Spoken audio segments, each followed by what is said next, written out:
Evening and welcome to the Churchill Borough Planning Commission meeting of July 14th, 2021. Appreciate you coming in to the meeting. Just going to be doing a little bit of housekeeping here.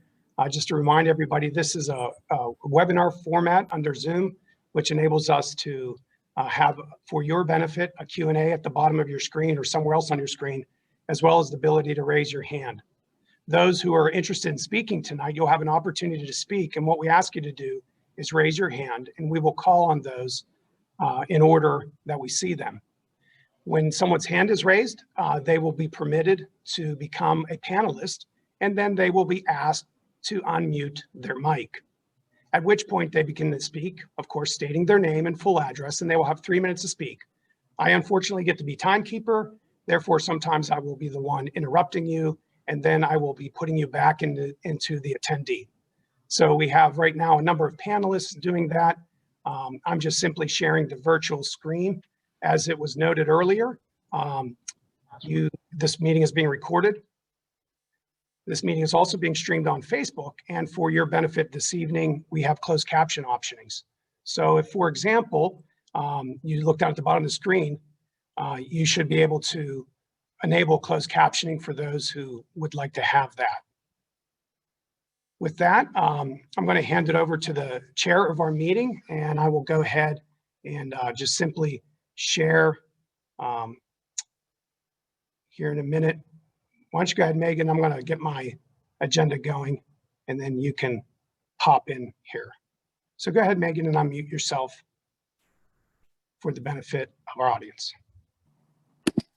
Okay, welcome to the Churchill Borough Planning Commission meeting for July 14th, 2021. Megan, I don't know if it's just me, but you do seem to be a little bit quiet. And I apologize for interrupting you, but it would be helpful if you found a more direct connection to the microphone. I can hear you, but I have my volume up almost all the way.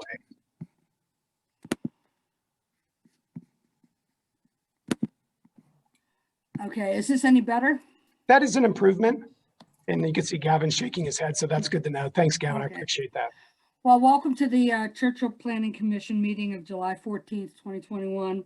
I guess the first order of business is to call to order and roll call, and who we have available. Yes, this evening we do believe Diane Law will not be joining us. I believe she's about 35,000 feet above Middle America, coming back from vacation. So she's not going to be able to join us. But for those who've been tracking with us, Diane has recused herself because as a council member, she'll be part of the decision-making later on. So with that being said, in attendance this evening, may I hear from Richard Kelly? And again, Dick, you're going to have to unmute yourself to say here. I'm here. Dan Zeidel? I'm here. Thank you. Mike Moida? Here. Thanks, Mike. I appreciate that.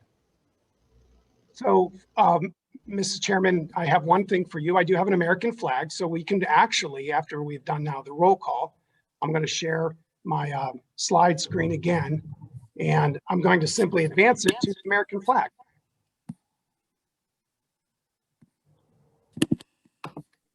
Hopefully. Okay, there we go. So with that, I invite people to lead us. I pledge Allegiance to the flag. Yes, to the republic for which it stands, one nation, under God, indivisible, with liberty and justice for all.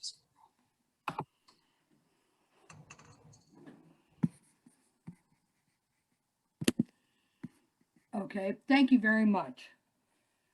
You're welcome. The first item we have is accepting the minutes from the June 2nd, 2021 Churchill Borough Planning Commission meeting. Do I have a motion to accept from any of the Planning Commission members? I'll make a motion to accept. Do I have a second that.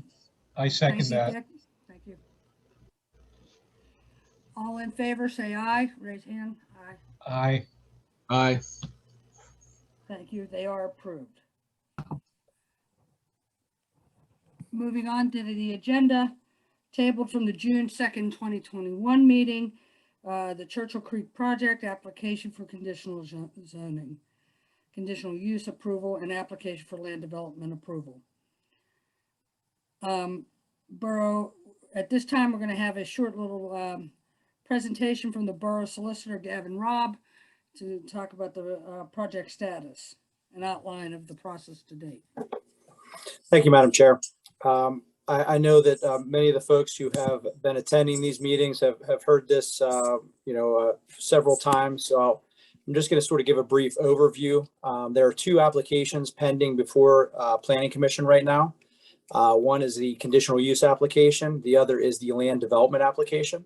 So these are parallel tracks that can run either concurrently or be done at different times. And at this point, the applicant has elected to first pursue the conditional use approval, which is essentially would grant approval of the use of the property at the Westinghouse facility, which is located in the C1 zoning district. That use that's proposed is as a distribution center. And under the borough zoning ordinance, such a use is permitted as a conditional use in the C1 district, subject to the applicant establishing compliance with certain criteria that are contained in the zoning code. The land development portion of this would follow if, in fact, the applicant is granted conditional use approval. So just briefly on the role of the Planning Commission. The Planning Commission is purely a recommending body, which means that no matter what decisions made tonight, and we do expect a vote either up or down or possibly a vote up with conditions tonight, this Planning Commission will simply be recommending approval or recommending not to approve the application for conditional use. After this meeting, there will be a public hearing that is currently scheduled for July 19th, which is next Monday at 6 p.m. And that will be in a similar format as tonight's meeting. And again, that is more of a hearing as opposed to the meeting that we're having tonight. And council will hear from all the, not only the applicant, but also those folks who are both in favor of and against this particular application.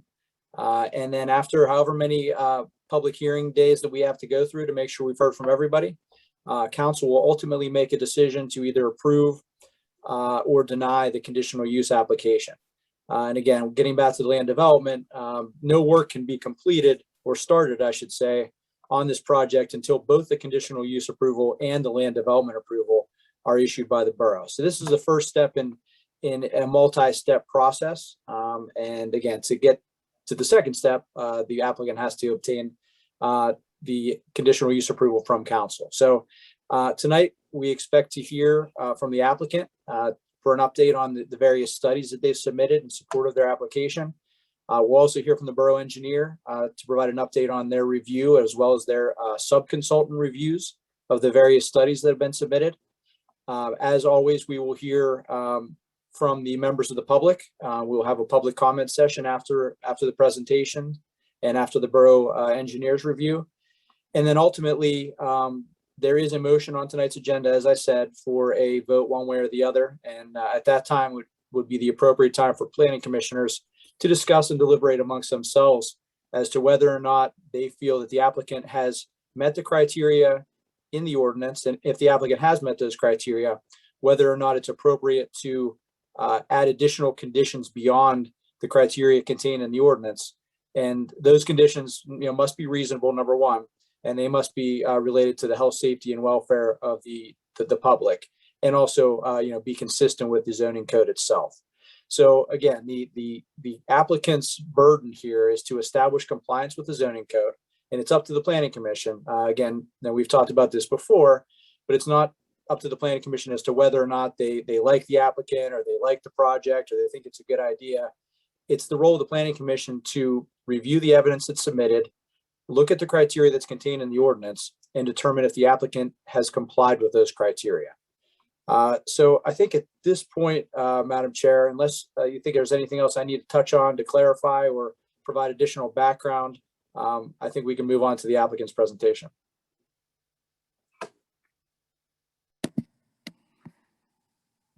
Thank you. I appreciate that, Solicitor Robb. Okay, next on the agenda, we will have Hilltop Development presentation of the Churchill Creek project to redevelop the George Westinghouse Technology and Research property located on Beulah Road. So with that, Madam Chair, we just need to know who from Hillwood will be presenting this evening. And then I can make them a co-host and they can present their screen. If not, I do have the presentation and I can try to call that out myself. Alex, this is Leif Metz. If you could give Tim Pudwell share screen access, and that would 10-4.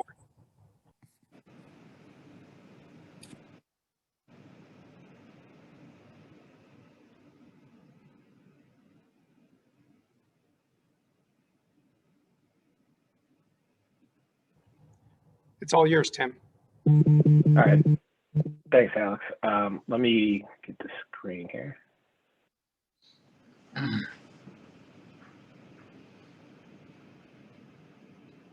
Okay, did my screen pop up for everybody? Yeah. All right, well, thank you, and good evening to the Planning Board, Commission, and the residents of Churchill. We're excited for this opportunity to once again present our proposed development that we know will bring a positive change to the community for generations to come. Tonight, we have a series of presenters to walk through the progress that we've made since we last met. Presenting with us tonight is Leif Metz with Buchanan, Ingersoll, and Rooney. We have Chris Prisk with Langen Engineering, who will present on traffic. Carly Davis with Langen Engineering, who will present on stormwater management and environmental impacts. Chris Westbrook with Langen, who will present on the sound and retaining walls and also provide examples of a similar project. Ryan Parisi, who will discuss site lighting.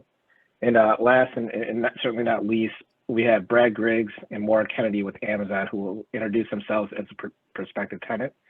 And at this time, Alex, can you admit Brad Griggs if he's not already admitted?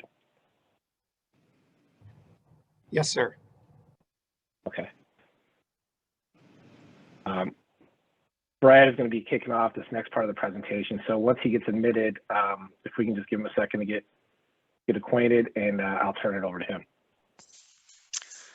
Alex, could you also add Ryan from Langen to the panelist? Of course, that's very helpful. And yes, he's coming in, and Brad should be heading over there as well. And then once they get into panelist mode, they need to go ahead and unmute themselves. And if somebody else needs to share a screen, by all means, let me know. Thanks, Alex. My pleasure.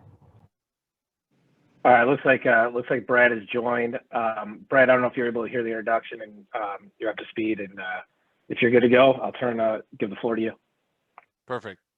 Thanks, Tim, and thanks, Alex, and the members of the board. My name is Brad Griggs. I'm a senior manager on Amazon's economic development team. I lead our Northeast and Mid-Atlantic expansion and government relations efforts for everything that Amazon.com works on. And we're really excited about this prospective opportunity here in Churchill Borough to become the prospective tenant. I know there's been a lot of discussion around the quote unquote end user, and we're excited to be able to come forward here at this point in the process to discuss what this facility type is for our prospective operations, what this type of facility means for Amazon, the type of work that would be completed should the project move forward, and to really talk about some of the operational aspects that certainly Tim and Leif and the team here will be discussing in greater detail. Tim, if you want to go to the maybe site plan, I think that's page 3.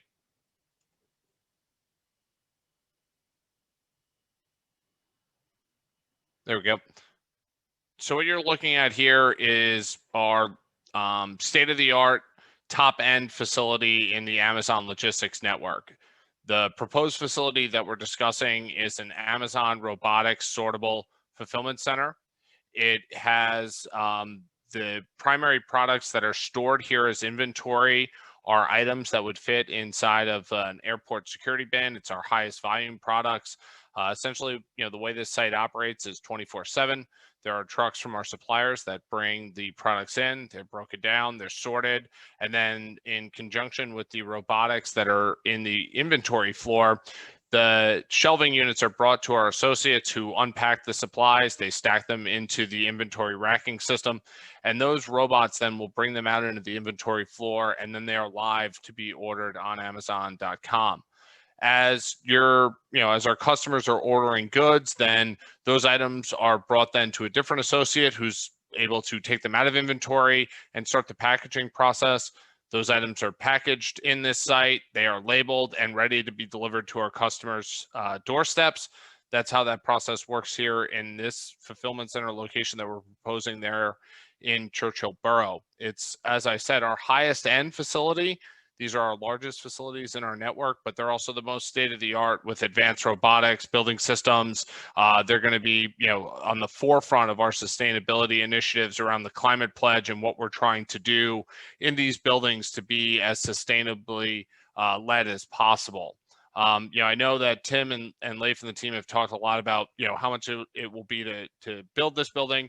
We're looking at, well over 1,000 full-time jobs that would be created out of this facility should it move forward.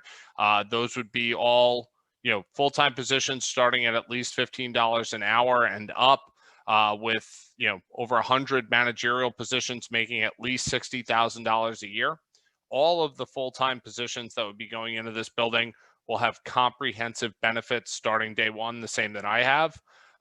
Even the entry-level associates that are starting at their initial level, those would be 18 years and up with GED or high school equivalency. Those positions have medical, dental, vision, 401k matching, our career choice and career development programs, parental leave, all available, basically starting day one for those workers coming into this building. We're excited to partner with Churchill Borough, Allegheny County, the surrounding region.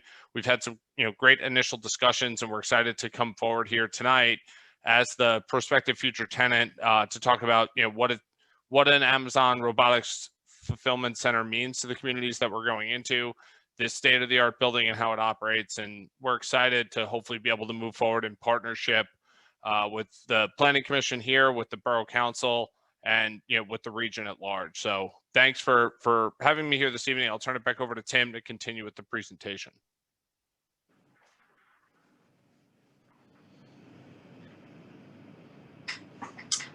This is Thanks, Leif. Brad. I'll turn it over to Leif. Thank you, Tim. So we're going to go through the rest of our slide deck and our presentation to give an update on the status of our studies. You'll see that there's a particular focus on traffic because we want to make sure that Planning Commission and the members of the public have a clear understanding of the traffic solutions that have been proposed. And as the solicitor explained at the top of the meeting, the zoning code has a number of criteria that we have to satisfy in order to be granted the conditional use approval or to receive a favorable recommendation from Planning Commission. So that includes traffic, parking, stormwater, sound, lighting, air quality, water quality. So we have worked very hard over the past, since January on those studies and a number of revisions back and forth to address comments that we have received from the borough engineers. And as Dennis Flynn will explain later, the Gateway has now approved all of the studies intended to demonstrate that we satisfy the criteria in the zoning code. So we're very pleased about that. There's been a lot of hard work from Langen and from Gateway as well. So we'll have more about that as we go through the presentation. And so we're going to start with traffic because we know that that's foremost on everyone's mind. And so with that, I will turn it over to Chris Prisk at Langen. Thanks, Leif. Alex, can you guys hear me? Yes. Excellent. Apologize for not being able to look as fancy as some of my colleagues, but I'm coming to you from vacation, so hopefully the connection's good and you'll forgive the appearance. I guess the family is first. So I appreciate that, Alex. So I guess the first thing I'd like to start off with is we have finally received sign off on our traffic study from Churchill Borough's outside engineering consultants, from PennDOT and from Allegheny County. And so what that means is they have thoroughly reviewed and vetted our study, provided comments. We've responded to those comments. And now all three of those parties are in agreement that the mitigation that we're proposing is satisfactory and meets all the requirements of each of those 3 agencies. So that was a big step for us. I know it was a big concern that the borough had, so really good news to share in time for this meeting that all 3 agencies have signed off on our traffic study. Next, I'm just going to walk through I believe some comments that have come up in previous meetings to try to address those. And then I'll ask that Tim, if you can kind of jump slides as needed. So the first one up, comment that was mentioned, there is going to be a sidewalk connection that's going to extend from Greensburg Pike to Beulah Road, kind of parallel that main circulation drive, but that was something that came up. So Tim, if you want to point to the slide for that, which could be this main site plan slide here, but you can see where his cursor is kind of highlighting. So there is going to be a sidewalk connection, and we'll work through some of those details during the design process. Another comment that comes up, we illustrated before how there were weight limit postings south of the site, both on Greensburg Pike and on Beulah Road. And so just want to confirm that no tractor trailers will be traveling from this facility to the facility in North for sales over Beulah Road or Greensburg Pike because of the weight limits on the roads. And I think we have a figure here that shows the potential routing that trucks could take to traverse from those facilities, but it will not be on Greensburg Pike and Beulah. So that's that slide there. And then I think, Tim, you'd be up next if we're kind of tag teaming on this. Yeah, absolutely. So one of the last meetings, the question was asked how the public road on site would be maintained. So from a Hillwood and Amazon perspective, we'll maintain and plow that road at our expense under an agreement that we would enter into with the borough. And Leif, you're up next. Thank you. Another question that's come up that we know is of great importance is how public transit will serve the site. And one of the challenges that's been noted is that there are not a lot of direct bus routes serving Churchill.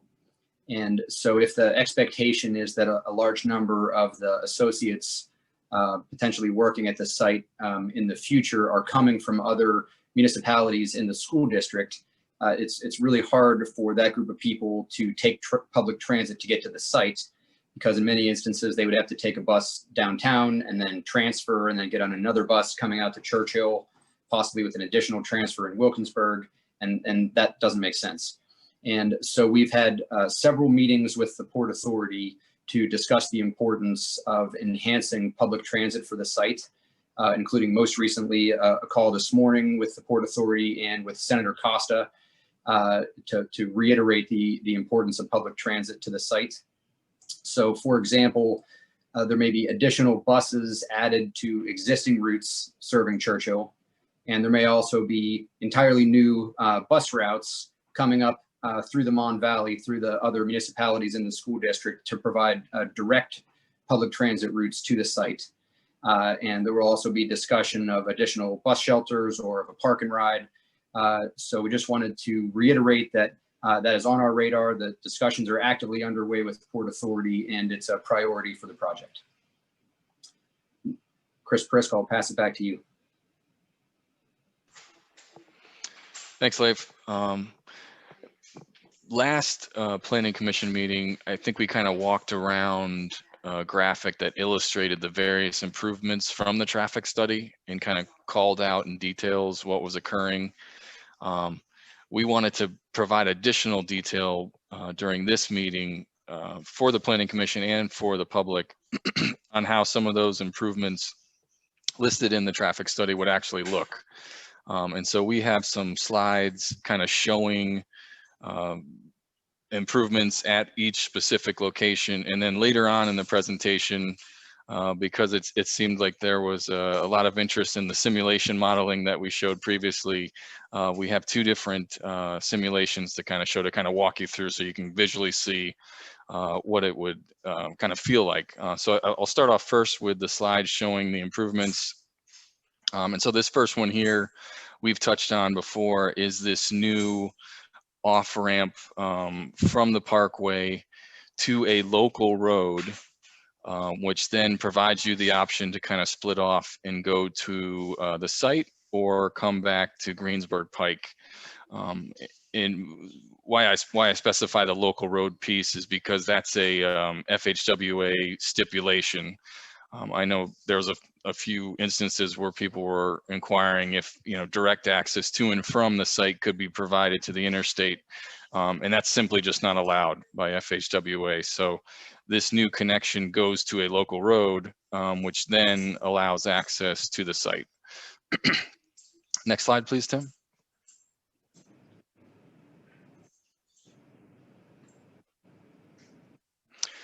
This covers kind of the Beulah Road corridor, and what you can see is the northernmost intersection, or the one at the top of the screen there, that intersection with McCready, which is kind of has a flashing light, but it's not signalized, so it operates unsignalized. And then you come down and then you see the intersection with William Penn, which is a signalized intersection. You go underneath the interstate and then you see the existing signalized access point, which served the previous Westinghouse facility. So a bulk of our improvements were kind of focused on this Beulah Road corridor and the changes that would occur at these three intersections to alleviate existing issues, along with the addition of our site traffic. So if you want to go to the next slide, Tim. So in this proposed kind of 3D rendering, and I'll start again at the top of the screen. So McCready now will have a fully functioning traffic signal. So some of the issues that you've been seeing existing, trying to turn left to get out of McCready onto Beulah, there's going to be a signal there to assist that. And then at William Penn in Beulah, we've mentioned an additional eastbound right turn lane. There's an additional northbound right turn lane, which is very small. An additional westbound left turn heading down to Beulah. So there's widening on 3 of the approaches to accommodate these additional lanes. This signal at William Penn and Beulah is going to be upgraded, and it's going to be coordinated with the new signal at McCready. Because they're so closely spaced, they really have to work together in order to get good progression. And then it might be a little challenging to see, but if you look to the south, where the intersection, existing intersection used to be with Site Driveway A and Churchill, the dark green area to the north of that intersection represents the existing alignment. The new gray roadway is shifted about 80 feet or so south. And so the whole intersection essentially is just kind of picked up and shifted south. And what that does is it provides some necessary queue storage in between William Penn and Churchill that didn't exist. It brings in the Churchill westbound right turn lane, which kind of had a free flow movement, which would give that priority over Beulah. So it brings that into the signal, and it allows those 2 left turn lanes from William Penn to head southbound and then either access into our site or continue straight or to turn left onto Churchill. So, you know, it may just look like the same intersection, but it's shifted south and it has additional lanes as well. If you want to go to the next slide, Tim.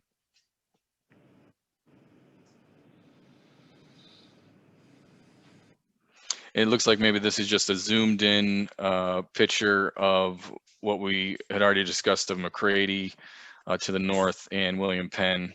So I think the next slide will probably be just a little zoomed in version of that northern piece. So again, the northern intersection is signalized now at McCready. It's going to work in conjunction with William Penn and Beulah. Something else I want to point out is if you look on the west side of the intersection, you see that crosswalk that heads to a sidewalk connection, which goes to the current transit route. So that was a piece that was missing, that was requested, and so that's going to be incorporated into this design. You can kind of see a little bit clearer now the additional eastbound right turn lane from William Penn. You can see that short, tiny northbound right turn lane from Beulah to William Penn. And then you can see hopefully the widening on the westbound leg for the 2 left turn lanes that would head south. And then the next slide, I think, would probably be the more a zoomed in version of our site driveway. So if you want to go to the next slide, Tim. Oh, spoke too soon. Okay, now we are looking at Greensburg Pike. And this is what we had kind of referred to as a road diet, which is essentially taking existing pavement width, but restriping it for a different purpose. And so currently the pavement width out there has 4 lanes, 2 in each direction. And in this quote unquote road diet, we're going to restripe it so that there's a single travel lane, northbound, southbound, even though this figure's orientated differently for you, and then a center turn lane.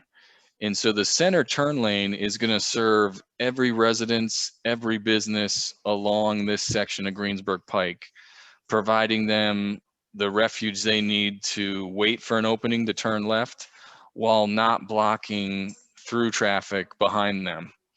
And so we're starting here kind of at the split with Graham, and we're heading south or Page right. And you can see the single lane and the striping. Again, these plans are going to be, the designs for these plans will be vetted in a separate process, but they have been reviewed and approved in concept. And so we tie into the new, or into the existing signal at the Greensburg Pike off-ramp here. And I think we're going to continue going south or Page right, if you want to go to the next slide, Tim.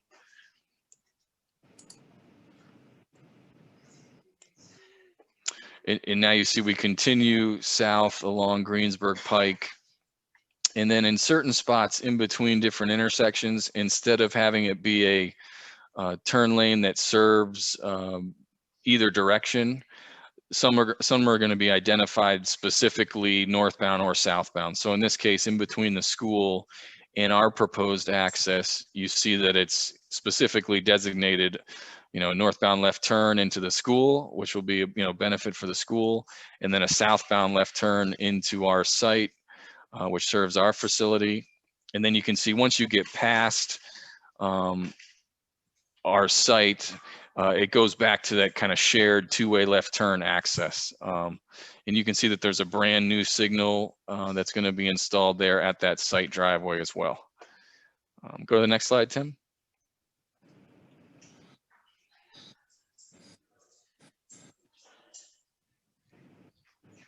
And then we continue south on Greensburg Pike. You can see the shared 2-way left turn, single travel lane each direction. The additional pavement that you have could either be, bike path, shared bike path, maybe extended sidewalk. And then the limits of this we had kept within Churchill Borough. But if the county's interested, that could continue further south along as well. So next slide, Tim.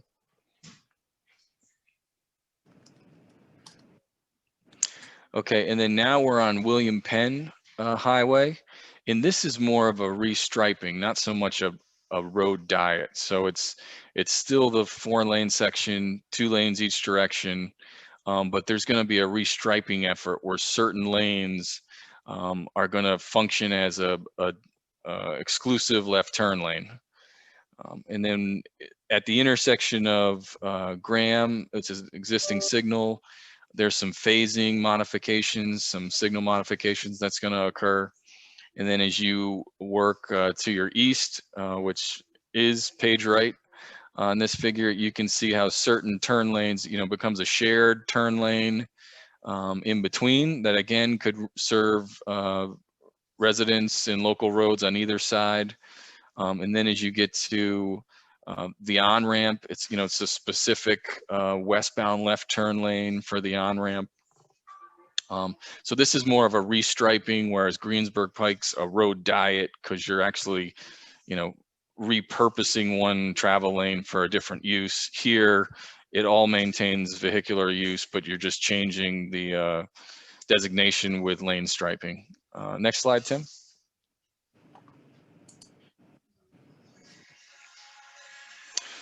So we're continuing east along William Penn. You can see where this is the westbound left turn lane that would go to the interstate.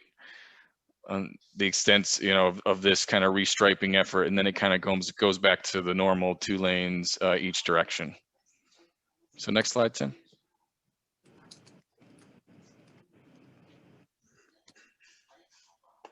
Sure, And I Chris, I'm think gonna. oh, Sorry, go ahead, Chris. Didn't mean to interrupt. yeah, I think I had one other comment. We touched on it when we showed the overall improvements, but again, that, the sidewalk on the northwest corner of William Penn and Beulah to the bus shelter, that was something that was brought up, and we illustrated that in that last slide. And so now I think we're going to run through some traffic simulations for you. This is what's simulated is the PM peak hour. So 1 hour during this window of 4 p.m. to 6 p.m.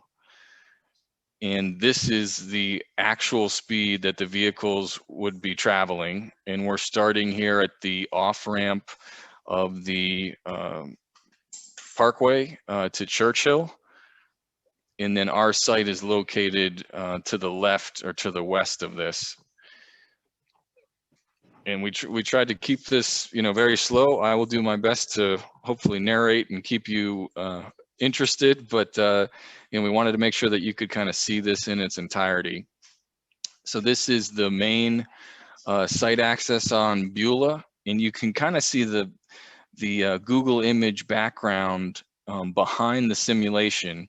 And so you see where the existing access is a little bit north, and then you see where this new intersection is kind of pulled south. And again, this is true speed. The worst case scenario during the PM peak hour. So essentially when traffic is at its worst. Now we're at William Penn in Beulah. You can see the two left turn lanes now are going to be westbound left turn lanes are going to be turning to head south, and they can either travel to our site or continue south. Again, McCready is signalized, and it works in conjunction with the signal here at William Penn. And now we're traveling west along William Penn. And this would be the left turn movement onto the interstate.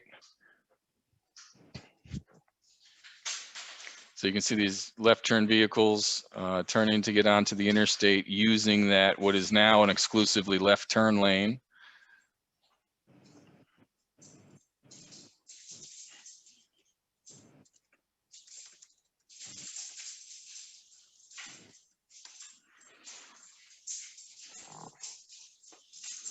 And again, we wanted to kind of give you a chance to see everything, so it is going a little bit slower. You can see here, you can see how, we did model trucks and normal passenger vehicles as well. So you can see the larger truck.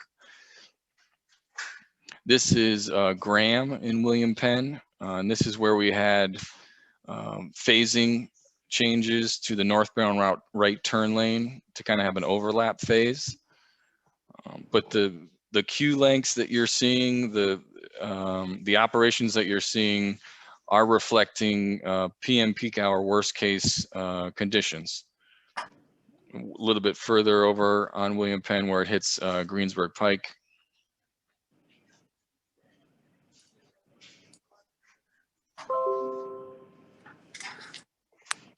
And then we're going to be continuing further south on Greensburg Pike.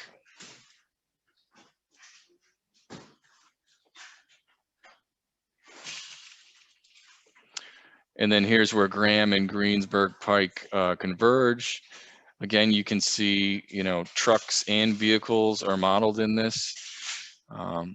Majority of the traffic here is kind of peeling off Greensburg Pike up Graham.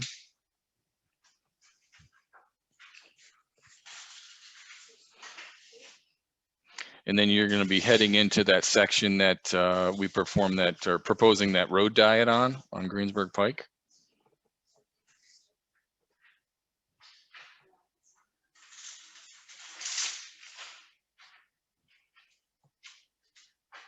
So there's the off ramp that connects down and comes out to Greensburg Pike signal. You can see the road diet. So there's only one travel lane in each direction on Greensburg Pike, and then that center two-way left turn lane.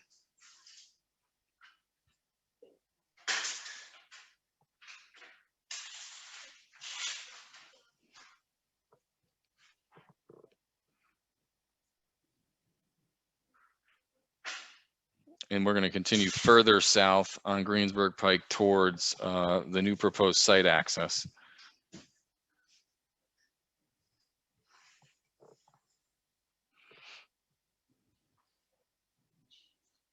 So here's the new signal on Greensburg Pike with our proposed site access. And one thing I do kind of want to point out as well is the way the traffic study works is if there's an impact that's deemed needs to be improved, the improvement actually needs to bring conditions back to better than what was occurring prior to the development. So what you're seeing here in most cases is an improvement from existing conditions. And then I think we have another simulation, which we just showed you the worst case PM peak hour. But we also wanted to show you what's going to be kind of the typical operations. So an off peak hour, if you will. So, say a 10, 11 o'clock in the morning, maybe a 2, 3 o'clock in the afternoon prior to that worst case PM peak hour. So it's going to go same orientation. So again, we're starting at the exit here with Churchill.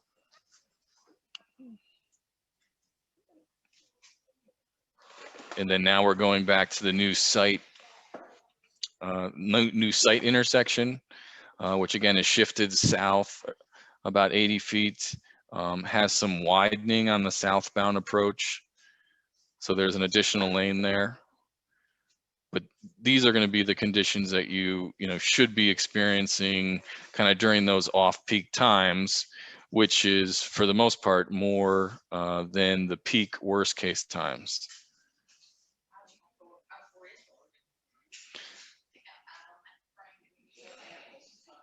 And another reason why we illustrated the PM peak hour because that had more volume through the intersections than the AM peak hour. So again, that was kind of showing worst case scenario. And again, you see, McCready and William Penn working together with that coordinated signal.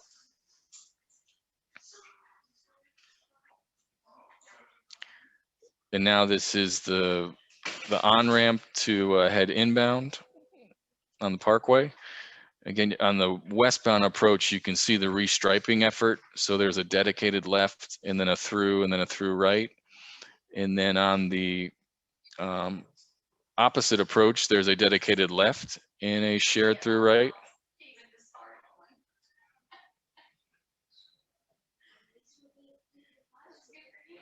If you're curious what the different colors are of the vehicles in the model, it's their turning movement downstream. So once they get through a certain intersection, what are they going to do with the next intersection? That's what the different colors mean. So this is Graham Boulevard now with William Penn. And again, these, the off-peak kind of conditions that you're going to experience for the most part.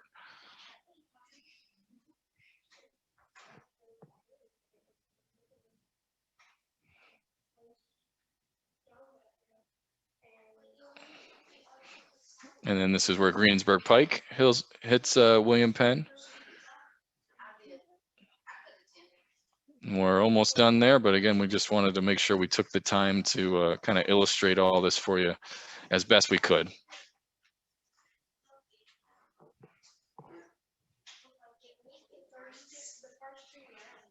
And then we should be coming down Greensburg Pike to where it connects with Graham.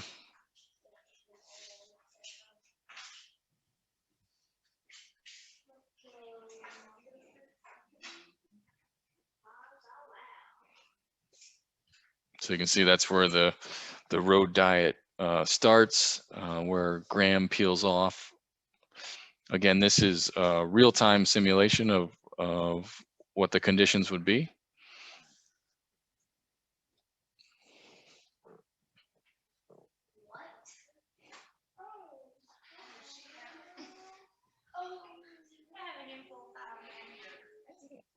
And then we're almost done as we're heading down to the existing off-ramp to Greensburg Pike.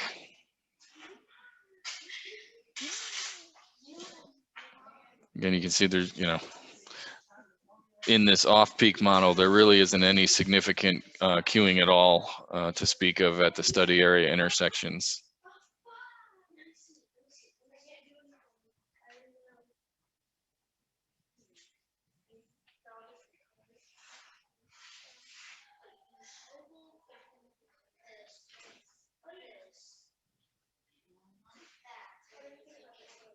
And then we're going to head to our last intersection, which is the new proposed signal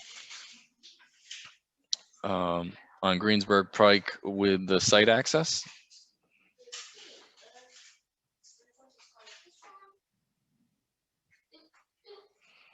And you can see it's a 3-lane section,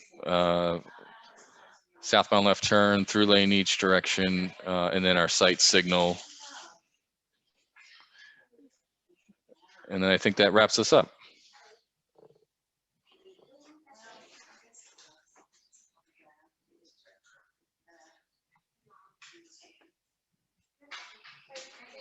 And I think, are we doing parking next, Tim, or? Yeah, Chris, I think parking is up next, and then we'll turn it over to Carly to talk about stormwater. Okay. So there was also a separate parking demand analysis that we needed to provide the borough. And a little interesting kind of tidbit is typically in these exercises, the concern is that there isn't enough parking provided on site, and so vehicles would have to park on the surrounding streets. That's usually the concern you hear. In this case, the concern that was raised was, perhaps we were providing too much parking. So a little interesting that it's the opposite of what typically occurs. But we went back and forth with the borough and the borough engineer, provided some additional further analyses supporting why, we needed the number of parking spaces that we did. However, I think with our use of trying to maximize transit and other kind of mode split factors, we were able to kind of reduce the amount of parking spaces by about 80 from our initial number of 17,084. So we are going to reduce that, and the borough has approved that parking study now on that front. And I think that's it for me until maybe there's questions later on in the presentation. Thank you. Chris, just one clarification that the number of parking spaces that we had proposed was 1,784. And we've reduced that, like you said, by a bit over 80 down to 1,697. Thanks, Lee. With that, Carly.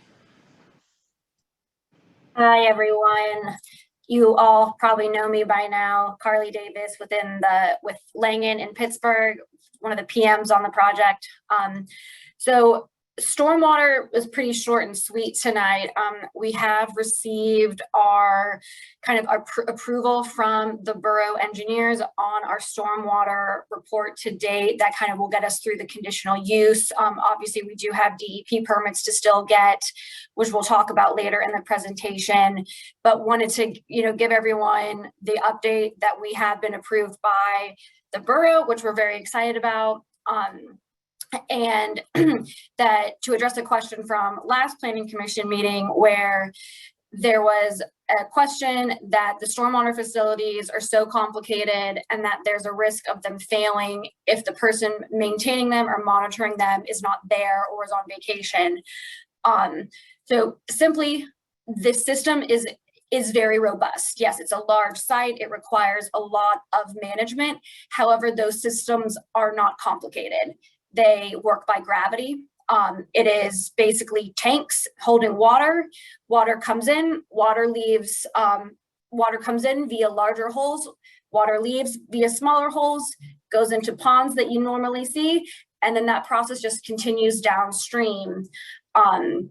There is regular maintenance that's done, and it will be part of an operation and maintenance agreement for these facilities. We're actually also proposing more maintenance ports into the underground facilities than is actually typically required or recommended by the manufacturer. So where we have additional maintenance ports,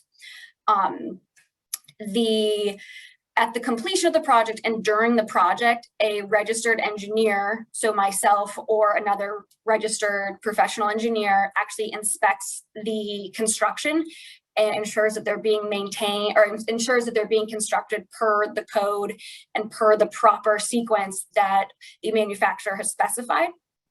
And then post-construction, there will be routine inspections as needed to make sure that everything is functioning properly. This include, mainly it's just clearing debris out of pipes. That's honestly a lot of what we see when systems are failing is that they're just clogged pipes, and you get a water pump in there and you brush that out and you're good to go. So really, again, it's not a terribly complicated system. It's robust, it's big, but there's no pumps, there's really nothing to maintain other than routine maintenance, filter changes, things like that. Yes, these tanks are used in many different locations. They're used nationwide. They're used throughout Pennsylvania. These are, Contech is our representative for this. They're used everywhere.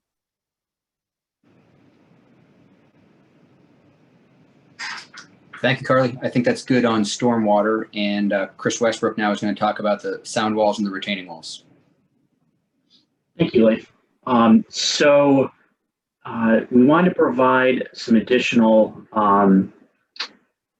photos and information on the look of the retaining walls, because last month we got a question about the renderings and the color of the blocks and different textures and options. So what you see here are 4 different options for earth tones. There are numerous different color swatches and samples that we looked through. These are just 4 of the ones we picked out to kind of show more of the earth tones that we were being asked about. And we obviously look forward to, if we could work with the borough to find a color that's just right for the particular site and use. You want to click to the next slide? We also were asked if there were ways with the style of block and putting different color bands in that we could break up the look of the wall. So here are 2 examples on the left with 2 different colors of block, on the right with 2 different colors of block and also a different style of band. put periodically. And those are two different options. That's a little bit of terracing on the left as well. So some different options that could be mixed and matched, again, with different colors, different styles of block, different setbacks to come up with kind of a unique look for each of the walls on the site. And the next slide is another example. So here are some examples, not necessarily the earth tones that we're looking for, but really give a good look at different terracing options. So you see on the right, there's a step back in the wall. And on the left, there are numerous terraces incorporated into the wall. So just different options between the textures, the styles of block, offsetting. There's different ways to really add a little more aesthetic appeal to these walls. And next, another question was about the sound walls. And I think the renderings were maybe not showing it at the distance back that the views were taken from quite what the Planning Commission members and the public participants were looking for. And this is a better real life example of the texture you could see with the concrete panels. There's different textures that can, just like the retaining wall block, the sound walls, there's different forms that can be used for different styles of stone or to appear more like masonry. So there's a lot of different options. This is just one that we found in the color palette that we felt was appropriate, and also gives you a nice real life view of what it looks like up close. So, and this is approximately 15-foot high walls right here. So this is kind of the scale of some of the sound walls that we would have on our site.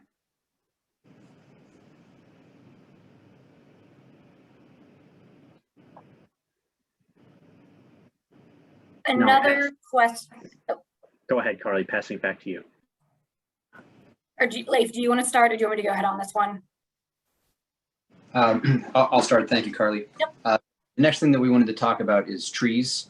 And we know that the borough's tree committee is very active, and that there's been a great deal of understandable interest in the trees. And so in the last meeting, we were explaining that there are about 1,400 mature trees on the site. What are you talking about?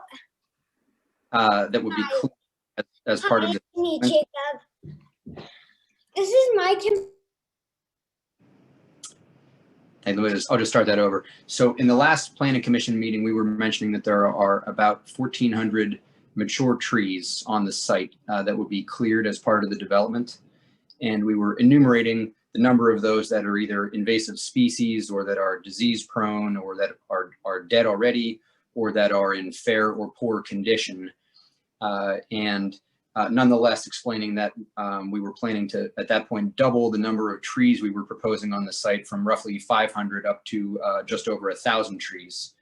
And one of the comments from the Planning Commission was, an understanding about the different quality of the trees, and some were invasive, et cetera, but a request nonetheless that the trees be replaced at a 1-to-1 ratio.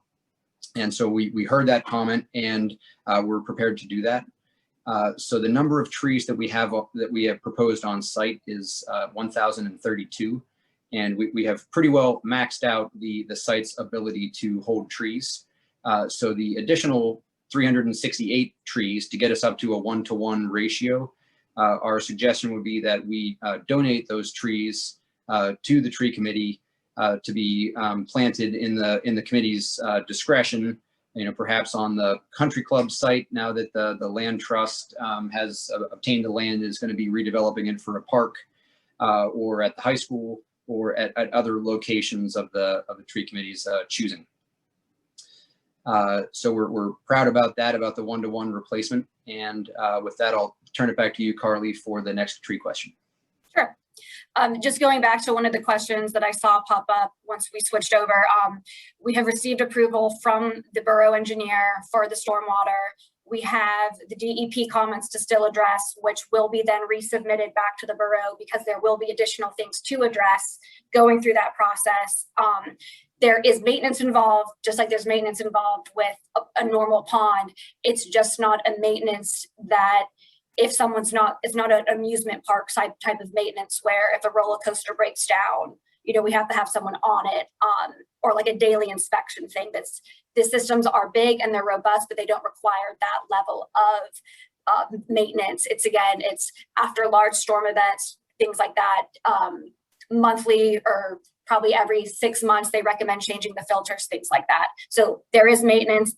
No way did I mean that there's no maintenance. It's just not as intense as that the system will fail if someone's not there watching it. So the grading limits, there were questions that it was unclear how many trees we were taking out against Beulah Road specifically, or how many were actually being saved along the road. So a key part here is that we're constructing a retaining wall, which this is an excerpt from our grading plan.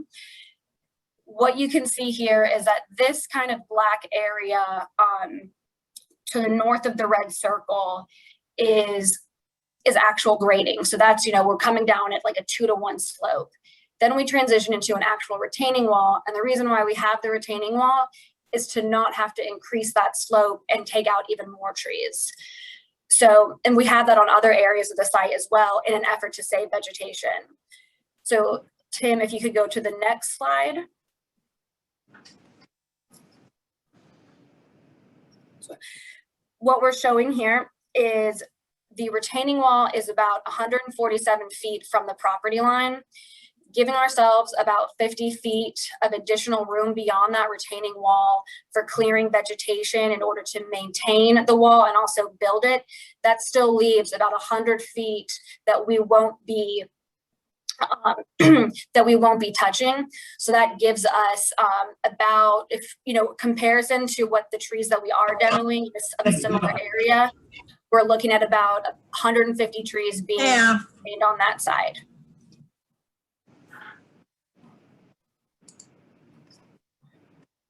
See, the surface of the site is not being lowered by 20 feet. We're bringing it back down. We're tying back into existing grades. That's how it's being maintained. Elsewhere, I think the next part is back to the additional renderings. Yep, and Carly, there's a question I forgot from last month. The question about the method of estimating noise level from trucks and mitigating for low frequency noise. And we submitted a response letter to the borough engineer substantiating the method for estimating truck noise and explaining that since we're now using the concrete sound walls in lieu of wood, that they would help mitigate the low frequency noise. The borough sound consultant noted this information and said that the actual noise levels will be measured compared to the study estimates in a post-construction sound study, which we obviously estimate or anticipate would be a condition if Planning Commission recommends approval. And the question from last month about more renderings of how the building looks. We have 4 or 5 different photos of a similar facility that is wrapping up construction this month. And we just wanted to show some of the different color palettes, textures, glass, the ways that the building would appear. And we feel this kind of gives a better representation, even better than some of the renderings that we can try to show. This is what your eyes would see with real lighting in real life. So you see this would be the front of the building. You see the entrance for the associates right there. And that's the lower slung component of the building that would bump out towards the parkway. And the next slide, I think, is a low angle view. So this is what it looks like as you're walking into the facility. You see how the appearance and the pedestrian lighting and just the general look of the building.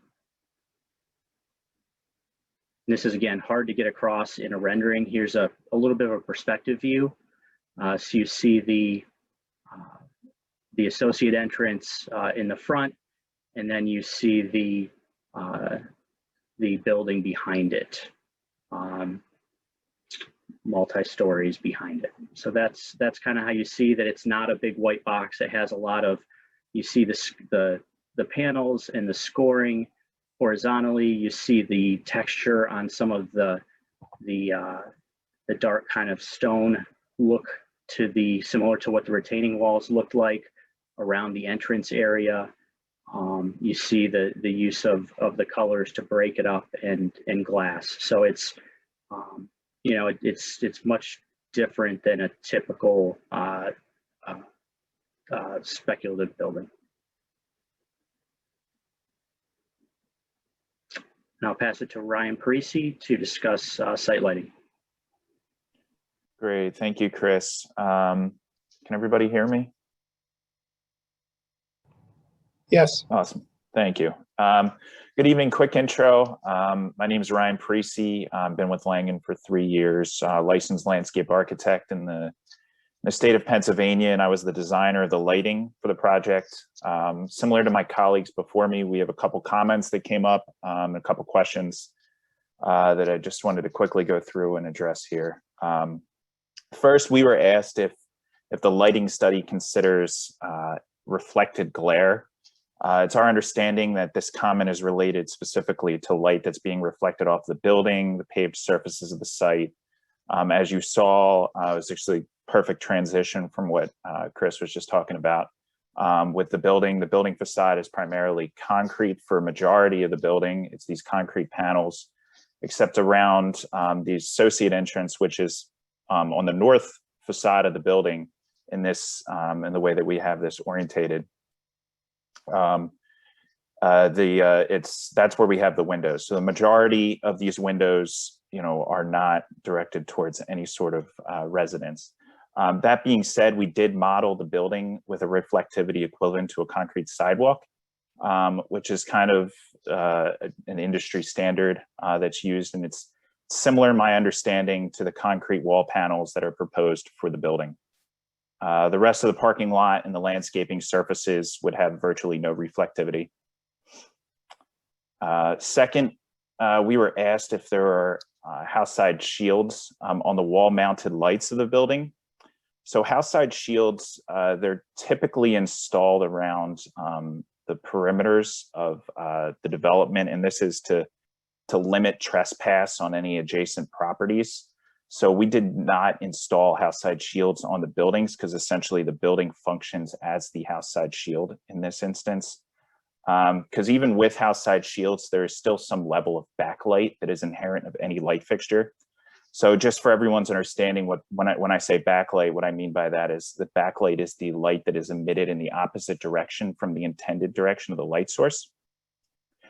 So by installing house side shields on the wall mounted lights, the impacts of the backlight would be very minimal, but rather this would decrease the overall efficiency of the lighting, which would result in a need for additional lights to be able to maintain safe light levels around the building.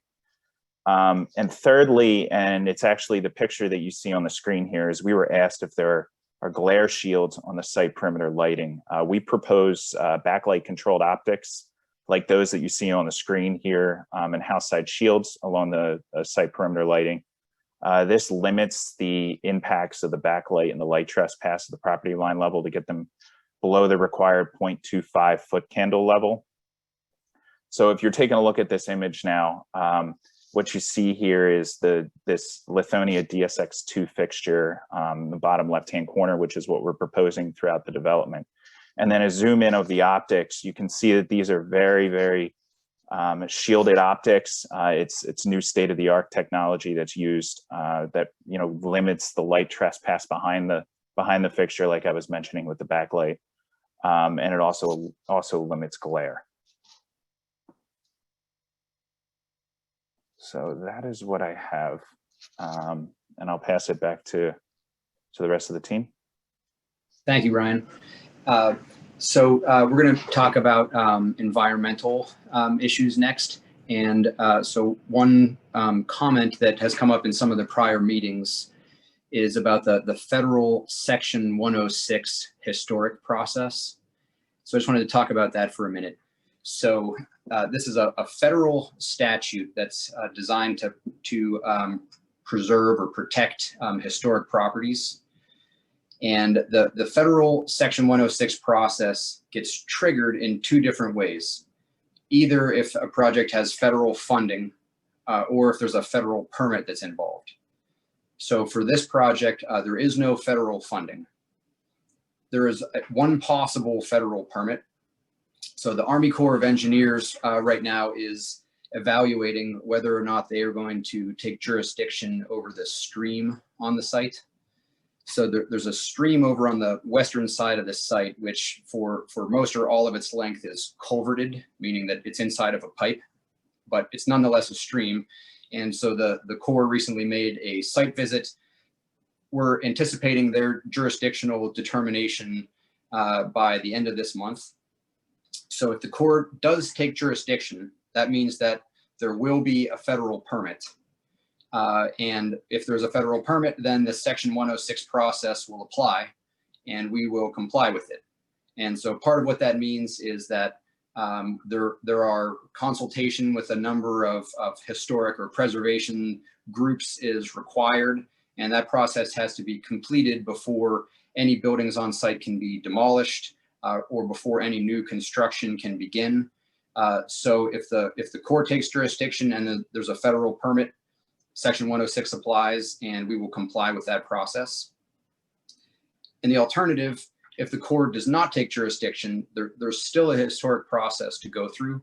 So as part of the DEP permits, which we'll come back to in a minute, one element of that is a cultural resource assessment to determine if the site potentially has historic value.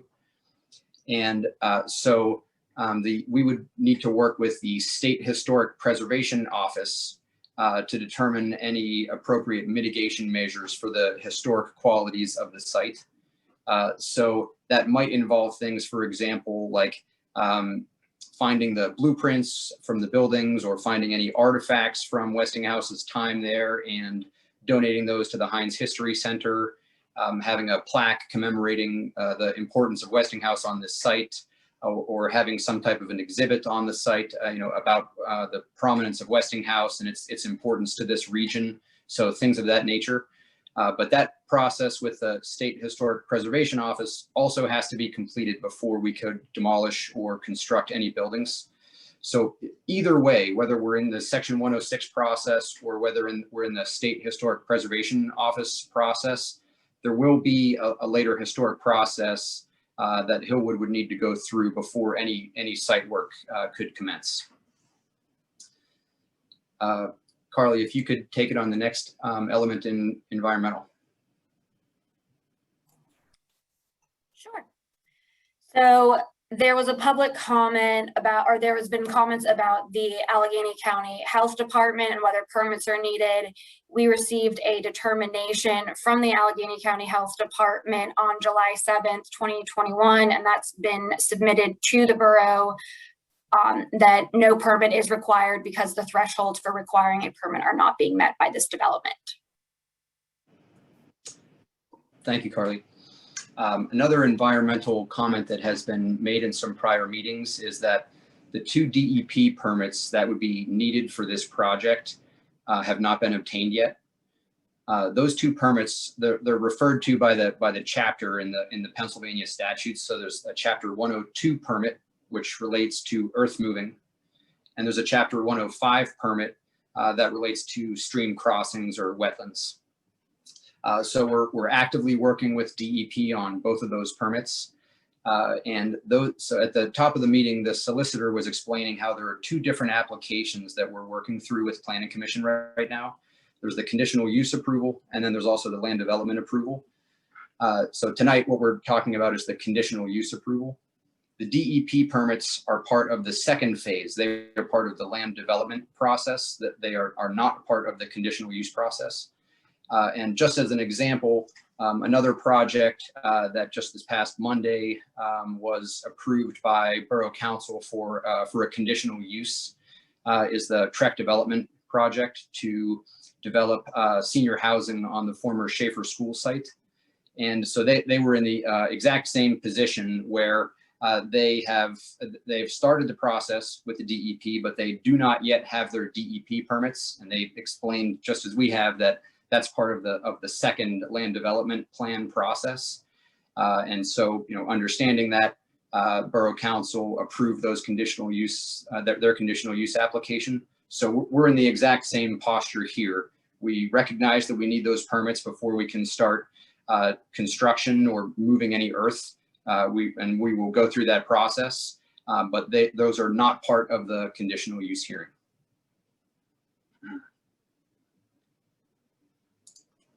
Another comment from some prior meetings is that a geotech study has not been completed yet, and that Alcosan has not yet approved the project. Those are both accurate comments. And those two things, the geotech study and Alcosan approval, they are in the exact same category as the two DEP permits that I was just describing. So those are both part of the land development plan approval process that we would be going through later this year if Planning Commission and Borough Council approve the conditional use. So those are part of phase two. Those are not part of the conditional use process that we're discussing tonight. Another comment from the June meeting was referring to an environmental site assessment that was performed in 2011.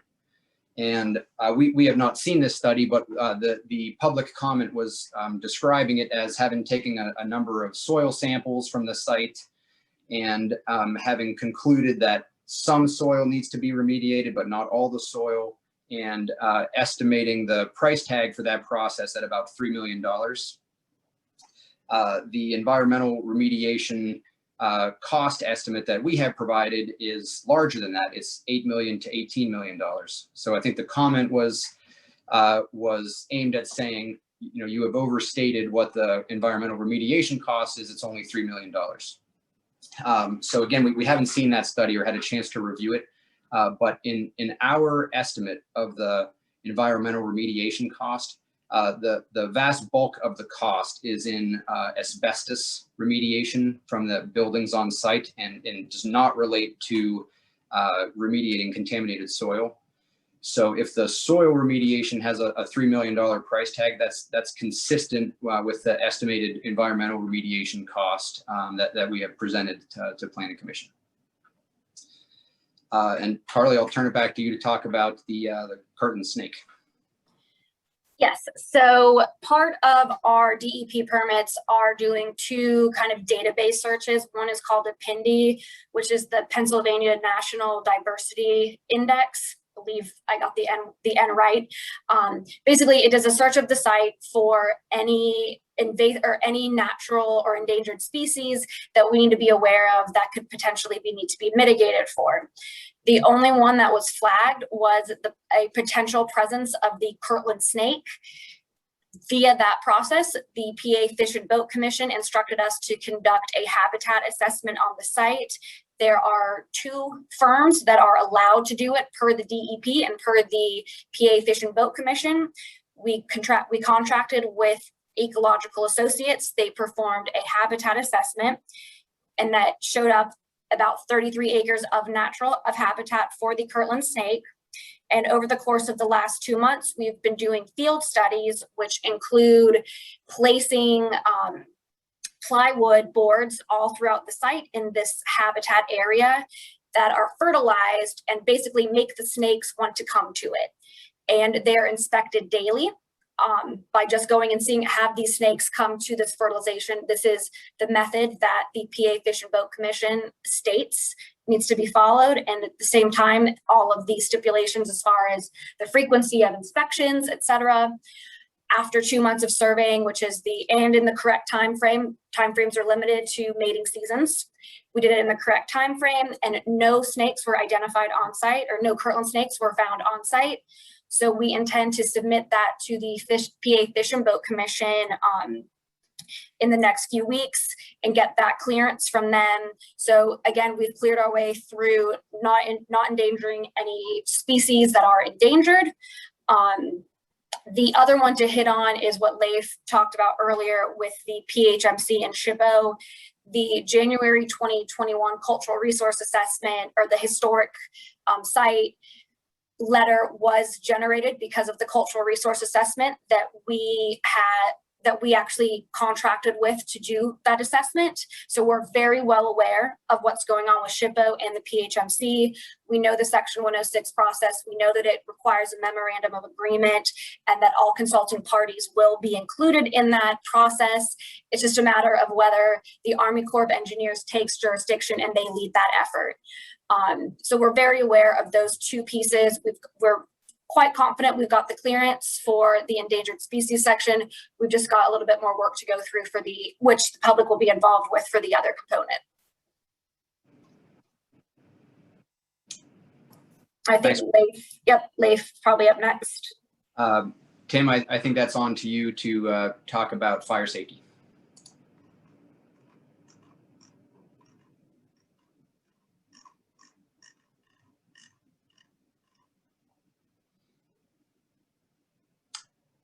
Tim, are you with us? We can't hear you. Sorry, can you hear me now? Yeah, we got you. Good deal. So at a previous meeting, the question was asked, how will fire safety be addressed? First, Hillwood and Amazon will work with the fire department to develop a fire safety management plan based on the building's performance-based design, which includes its sprinkling and fire suppression system. This is a typical procedure that how it's handled across the country for Amazon distribution centers. For a more local example, though, this is how we work through the center that we just developed in Findlay Township near the airport that we completed in August of 2020. Leif, it's back to you. Thank you. The last two things that we wanted to talk about are changes that we have made to the project in response to public comments, and then just sort of a conclusion of how we think we have met the criteria for a conditional use approval. So starting with the changes that we have made to the project, we recognize the impact that this potential project could have to the borough. From Westinghouse being closed for 20 years, the site has been vacant for that long, aside from some sporadic, film industry use. So it's a long time ago now that Westinghouse had about 2,000 employees there. So we recognize that this would be a significant change to the borough. But we're very excited about the possibility of bringing 1,000 to 1,500 new jobs and bringing substantial tax revenue. And throughout this process, as we've had, I think, 6 or 7 planning commission meetings now, and in every one there's public comment, as there should be.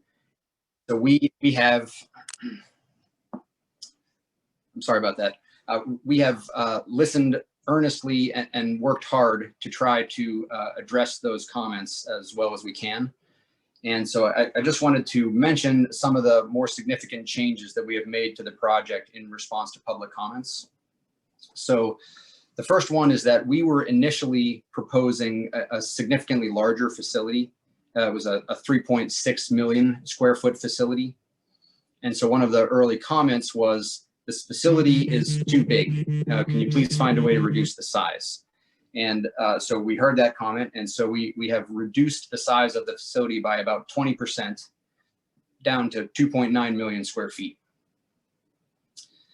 The next thing on traffic. So the early proposal that we were making on traffic to address really the main intersection at William Penn Highway and Beulah Road was to replace the existing traffic signal with a dual lane roundabout. And we received a lot of commentary and a lot of concern from the borough and residents and other stakeholders. And so in response to that, we moved away from the proposal to do a roundabout and found a way to make a conventional intersection with signals that are, coordinated up and down the Beulah Road corridor, and lane widening. And as Chris Crisp was describing earlier, moving the whole site entrance further south on Beulah Road. So we've worked, really hard on traffic and feel good about the approvals from the agencies. I'll just mention one nuance. So the borough engineer approved the traffic study. Allegheny County's Department of Public Works approved the traffic study. And what PennDOT has said is that all of their comments have been addressed. So for in their own right, they're signed off. They noted that a petition to intervene was filed in the traffic study process. Earlier, there was an order by the judge permitting limited intervention and providing the intervener group until July 10th to submit comments to the traffic study. To our knowledge, none were submitted. There was then a further petition to intervene that was filed, on which there was a status conference this Friday. So the intervener group may ask for additional time beyond what the judge granted to supply comments. So what PennDOT said was, our comments on our own behalf have been addressed. Our final approval, we want to hear what the interveners have to say to give them a chance to weigh in. But again, the time has passed. They may be seeking an extension that remains to be seen.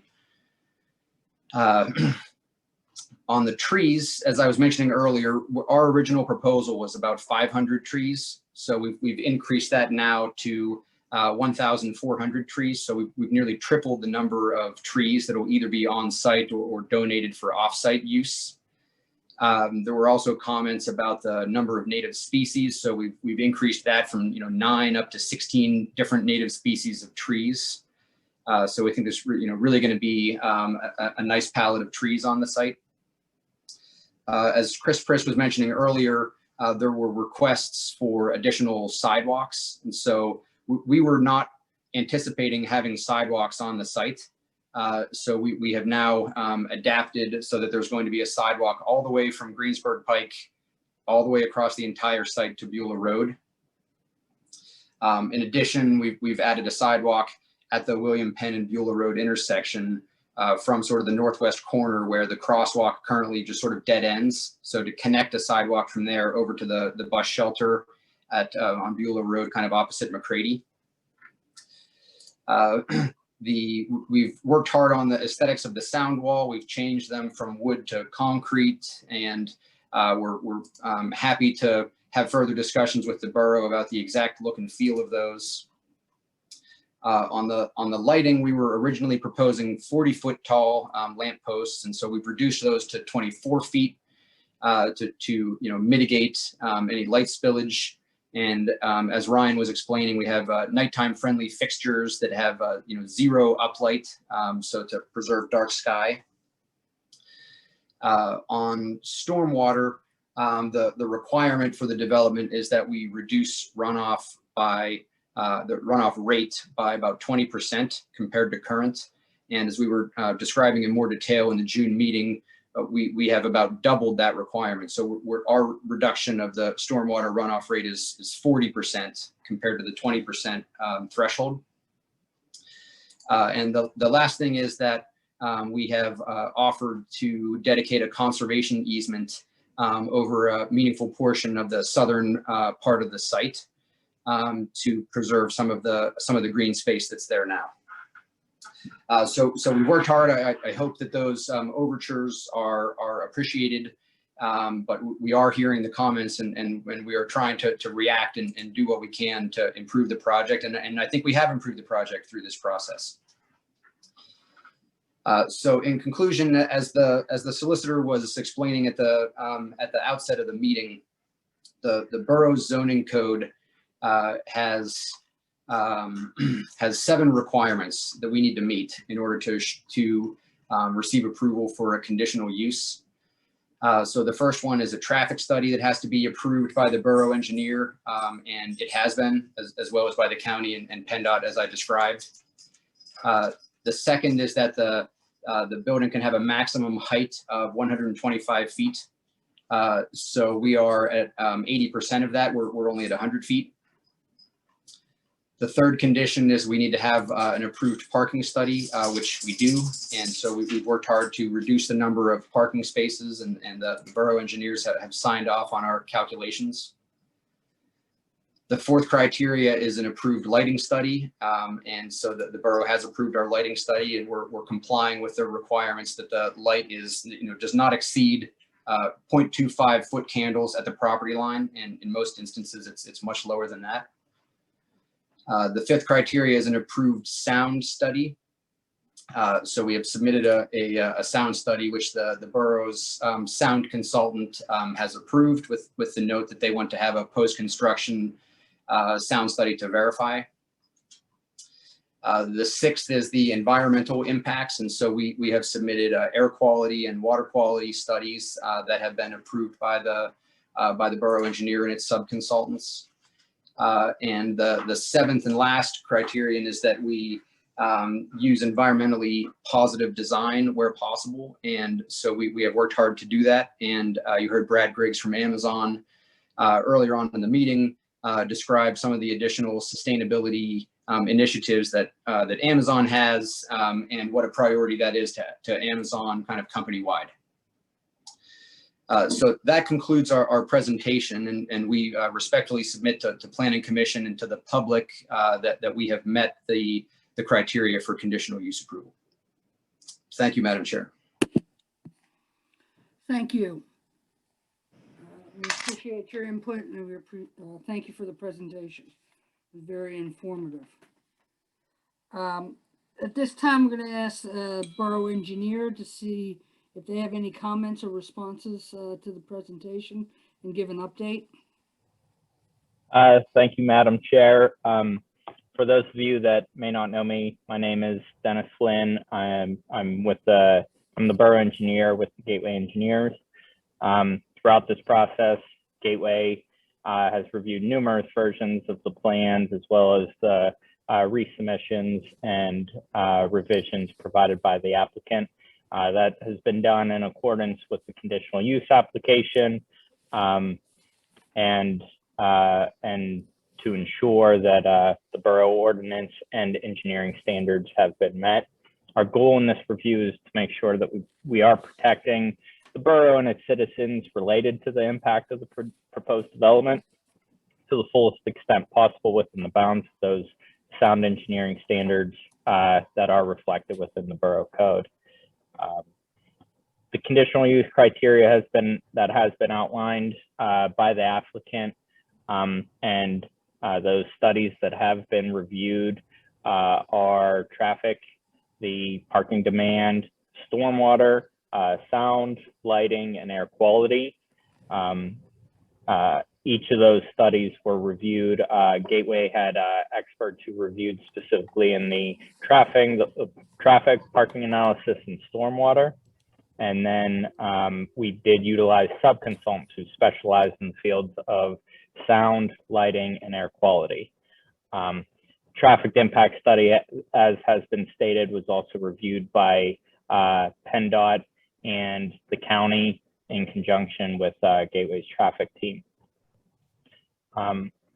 We have provided our most recent comment letters on July 7th for the outstanding items of stormwater,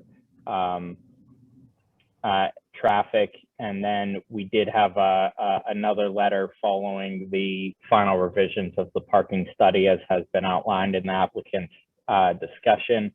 That was submitted today based on those revisions that we received late last week.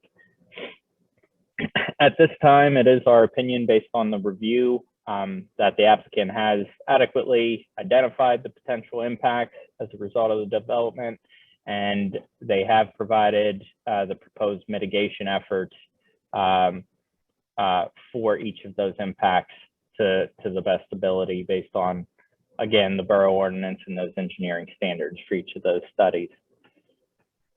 This would be subject to any comments from our response letters that we have provided regarding additional information that may be more germane to the land development application, has been stated would be forthcoming, as well as any other conditions, reasonable conditions that may be applied by Planning Commission, ultimately Council, if they were to approve this.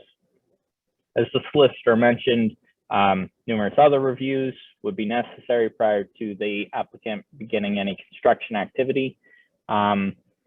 Those would be the land development review, which would be a subsequent process to conditional use, as well as the permitting that was just outlined by the applicant for the MPDS permit for earth moving, Chapter 105 permit for the water obstruction, and highway occupancy permits for all off-site traffic improvements that would be necessary. These permits do typically take longer to obtain than the time allotted by law for municipalities to review, and therefore they're typically considered a condition of any approval of land development. But again, they would still be necessary to be completed prior to any construction activities proceeding. So with that, we are happy to help answer any additional questions the Planning Commission may have, and our sub-consultants, as well as others from Gateway, are on as well to help answer those questions. Thank you very much, Dennis. We appreciate your time and effort. I know it's been a lot of work. At this time, I guess I will open it up to the Planning Commission to see if they have any comments or further questions with respect either to the engineer or the presenters tonight.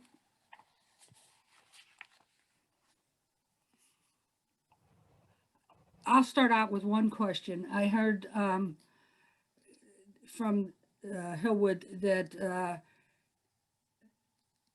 would you confirm that with respect to the traffic study and the light study and the noise studies, that post-development you're willing to reassess or to verify those study results, and where necessary, implement further mitigation if needed?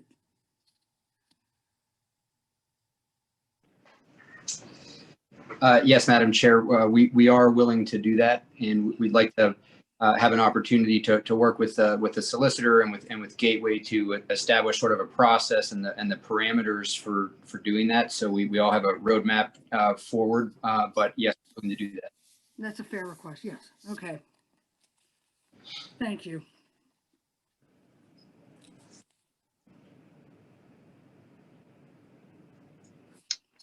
I have a question and a comment. Thank you for addressing many of the things that we've brought up over the past month.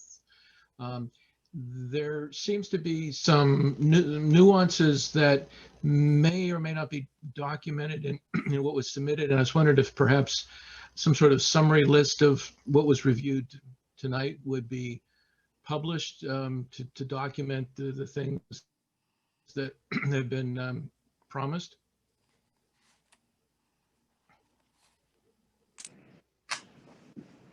Certainly, we would be happy to submit a letter or whatever form of document that the solicitor suggests to document the commitments made in the meeting. Okay, because otherwise, I was thinking we would need to try and put them in some sort of list of conditions, or maybe one becomes the other at some point in time. But there's a lot of stuff to track. A lot of details have been thought about, and wouldn't want any to fall through the cracks. Understood.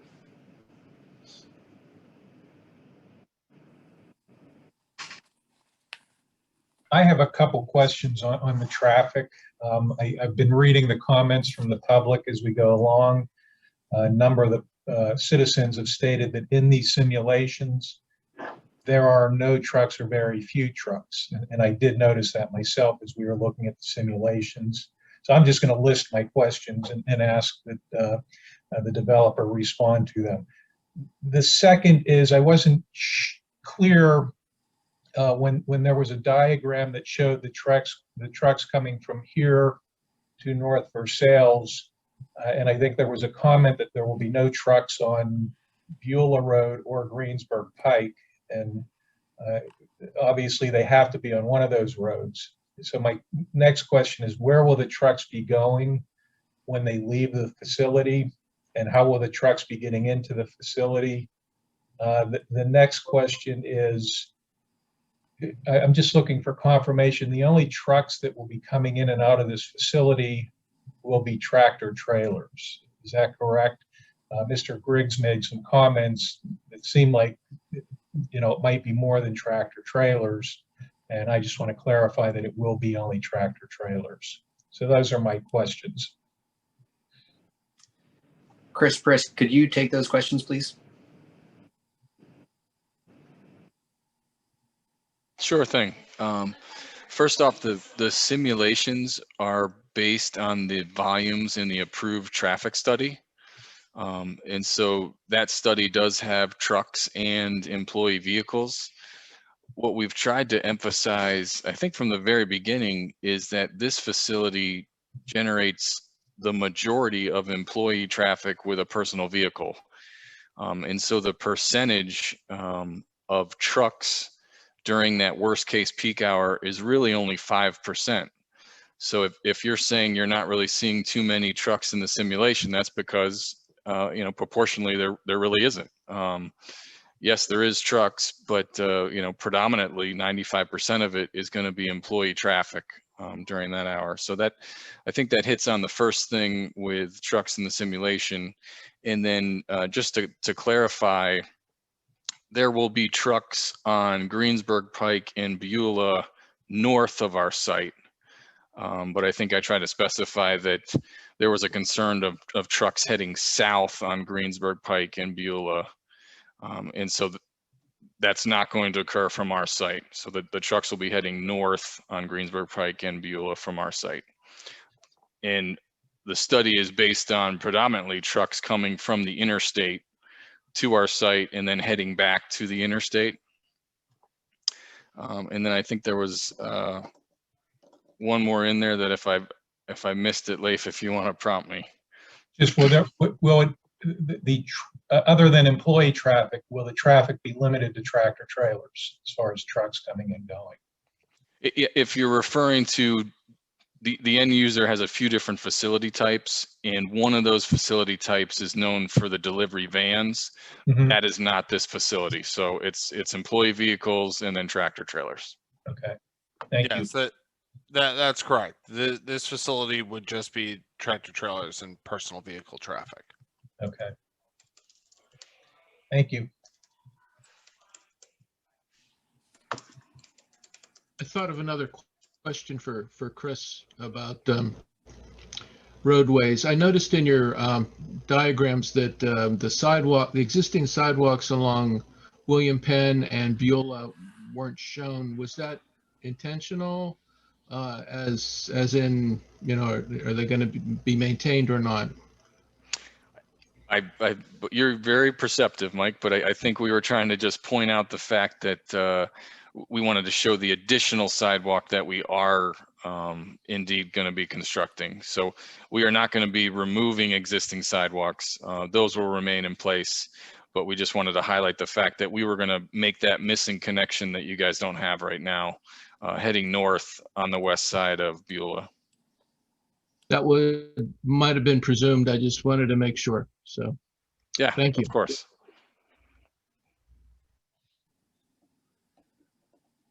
Yeah, I have a couple of questions. As far as the conservation easement, could someone explain to everyone, the public, what exactly that means as it pertains to this site? Because there are a variety of definitions or applications for such a term. So that would be one thing I'd like to ask. Looking at the simulation, and I'm sure you've seen this and you've studied it and you have an answer for it, but if you're, let's say a truck leaves the Greensburg Pike site or entrance exit, goes up Graham makes a right turn on William Penn Highway, and then wants to make a right turn onto the ramp on the Parkway East to go towards Pittsburgh. Now, I moved here 52 years ago. That right there, that turn is notorious for whatever type of vehicle, a large vehicle, hitting the existing pole that's there. And so I was wondering whether that had been considered at all. Also, when you're coming up Bueller Road and you come underneath the Parkway East, and you're going to make the right turn so that you can onto William Penn Highway and proceed to the Parkway toward Monroeville, that turning radius there, that is extremely small. Is that, and right now from memory, there is some sort of a pole there. Is that being removed and pushed back, widened? Could somebody address that, please?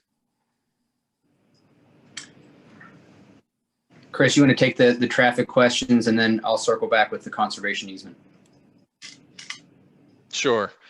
So to your first question, Daniel, yes, we're aware of certain truck turning templates that would need to be improved at various intersections. And so as part of the design process, when those plans are submitted, they'll have the turning templates on them, and they'll be able to get reviewed. And if radius improvements are necessary, they'll be accommodated in that design piece. With some of the intersection widening and upgrading that we're going to be doing, there's going to be certain utility poles and stuff that may need to be relocated and things of that nature. But we will definitely make sure that truck turning movements and stuff are acceptable, and there isn't something that's going to either slow down operations or create some kind of a safety issue. Okay. Thanks, Chris.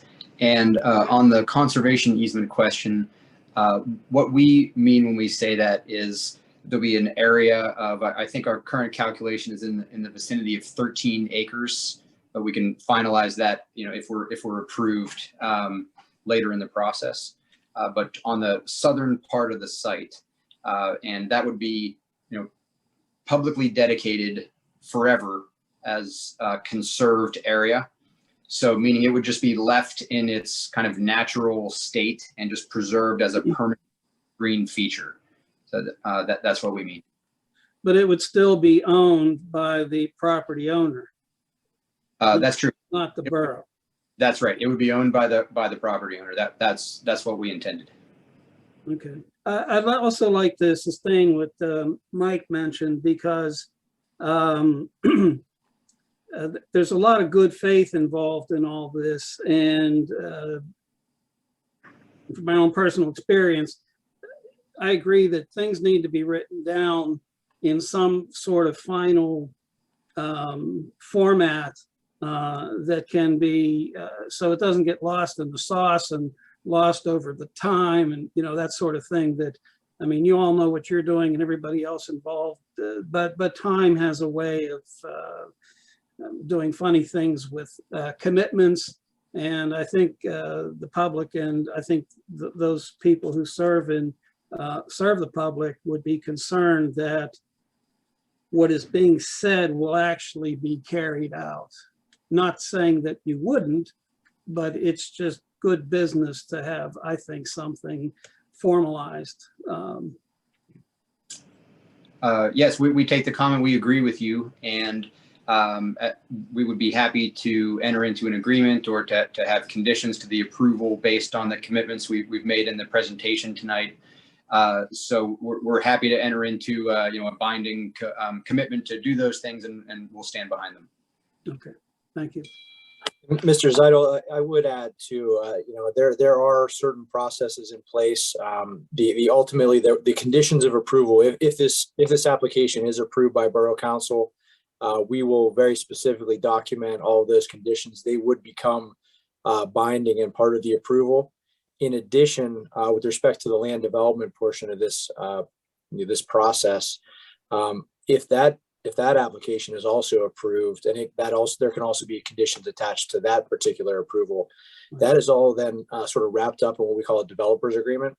And so that will be another sort of reassurance to the borough and to the public in general that all of the aspects of the approvals are adhered to essentially as a matter of contract.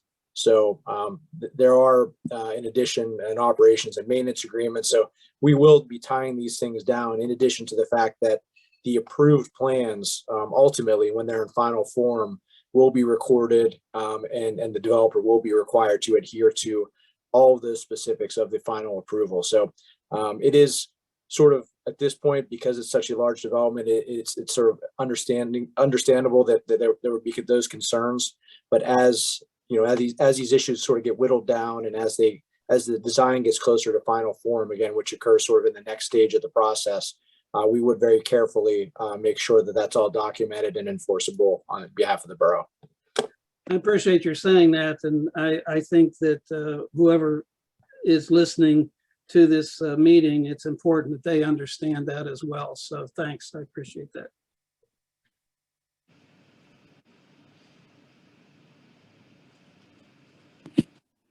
I have another question on the traffic lights. You had said before that you're using coordinated signals. Is that so-called, is that similar to intelligent traffic management systems where they're all going to be coordinated around the site?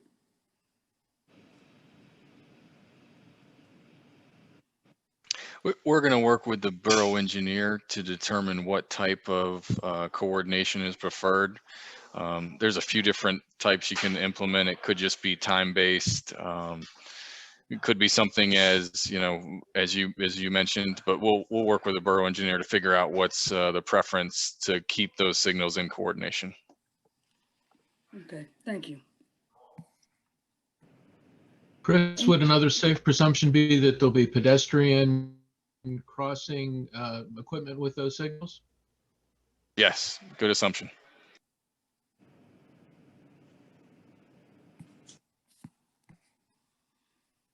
Okay. Anybody else on the planning commission?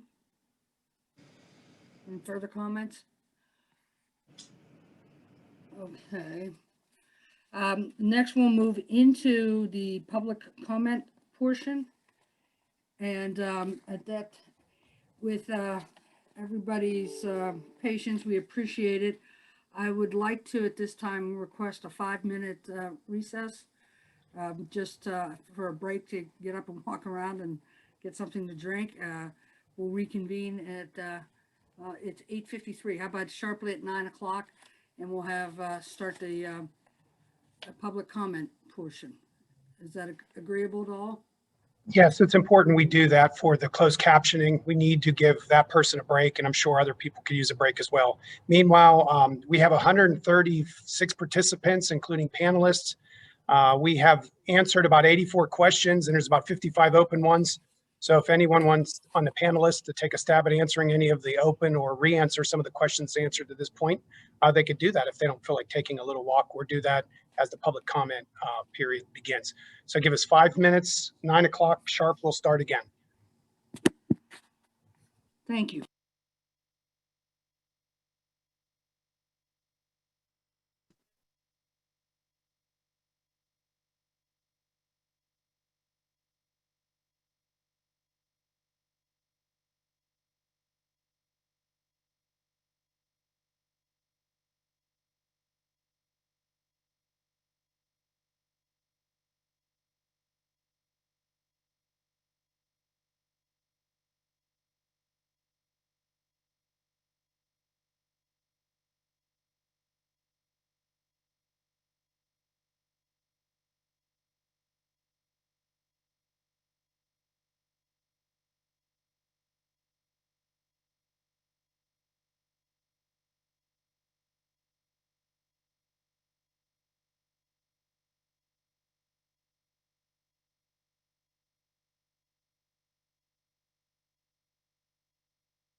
Okay, it's 9 p.m. We're going to go ahead and be reconvening here momentarily.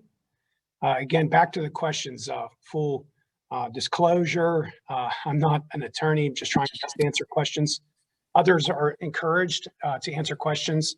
Gavin's probably mad for how many I've already answered, but I want to encourage the folks from Amazon and Hillwood to take a look at those questions. Many of them, there's no way for the borough to address or answer.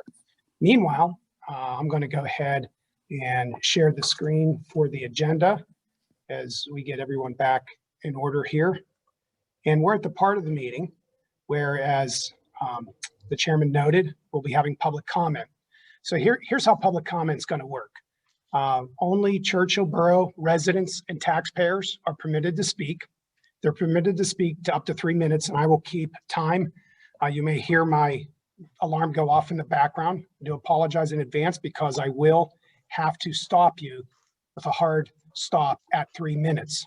Please state your full name and your complete street address before you begin speaking, and then I'll time it to start after you say that. Now, here's what you need to do. If you are interested in speaking at tonight's meeting, this is very important. You have at the bottom of your screen as an attendee in the Zoom webinar format, the ability to raise your hand. Right now, I have 9 attendees who have raised their hand, and they're in an order. So for example, Bill Saunders is first, and I'm going to be momentarily moving people from the attendees to panelists, at which time I will ask them to unmute.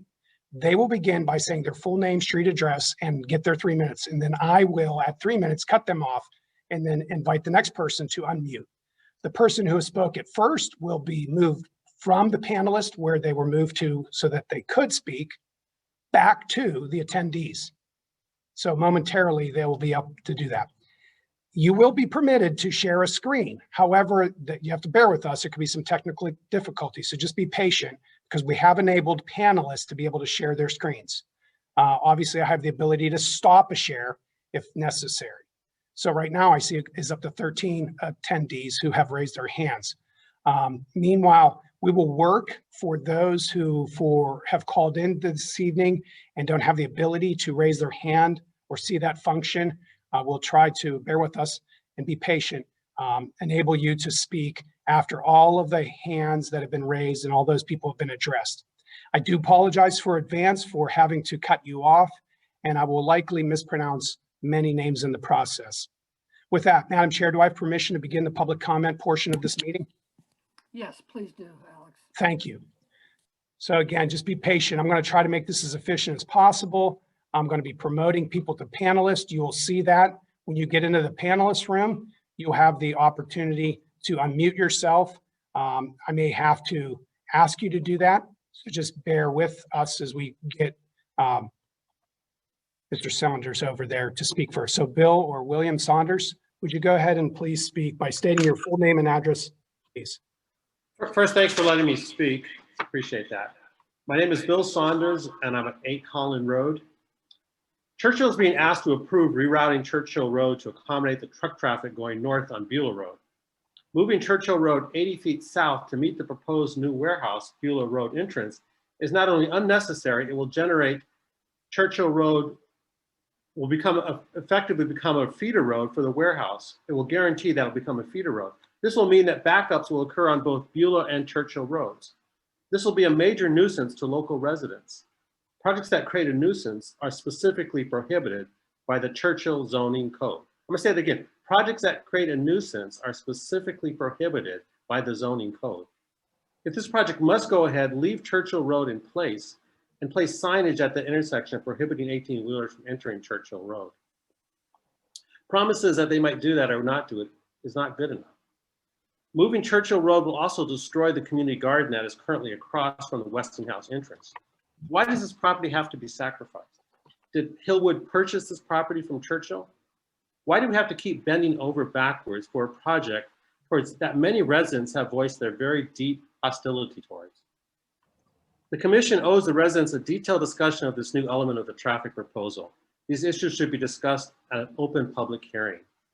If you let yourselves be open to these concerns, you'll be shocked how many of your neighbors consider this project to be a public nuisance and therefore in violation of the zoning code.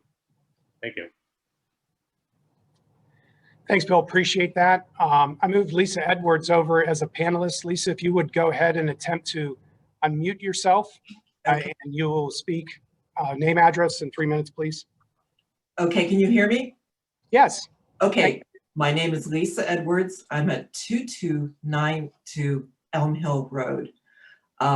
First off, good evening. Second thing is, I keep asking the question, and I haven't seen in any of this, any of the presentations, how the exit at Greensburg Pike is going to work. I don't know if you can see this, because I can't see me. But this is Greensburg. I mean, this is the Parkway. This is the exit right now. This in here has not been described on how that's going to work. If you ever come off the Parkway at this exit and come around this circle, we now have trucks that are going to be slowing down to going down into the site. Additionally, when the trucks are coming back up into the site, they're going to be crossing over with the cars coming off of the Parkway, because the cars coming off the Parkway mostly go on, on Greensburg Pike. So you're going to have a lot of crossover. All of this has not been described in any of the transportation shots that I've seen. I would like to know how that's going to be, because that exit right now, it's very short. It's very weird because it's a semicircle. It's very unusual. And now you're adding additional elements into it that you have to turn left, right, not to mention when you're having trucks coming up from a steep slope, coming up and now crossing in, crossing in to turn this way, they're going to be crossing the paths of cars and vehicles coming off the Parkway. That has not been described how that's going to work. So I'm very concerned about that. And none of your, even tonight, your transportation studies didn't address it.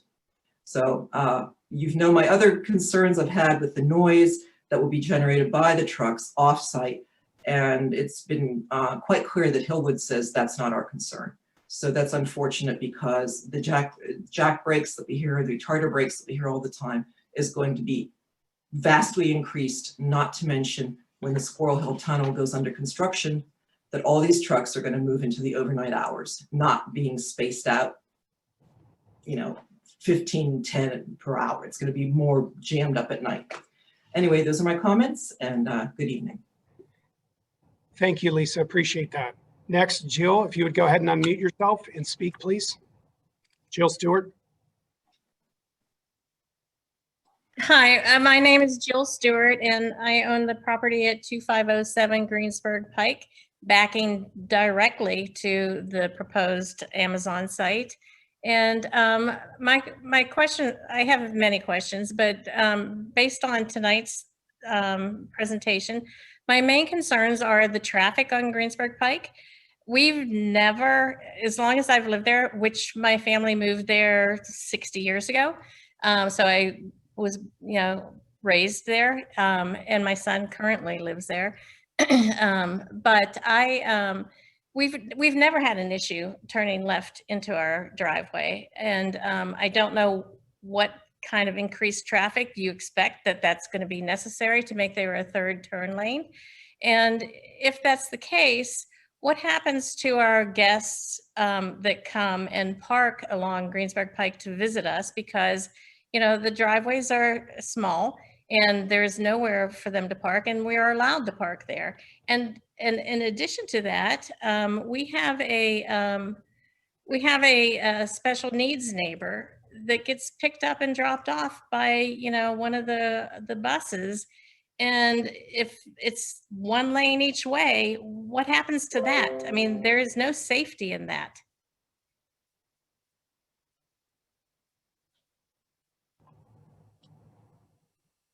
Is that it, Jill? Yeah, that's what I have to say. Excellent. Thank you so much for your patience. Next, Elizabeth Kassman, would you please unmute yourself and speak?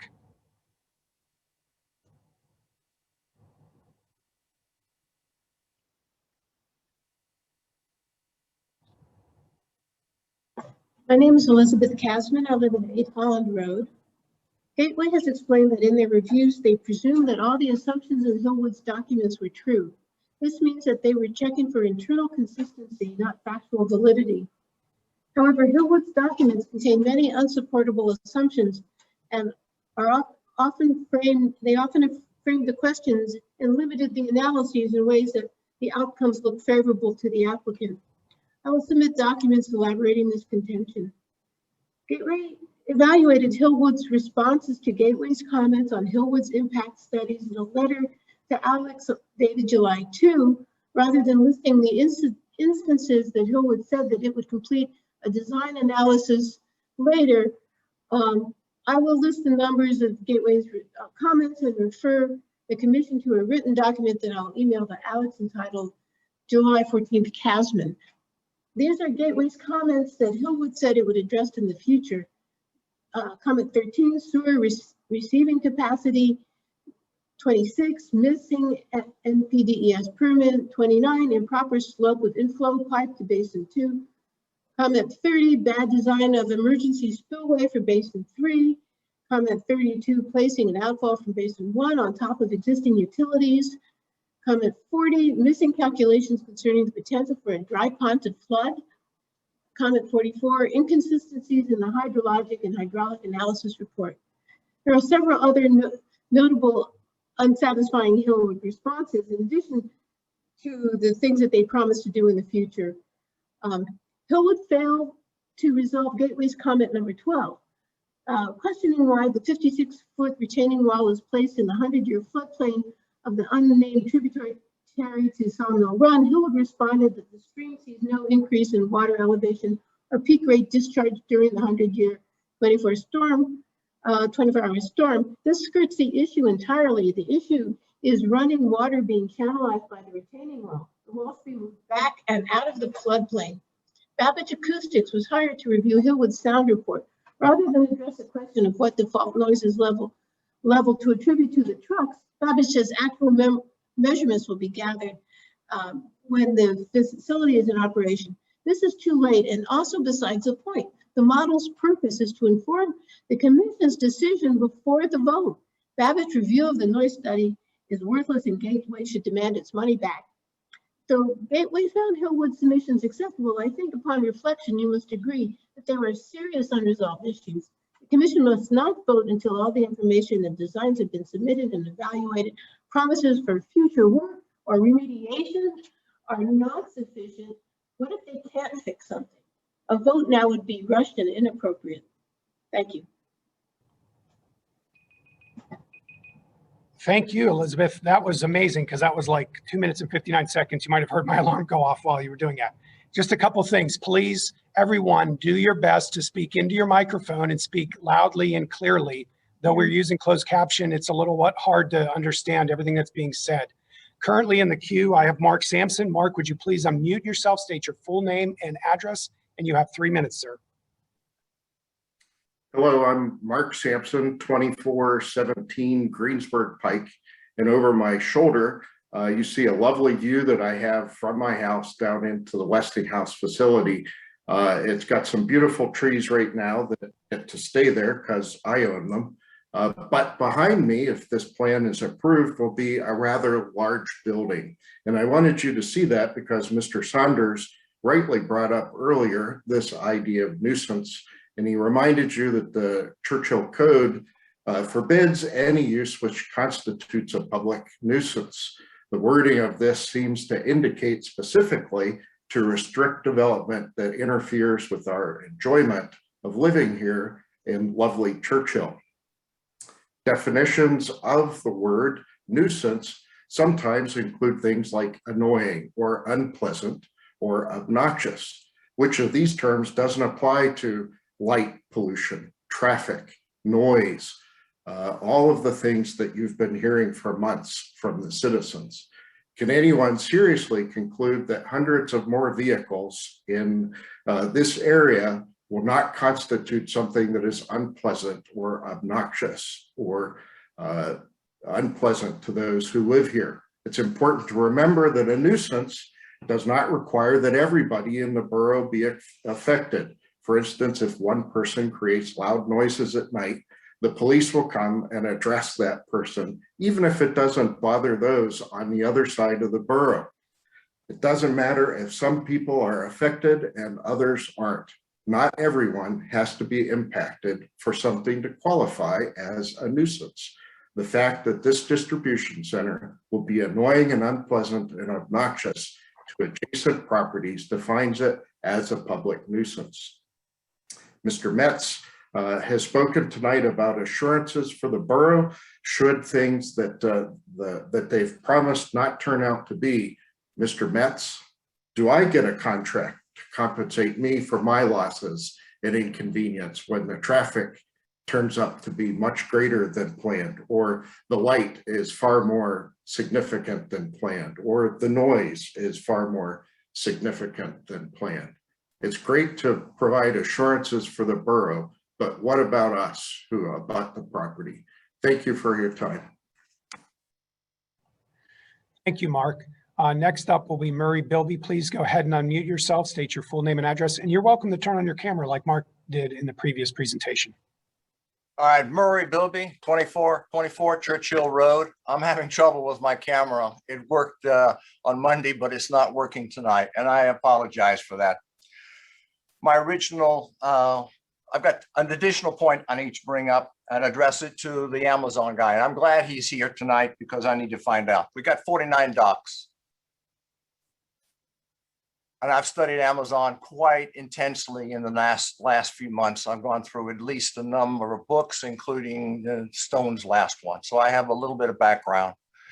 If we got 49 docks and we are filling and trying to unfill almost 3 million square feet in 2 days, if not in 2 hours.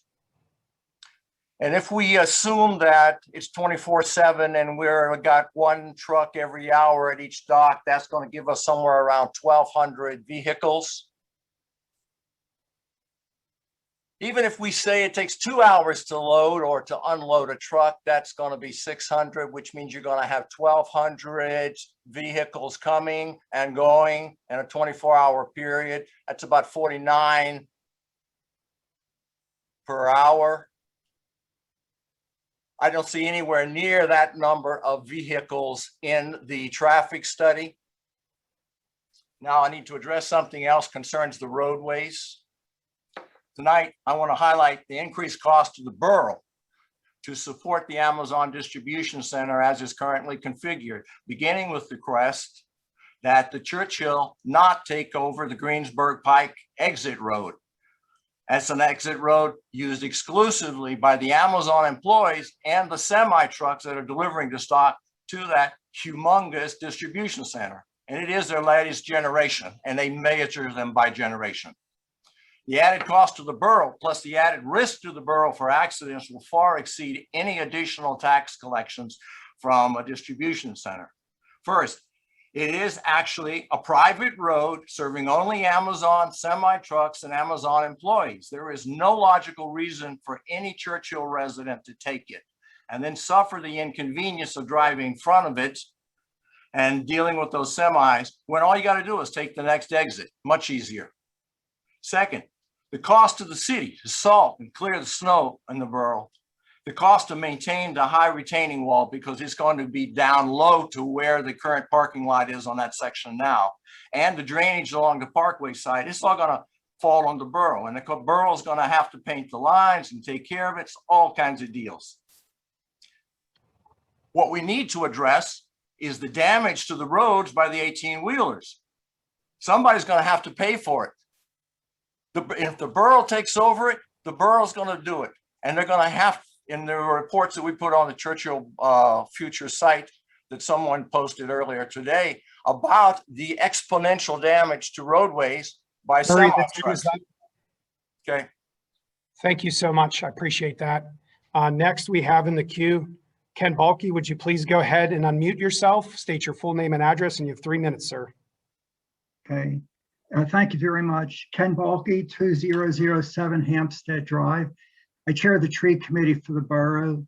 I'm a registered professional engineer, having worked 42 years at Westinghouse, and I actually teach a course on safety standards at the University of Pittsburgh's graduate nuclear engineering program. Our tree committee has prepared a 9-page report that we submitted on Monday to the tree survey that was done by Walter Jarash. and presented about a month ago. It took us time to pull together research information to respond to that document. There's three pieces I'd like to cover this evening. The first one is that our borough ordinance was completely taken out of context to justify that just because there were dead trees or some trees in fair condition, that, well, it's okay just to wipe out all 1,400, then we're actually doing you a favor. By taking a statement dealing with public right-of-way where we absolutely don't want trees that could fall on cars or people walking by. But in a wooded area such as up there on the Westinghouse property, there's no reason to justify taking all those trees. In fact, you'll see in our report that we have research that we pulled out that there's statements from experts today that we're trapped in an outdated cultural idea that a healthy forest is only one with nothing but green trees. Forests with dead trees, broken tops, down logs actually are more healthy than trees that are everything's perfectly green. And our report goes into more detail on that. The biggest concern we have with removing the trees, there's many and they're right in the report, but quite a bit of time is spent on the stormwater. And the stormwater is two elements. One, the amount of impervious surface on this property is going to be increased by 75%. And there's calculations that are shown in our report that show the extra runoff that's going to occur from removing the trees that are provided in there. The other challenge we have is that the input data for the stormwater calculations does not reflect today's reality. We cite storms that have occurred that are far greater than what are in the initial calculations. And this is meant more for Gateway than it is for Hillwood. The input really does not reflect, and there's data we've provided from the National Weather Service showing an increase in thunderstorms. And I really question the stormwater calculations that really, particularly off the east face of that property where there's no mitigation measures, could end up being quite problematic. The report also covers health and environmental impacts, economic impacts that are in there. And I would hope that everyone here, and even for the public, we wrote the report such that it could be in the paper tomorrow and it would be fine. But this project does not meet the intent of our borough ordinance on trees, and it doesn't meet the stormwater. So our concern is this design does not address our concerns with this. Thank you.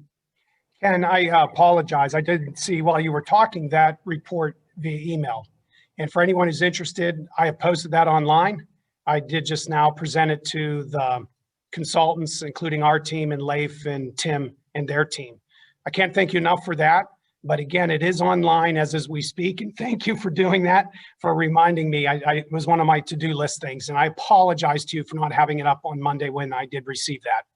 And I'll be prepared at the public hearing on Monday to go into more. I believe I have more time available, and I will walk through the work that we've done to raise the concerns on the removal of the 1,400. And we appreciate the effort being offered with new trees, but a new tree does not match a 50 or 70-year-old tree. They absorb so much more water and CO2.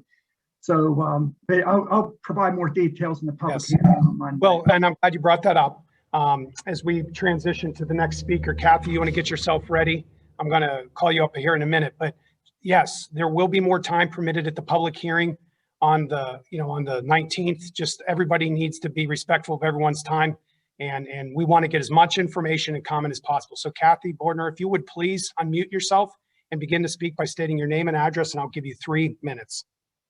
Don't start my time. How do I share have I shared my screen? Well, give me a moment. Let's work together. And I will not start your time until you are fully satisfied. So just give me 1 moment to make sure that you're able to do that. Have you attempted to share your screen? No, because I don't know how to. Great. So at the bottom of your screen, you should be able to see a share screen button. I don't see that. Let's see. Scroll around. Take your mouse to the bottom of your screen. It might be located on top, depending if it's a floating bar or not. Okay. Close captions. Pause. Stop. Raise Share hand. screen, green. Ah, there you go. Okay. Click that, Oh, and then look click at the that. screen you want to select. Okay, I did that. And so what happens now? I selected Okay, it. then you hit share at the bottom right-hand corner. Okay. Can you see I have it? not, yeah, it's coming here in a minute. It just says Kathy has started sharing her screen. So let's give it a second to load. What is it that we're going to see first? You are going, it's just one screen, you are going to see something from the Historic Resource Survey that Mr. Leif Metz referred to. It was done in January of 2021. I don't know if it was the State Historic Preservation Office. There we go. Now we can see it. So I'm going to give you your 3 minutes now to start. Thank you for your patience. Okay, and thank you. My name is Kathy Bordner. I live at 1926 Hampstead Drive. And like I was saying, you see a screen page from the Historic Research Survey that was completed in January 2021. The George Westinghouse Research and Technology Park, 133 acres of property and buildings, is eligible for listing with the National Register of Historic Places. There are 3 criteria which make the former site eligible for listing in the National Register. Criterion A, in the areas of industry and science as a leading research and development company. Criterion C, in the area of architecture as a local example of mid-century modern design. And criterion G, as a property achieving significance within the past 50 years. Criterion C, the first building, Building 401, was designed by the architectural firm Voorhees, Walker, Foley, and Smith, located in New York City, and it utilized the flexible modular approach to laboratory design, demonstrating an efficient use of space to accommodate scientists, engineers, and administrators. As such, the George Westinghouse Research and Technology Park is an excellent example of a mid-20th century research laboratory facility with an overall plan with designed areas of workspace, social gathering, and nature appreciation. The resource retains its integrity of location, setting, feeling, design, materials, and workmanship. The architects Voorhees, Walker, Foley, and Smith have been involved with numerous important buildings, including the Justice Court Building, 32 Avenue of the Americas, and the Chesapeake and Potomac Telephone Company Building. In January 2021, Douglas C. McLaren, Chief, Division of Environmental Review, Pennsylvania State Historic Preservation Office, requested that the developer consider the effects of their undertakings on historic properties in consultation with identified historic preservation stakeholders. The analysis should provide sufficient data and supporting documentation to demonstrate why a particular alternative is or is not viable. The data should not be manipulated to support a predetermined outcome. Rather, the selection of the preferred alternative should be supported by the data itself.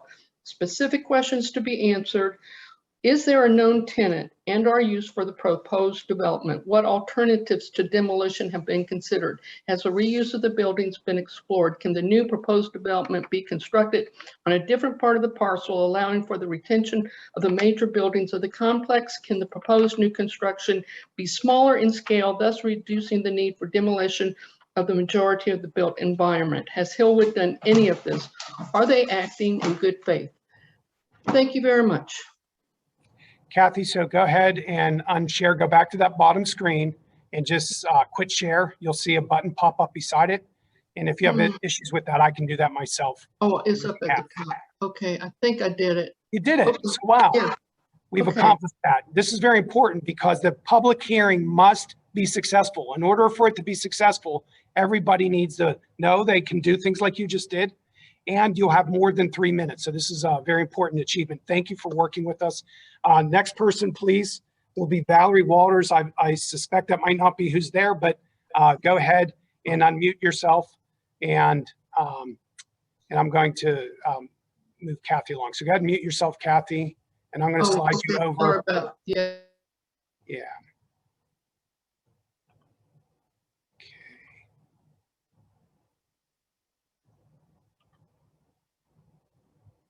So Mr. Waters, if you would please unmute yourself and speak.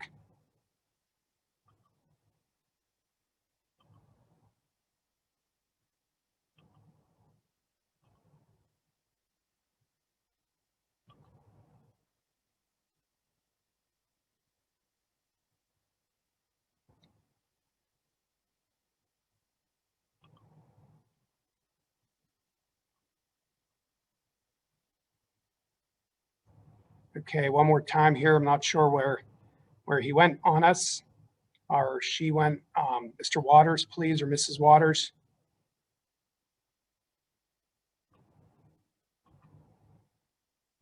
Okay, if for some reason your hand goes down and you get out of the queue, go ahead and raise your hand again. I'm not sure where that person went. Bob Klein, you are being moved to the panelist. Once you get that and accept that invite, would you go ahead and unmute yourself? Please state your full name and address, and you will have 3 minutes, sir. Hi there, my name is Bob Klein. I live at 1401 Old Beulah Road. I appreciate the opportunity to talk to you all, although it's quite frustrating that we can't actually speak to someone. I do appreciate the chance to talk to you. Every time I attend one of the meetings, I seem to develop an even greater objection to this. I suppose everyone has noticed, or many of you have noticed, the groundswell of community opposition to the project. And I'm going to give an example of why that's happening. Everybody's going to be adversely affected here, but here's an example of one person's affected, how, well, not just one person, but the group, myself and my neighbors on Old Beulah Road. We currently look out the window at trees, and that's going to shortly be changed to a retaining wall and sound deadening fences and walls at the top. And now I know, I learn of another change that is going to have an adverse effect on us. I appreciated the nice animation of the traffic study, but couldn't help but notice when it got over to the area around Old Beulah Road and Churchill Road that my little street, Old Beulah Road, was sort of grayed out. And now I know the reason for that. It seems like that the ultimate plan, because of the relocation of that intersection, is to essentially close Old Beulah Road so that I can't use it anymore to get to my house. And that means that not only now do I lose my view, I can't travel on my street. So if you wonder why there's such great opposition to this project in this town, it's because of the individuals who are going to be affected negatively, as I've just told you in this example. I appreciate the time, and if that's not a public nuisance, what I just described, I'm not sure what is. Thank you. Thanks, Bob. And to be clear, if in final design, it is necessary to limit left in or left out, right in, right out turns from that, or completely close that intersection off, the bottom part of the road will be left open. So I do appreciate that observation. What Bob did is very important, and that is to get into the details and be very clear about concerns and challenges that we have. So with that, Peter Sperdes is next. So Peter, I'm going to make sure you're in the right spot. I was a little slow in moving you over. So Peter, why don't you go ahead and unmute yourself, state your full name and address, and you have 3 minutes. Yeah, I'd like to share my screen before Yeah, you. let's work together to do that. So do you see the share screen at the bottom yet? I got it. Excellent. Good job. That's going to stink. What are they going to do? Are they going to close somebody's? Peter Sperdes, 1903 Hampstead Drive. Thanks, Peter. The letter from the borough engineer of Gateway Engineers with subject line Churchill Creek Development Conditional Use Review Site concludes that in our opinion, the proposed development meets all the standards of Ordinance 755, except for the submission of the approved parking study. That's in red here. However, in the same letter, Gateway remarks that many other comments must still be addressed. These are the ones in yellow. Thus, it appears that what Gateway's conclusion means is that reports on traffic, stormwater, noise survey report, and the review of air quality modeling report have been submitted, but that not all the comments made in the engineering review of them have been addressed. As Elizabeth Kasman has pointed out, in fact, even some of the comments that have received comment address status are made on the basis of promises by Hillwood or Langen to resolve a concern in the future. This is very troubling. I do not feel it is appropriate to approve conditional use permit on this basis. The promises are not just a matter of waiting for a permit to be approved by the relevant agency, which is not unreasonable if there were no outstanding issues involved. These comments are of a different kind. They are a matter of important engineering documentation analyses or design decisions that should not be unresolved or undetermined at the point of approving a conditional use. A design detail in one part of the project can have an unintended effect on another, and tight design control involving the entire project as a whole is important, as well as review by the borough. These should not be left unsettled in approving a conditional use permit. Council has three options. They can say yes and hope all the loose ends work out. A very likely outcome is a geotechnical disaster likely during construction, leaving an abandoned mess requiring borough attention and ruling out the possibility of development on the site for decades. This is exactly what happened to Kilbuck Township. The most optimistic outcome is a project that burdens community in terms of poor air quality, noise, miserable traffic congestion, dangerous accidents, and a drain on the borough's finances and administrative attention. This precludes other beneficial uses of the property due to the massive size. Even once the tenant leaves the building, the problems will not end. The community will be left with the end-of-life problems of a huge retaining walls along Beulah Road to keep up, an artificial stormwater system that requires constant monitoring and frequent maintenance, and a massively large special purpose building containing a huge amount of e-waste from all the automated machinery and a large entrance from Greensburg Pike to monitor. The option two is they could say no and do nothing else, but this just leads to a repeat of the first problem. What they should do is to say no and lay the groundwork for applications for an appropriate project. Wait to approve until there are very few loose ends, which can be assured to be under good design control. Thank you.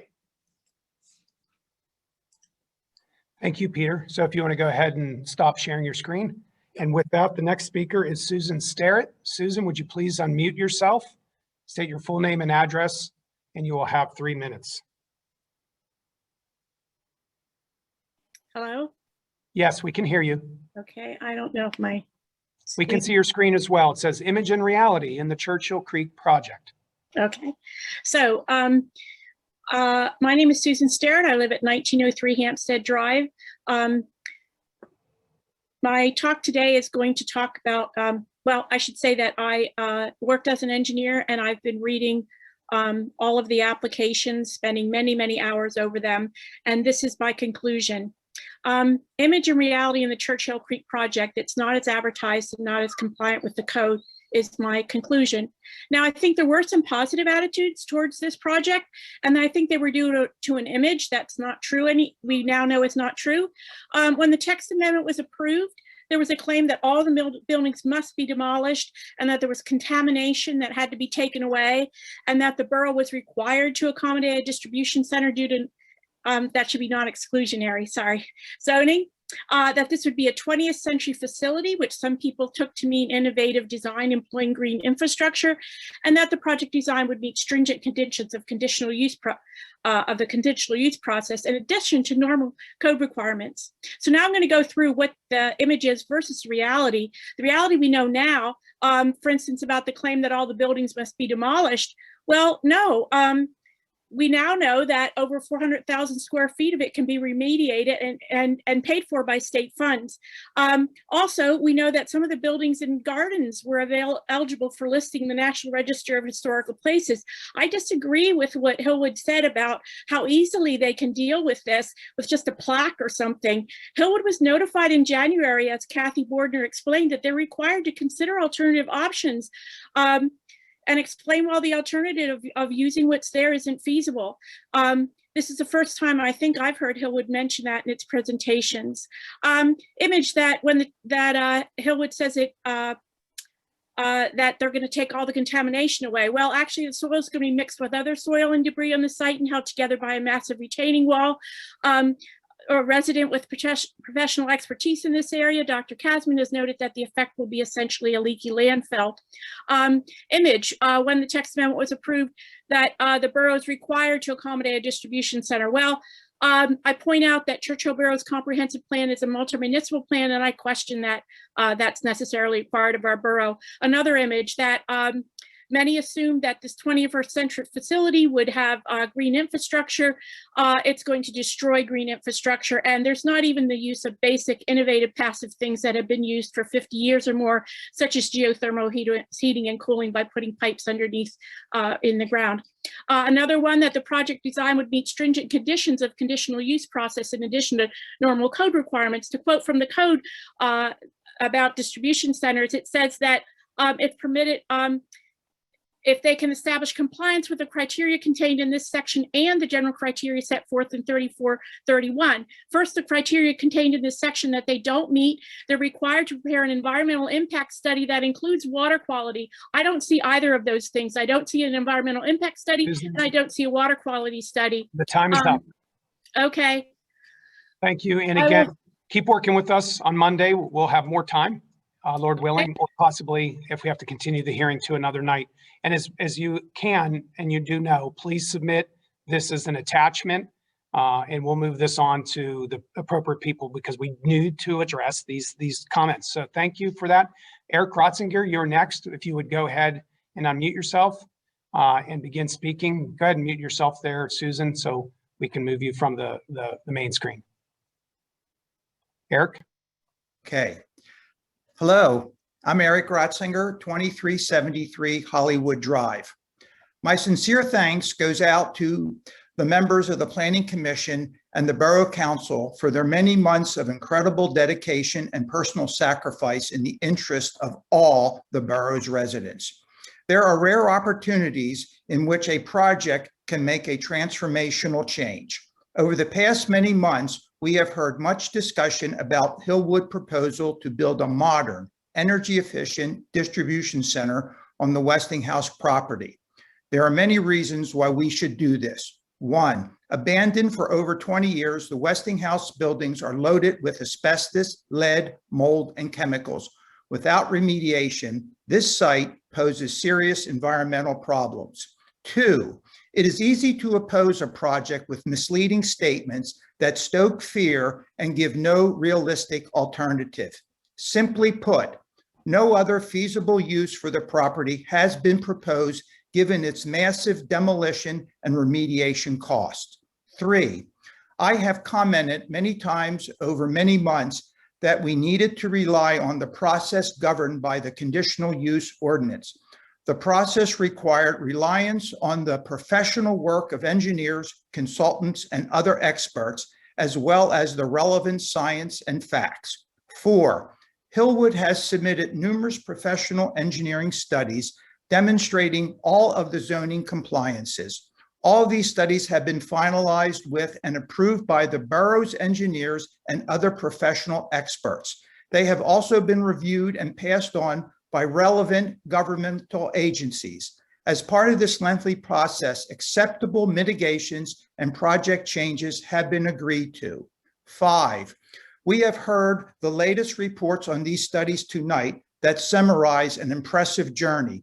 This shows how well the process has worked, how open it has been, and where it has taken us. Six, this project will supply new tax revenues that are greatly needed. Based on an assessed value of $300 million, there would be new and annual real estate tax revenues of over $2 million for the borough, over $8 million for our school district, and over $1 million for the county. We need to all think seriously about financial projections with and without this project. Finally, the project will provide our region with 1,000 to 1,500 full-time jobs with immediate benefits and educational reimbursement, as well as substantial construction jobs and other important local and regional benefits. The transformational impacts of this project are substantial and will benefit all of us. I fully support a recommendation by the Planning Commission to approve Hillwood's conditional use application to the Borough Council. Time is up, Eric. Thank you. Thank you.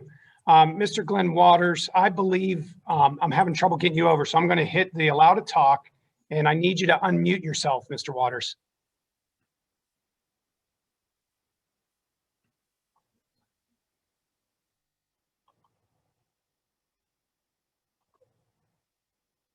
So we'll do that once more. So again, I'm sending you the ability to unmute yourself.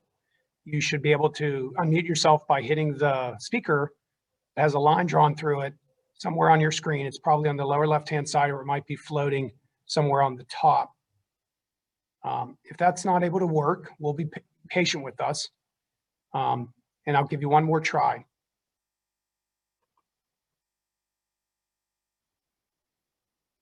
Meanwhile, I've promoted Jim Taperna to the panelists. Jim, would you please unmute yourself? And you'll have 3 minutes. Name, address, please.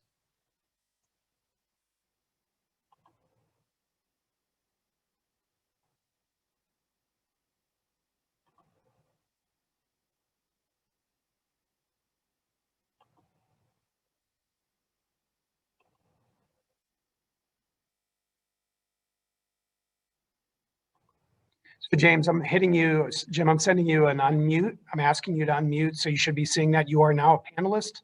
So if you could go ahead and speak, that would be great.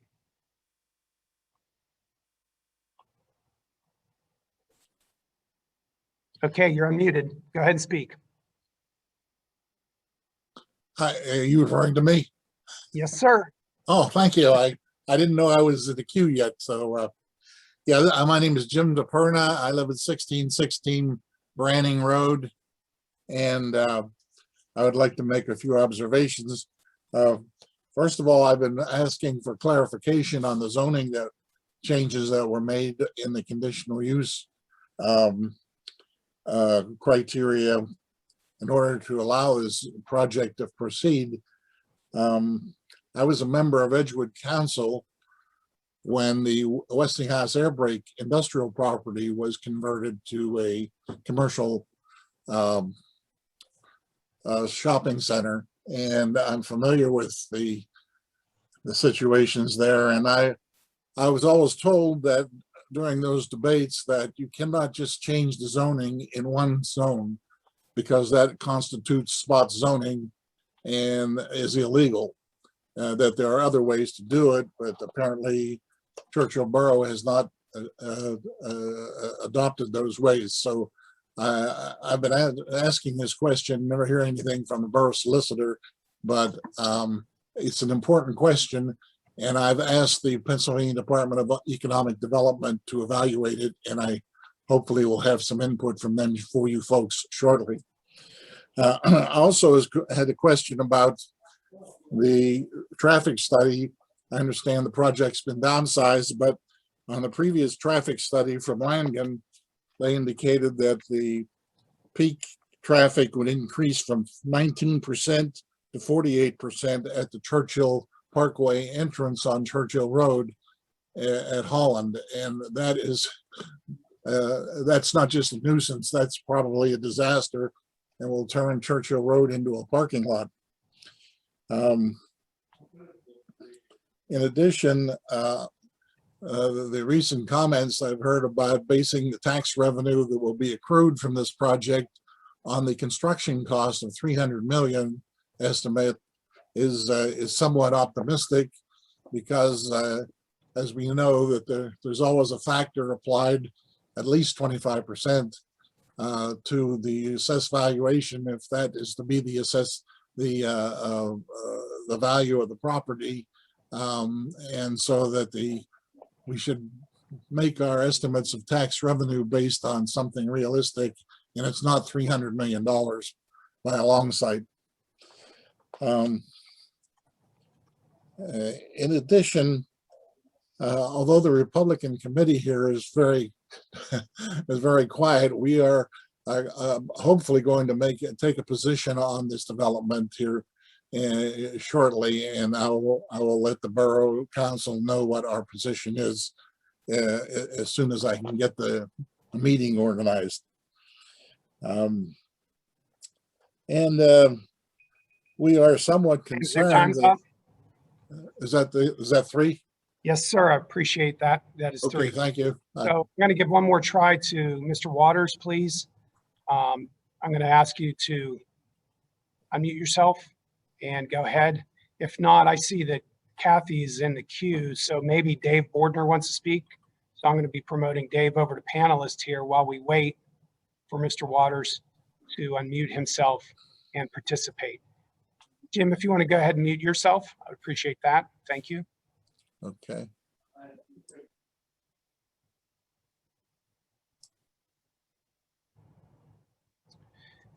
Meanwhile, for Mr. Waters, please, if you can, in the Q&A, kind of maybe type out some things. I'm not sure why Things seem to be challenging for you this evening. But Dave Bordner, why don't you go ahead and unmute yourself and have at it.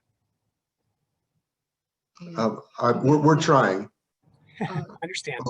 We'll be. Do you hear us? Yes, we can. Okay. My name is Dave Bordner. I live at 1926 Hampstead. I would like the Planning Commission to ask this question or get it in writing, this $300 million valuation. If we can get that in writing, that they agree to that, I'll feel good about that. But until you do, it's fantasy. I'd also like to have the Planning Commission to ask Carly, what happens to the water that goes into a pipe that has debris in it? Where does that water go? And she was making it sound like everything was good, but during a heavy rain event and debris gets in a pipe, that water is not going to go where you want it to go. So there's that.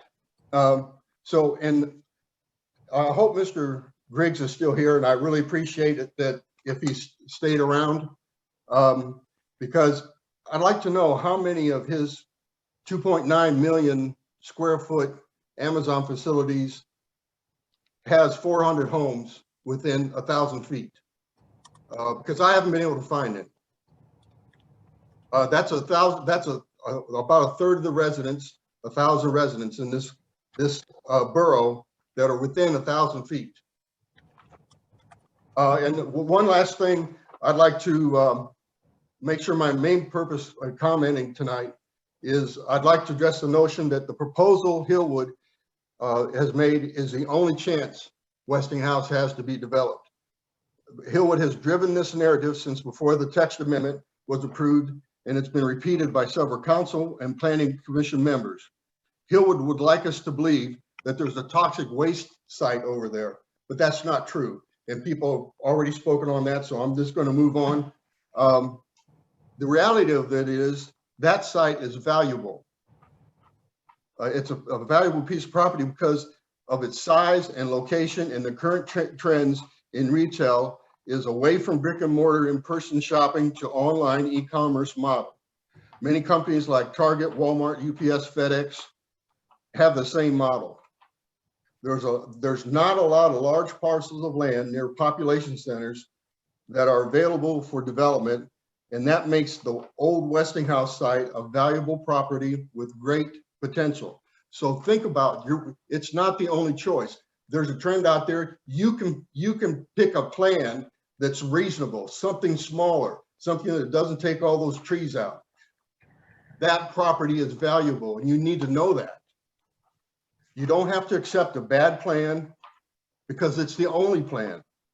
Market forces have changed, and the old Westing site is valuable to many companies.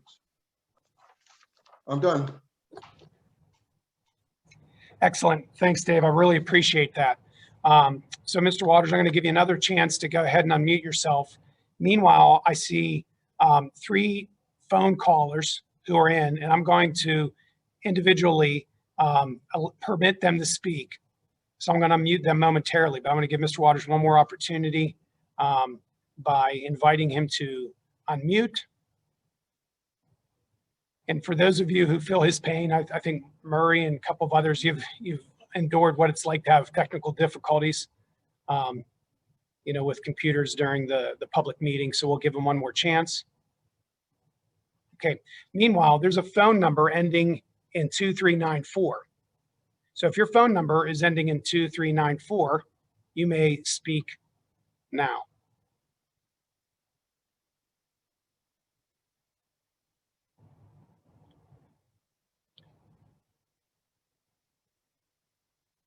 Okay, one more time for 2394.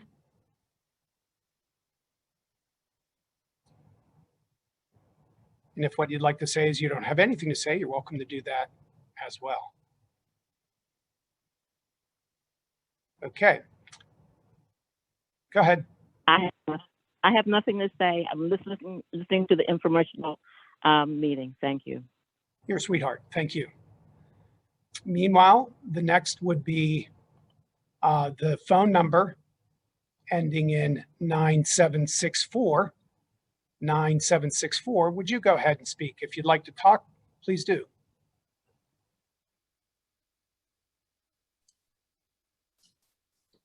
Alex, I believe that is one of our sub-consultants, actually. Thanks, Dennis. I appreciate that. Next is caller user _2. Caller user _2. Would you please speak if you would like to? Where's the mic? Oh, Mr. Waters, I believe you've unmuted yourself, so that's great. Valerie or Glenn, if that's one of you, why don't you go ahead and state your name and address, and we'll give you 3 minutes. No comment at this time. Oh, thank you. If you have challenges in the future, let me know. Meanwhile, I'm going to lower your hand so I don't get confused myself. Thank you. You're welcome. So we were looking at call-in user _2. If you are interested in speaking, would you please do that? Okay. Having had that opportunity, Madam Chair, it appears that there are no other individuals who have their hands raised or are interested in speaking. I will, for the good of the order, allow that for another second or two. Again, no hands are raised and no individuals have expressed that. Meanwhile, back to the Q&A, we've answered 95 questions. We have 64 open. So we're trying our best to stay up with those. Some of them just cannot be answered. Some of them are just comments, and comments are welcome. So now we're at the part of the agenda. I'm going to go ahead and share the screen for the, let's see, we don't want to share that. Here we go. So here's the agenda.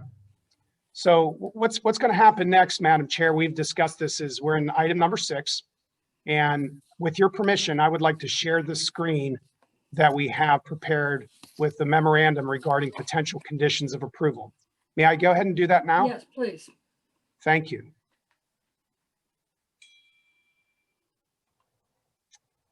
Okay, let's see.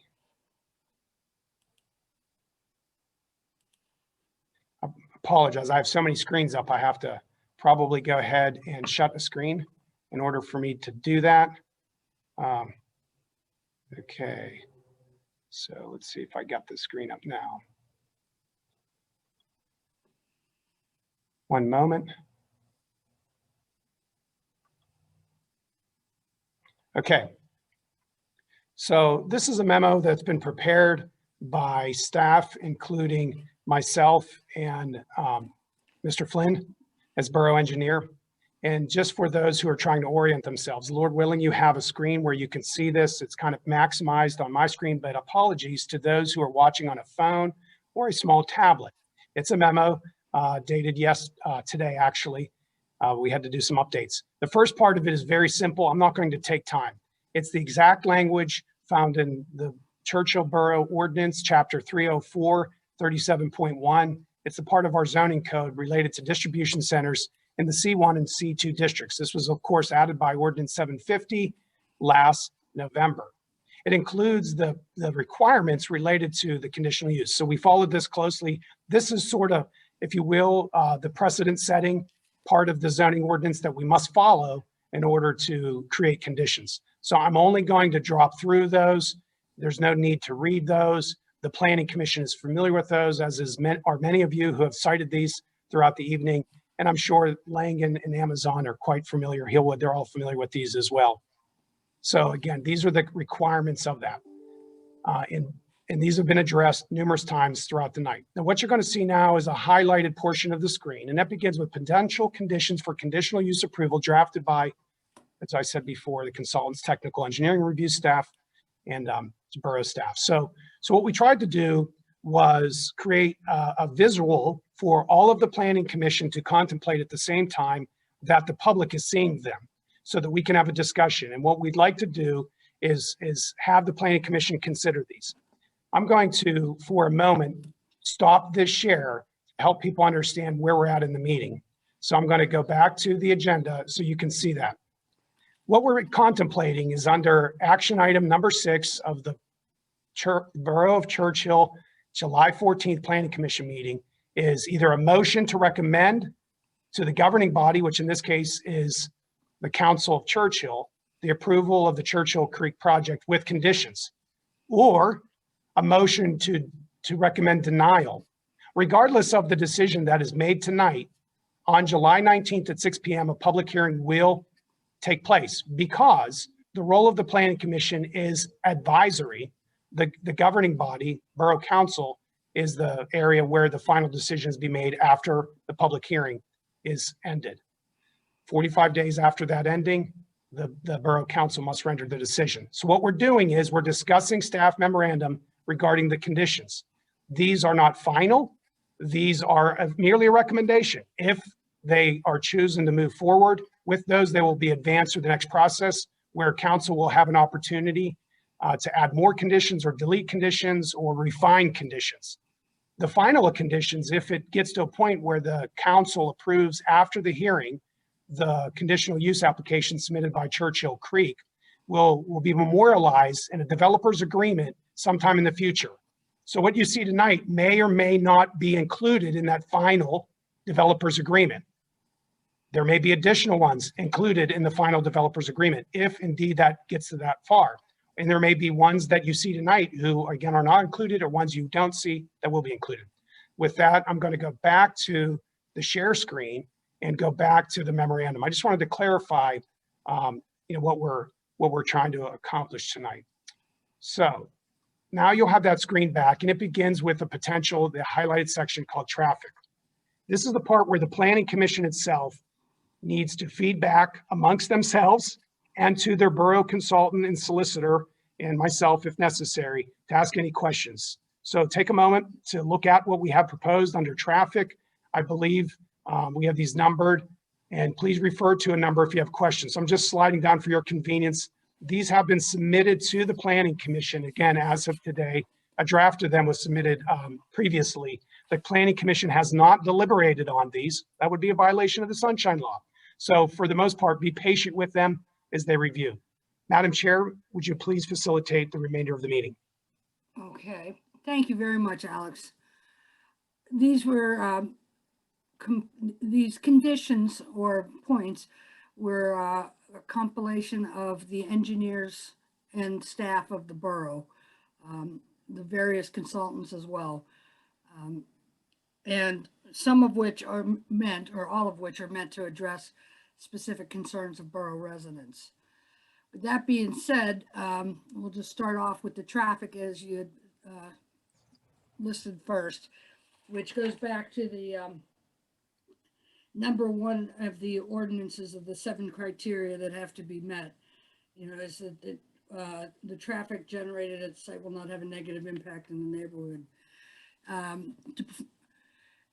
We talked, one of the questions I raised is having the applicant, Hillwood, perform post-development study to establish actual trip generation, trip distributions, truck percentages for the proposed site.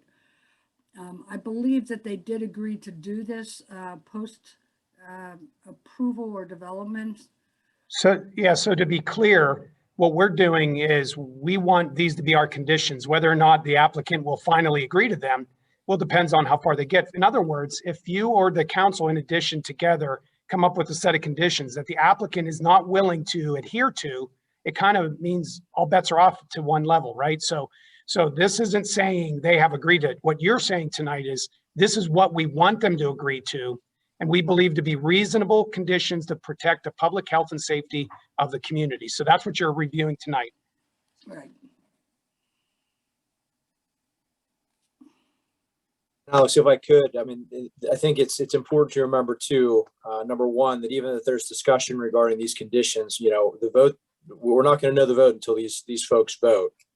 So this is not saying it's approved. This is not saying it's denied. This is purely a discussion item at this point, so that it also presupposes, as we talked about at the beginning, that the Planning Commission determines that the criteria from the zoning ordinance have been met.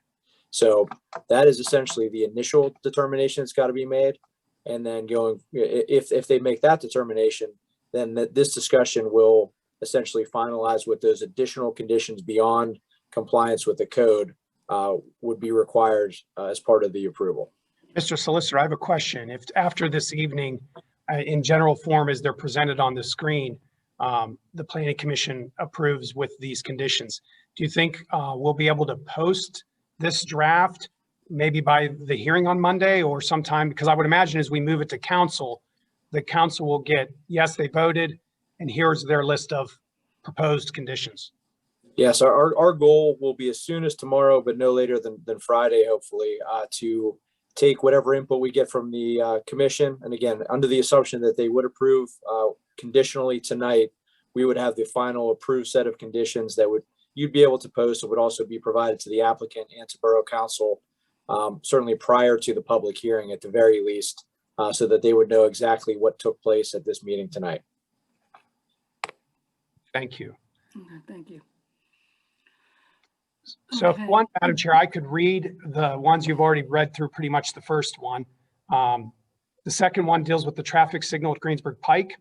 Alex, if I could, I did have one comment on the first one, and just more of a clarification I think might be helpful. So I'm looking at it, and I'm looking at the, let's see, the second sentence where it says applicant shall implement additional measures as needed to mitigate traffic impacts beyond those indicated in initial traffic impact study. I think the more appropriate language there would be the approved traffic impact study, since we are at this point at that level where the borough engineer has approved the current form of the traffic impact study. So Sounds again, good. approved instead of initial to be get rid of initial and say approved. Okay. And you don't, and Alex, I'm going to take notes throughout this too. Okay. So, you know, you're welcome to edit on the fly, but don't feel like, I know Dennis and I are both, you know, tracking these as well. So if you don't catch them all, don't worry about it. Thank you. That's just a suggestion. I don't know if planning commissioners have any thoughts or concerns about No, that. that's fine. We don't, Yeah, Okay. that makes sense. we don't need to sit here and watch edits. Sorry. No. The Right, so- second one, I had a question, and maybe Dennis or maybe one of his consultants could help me with it. You know, with respect to the traffic signal at Greensburg Pike, that is a county road, is that correct, Greensburg Pike? Yes, I think so. Yes. It is county road. It is. And is the I'm looking at the recommendation or the recommended condition here that came, you know, from in the staff memo regarding, you know, maintenance of that traffic signal. And this is just my ignorance. Would it be expected that the county, you know, would take that over and maintain that? And or are we asking the applicant to reimburse the county for these electrical costs and then the future maintenance, or am I understanding that correctly? And I can speak to that as well. We do pay the bill, I believe, on the light at Lewin Lane in Greensburg Pike. We share that actually with Forest Hills because it borders our two communities. But I like where you're going with this, Gavin. I do have Kyle Brown on the line, who's with our traffic team. He could speak a little bit more to the responsibility of the lights. Yes, all the traffic signals would be owned and maintained by the municipality, regardless of whether it's on a state route or a county road. It's the municipality that owns and maintains those. Okay, so thanks for that, Kyle. So maybe it'll be more accurate to say that applicant shall reimburse the borough for costs, you know, for maintenance and electrical costs. Yes, I would agree. And Alex, you said now you get a specific bill for the Lewin Lane Greensburg. Yeah, we are the owner operator of the Lewin Lane Greensburg Pike traffic light over by the funeral home, and we do bill Forest Hills for a portion of those costs, including repairs and maintenance. So we do electricity. It's you know, a marginal cost, but you know, local governments, because we have the opportunity to regulate land use, are given the task of managing the lights, though they be on state or in this case, county roads. Okay.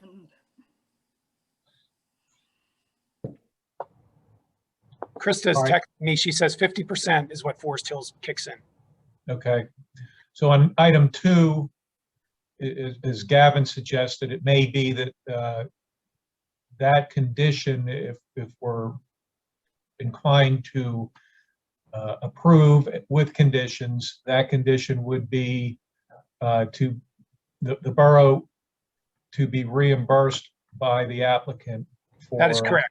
the maintenance and electrical costs of that light. I believe that's what Kevin's suggesting, and that makes sense in that our police force and our public works individuals are monitoring those lights 24/7. And if there's an issue with operation, we would be one of the earliest to know about that problem and be able to address it with the consultants who work with us. Is this because it's a new light? And what about the light at Beulah at the relocated intersection? So we'll get to that in a minute, but yeah, I mean, you see that on item number 3, but that is because it is a new light, it's an additional cost. We do operate and maintain the lights at Beulah, William Penn, the blinker at McCready. We get a small electric bill for that light that exists up there. Well, the pedestrian crossing 3A, that sort of applies to all of the new or adjusted traffic signals. So it seems to be misplaced under 3 because that's just talking about truck signage. So I don't know if it needs to move up into item number 2 or somewhere else, but I would think that, I mentioned before that pedestrian crossing signals and striping are going to be probably at all these, most of these intersections, not just the one at Greensburg Pike. That's a fair assessment. So we'll note that, Kyle and Dennis, if you could go ahead and make sure that's noted as we deal with this, because I'm just going to slip down after we look at number 3 to 4, and I'm going to move it so that your screen begins with number 4. So you should see 4 on the top and possibly see part of number 10 with the school zone at Greensburg Pike as a condition. So please take a look at those and we can comment or ask questions as you see fit.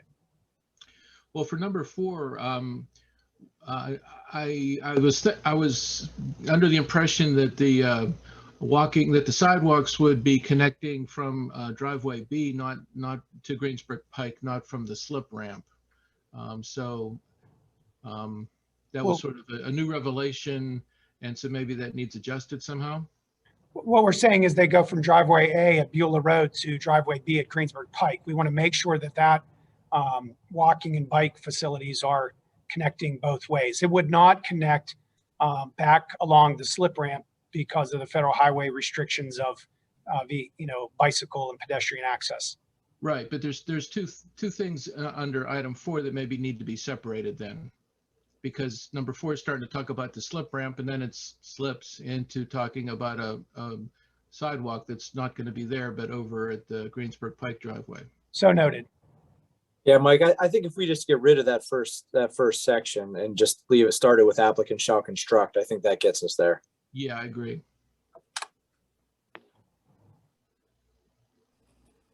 Yeah. Can we go back to 3? We didn't finish 3. I mean, Let's go back to, could we go back to 2 before we go back?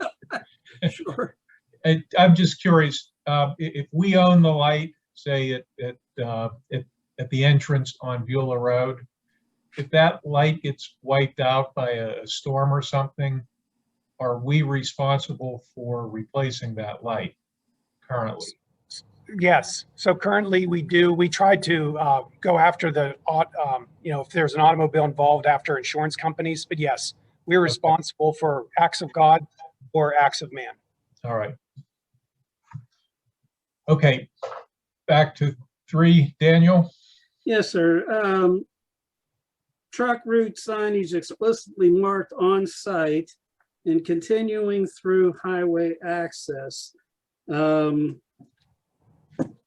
not sure where the legal responsibility or liability, where that line is between what the applicant should provide on site, that's one matter, versus anything elsewhere beyond what's on their site. And so, the rest of these sort of bothered me in a way. Updated weight restriction signs on Beulah Road and Greensburg Pike to be installed at applicant's cost. Who's supplying the signs? Who's going to be responsible for the fact that they are accurate and that sort of thing. Are we not asking the applicant to do something that belongs to the state or to someone else? We, as it says, those will be PennDOT signs, type signs. They will be done at their cost, whether we do them or a third party does them. And it will be the truck routes as approved through the traffic improvement plan that we've talked about this evening. The traffic improvement study designates the routes for the trucks off-site, and those need to be properly signed. So it's a great question. And I think it's a matter of just making sure that we'll be approving, PennDOT approves all those things as well. We just want to make sure all the signs are fresh and clear and are placed according to law. And I'm Dennis, just saying, from our standpoint as a planning commission, specificity is important. If we're making a recommendation to council, maybe that should say PennDOT approved or whatever. okay, fair enough. But are we saying that the applicant is responsible for the cost? Because it doesn't say that explicitly as it does in the other ones. I believe it does when it says under C. It's assumed that all of those will be Okay. done at their cost, but that is a good thing to point out and be, as Dan was saying, very specific.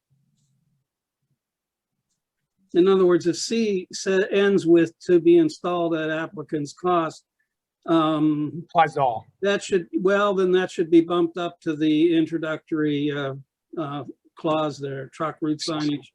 You know what I'm saying? Yeah, that's the intent. Then it's clear. I made that change. Daniel. I agree. Thank you. Yep. So if we're down to 5 now, I'll slide down to 5. Can I need to ask a question on number 4 though. This new, okay, I understand the new road into the facility, the slip ramp and all that. The walking and bike lanes to connect Greensburg Pike and Beulah Road, this is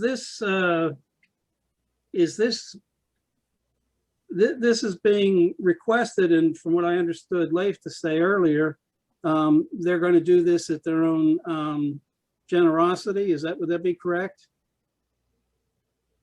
That's what I understood. That's what I heard. I'm not sure I'd use the term generosity, but I think they did say they were willing to do it.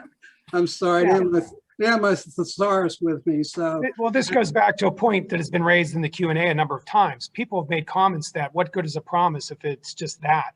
And this is important, that though the developer may have offered to do an improvement, we want to make sure that the developer's agreement that may potentially be signed if approved by council and the developer have that in there. So we have something to go back on for recourse. Great. Yeah, it has to do with connectivity, and since it's technically a public road, the public should be able to do more than just drive their car on it. Was some of the thought process. That's for the sidewalk. I just meant the other one. I'm just bringing this out so that it's stated, not that I doubt it or question its validity. It's just moving on. No, So I agreed. Number 5. And if we put it in there, it's also it goes along with our comprehensive plan as well for connectivity. Yeah. It seems like some of this may be redundant with the list I asked about earlier, a documentation of the various nuances that have been discussed and promised that may not necessarily be drawn or documented or designed yet. I'm not even sure we've seen a design for that sidewalk yet, but it's good to know that it's forthcoming in land development, I presume. Okay. So number 5 is in something that's been raised by numerous residents.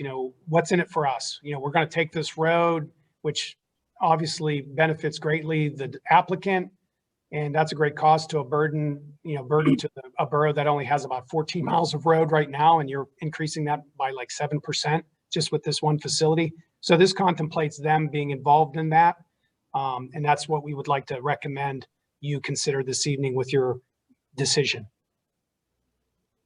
Oh, looks like a good idea.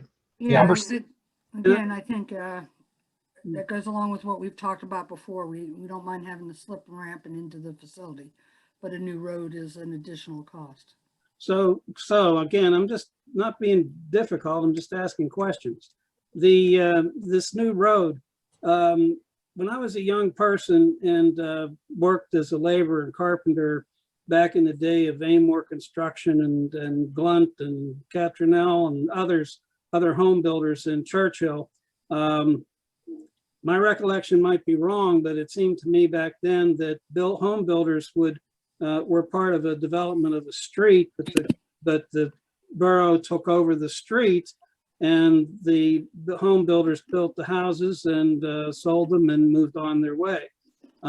So we're asking them to provide snow removal, maintenance, reconstruction. Is this in perpetuity? So that's a great question. What we anticipate, if you remember recently, we have the conditional use approval for the Schaefer School redevelopment proposed by Trek Development. And they're proposing a private street built to public standards, which will be accessible to all emergency vehicles and anybody else in the public. So you'll be able to come and go. It's not a gated community. However, it's a private road, which means it will not be on the liquid fuels map, which means we won't get money for it. We anticipate this road being formally adopted and accepted by ordinance within our code as a road, which we will then submit to PennDOT to become part of our liquid fuels map, which allows us to get annually revenue through the liquid fuels program of the Commonwealth of Pennsylvania. But it will be our road. It will be a public road if this goes forward. And what we are anticipating, and this is just putting it out there, that they do that. Your last question of perpetuity has not been determined. You know, obviously there will possibly be future owners at some time in the date, whether this has a 10-year sunset. But let me explain how things work in the borough now. All of our roads are plowed and maintained through a private contract with Gigliotti and other sub-consultant contracts.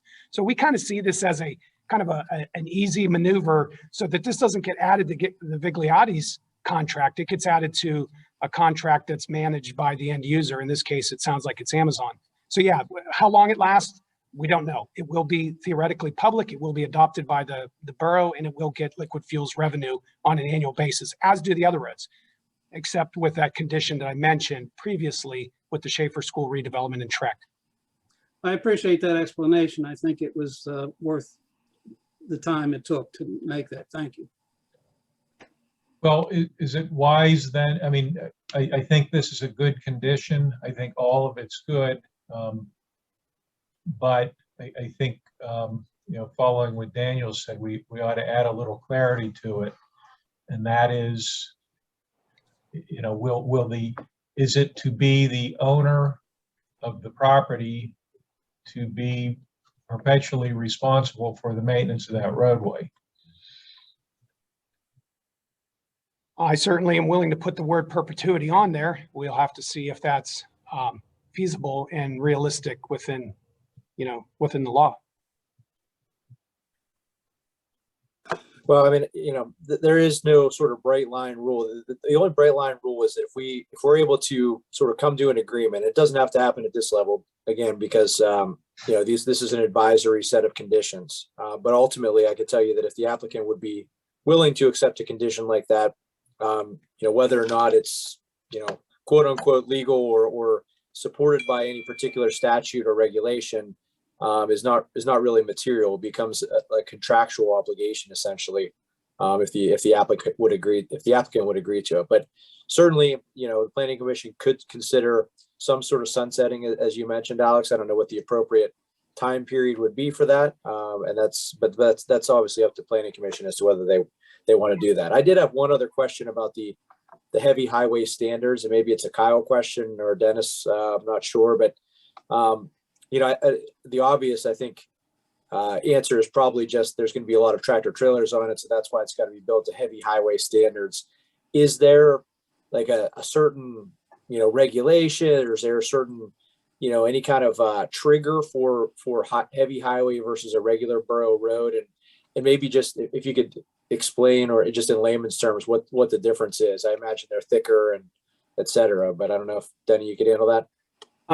Yeah, and Kyle can jump in after. Essentially, what I would think maybe changing that from heavy highway standards just to standards reasonably approved by the borough engineer. And in that case, they can provide actual calculations, and we can make a determination of the thickness of asphalt, subsurface, that would be required for that roadway in order to handle, and again, you would base that off of the easels of the trucks and the expected traffic of that roadway. Kyle, I don't know if you have any other comment towards that. No, I would agree with that. Just a design mix and calculations to support the pavement buildup that would adequately service the demands that are expected for it. So maybe it must be built to standards established by the borough engineer and bonded by applicant in an amount established by the borough engineer. Yeah, I have that jotted down, so we're good there.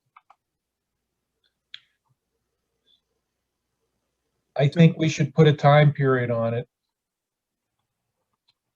Well, let's start with the most, right? Yeah. I don't know how to spell the word. IN space PER. I'm just making a note. I think the point is, to us, it's a marginal cost. If you were to, yeah, if you were to look at the size of the parking lot and the size of the road network for the truck corral and so forth, we believe this is a marginal cost. They're going to have to plow those roads to keep their employees moving and their trucks coming and going. And it's just a matter of amending, making sure their contract goes and does these things as well. So I don't think it's over the top when you consider the size and magnitude of the facility, and especially in relation to the size of the borough. All right, 6. I agree with 6. Yeah, that's sort of stating the obvious, but for documentation purposes, that seems certainly appropriate. Yeah, 7 is an issue of a traffic advisory board, and it's something obviously council's going to have to wrap their head around. What does that look like? Who and how many are on there? How often they meet? But the idea was there's so many issues related to the challenge of this size of distribution facility located in Churchill Borough.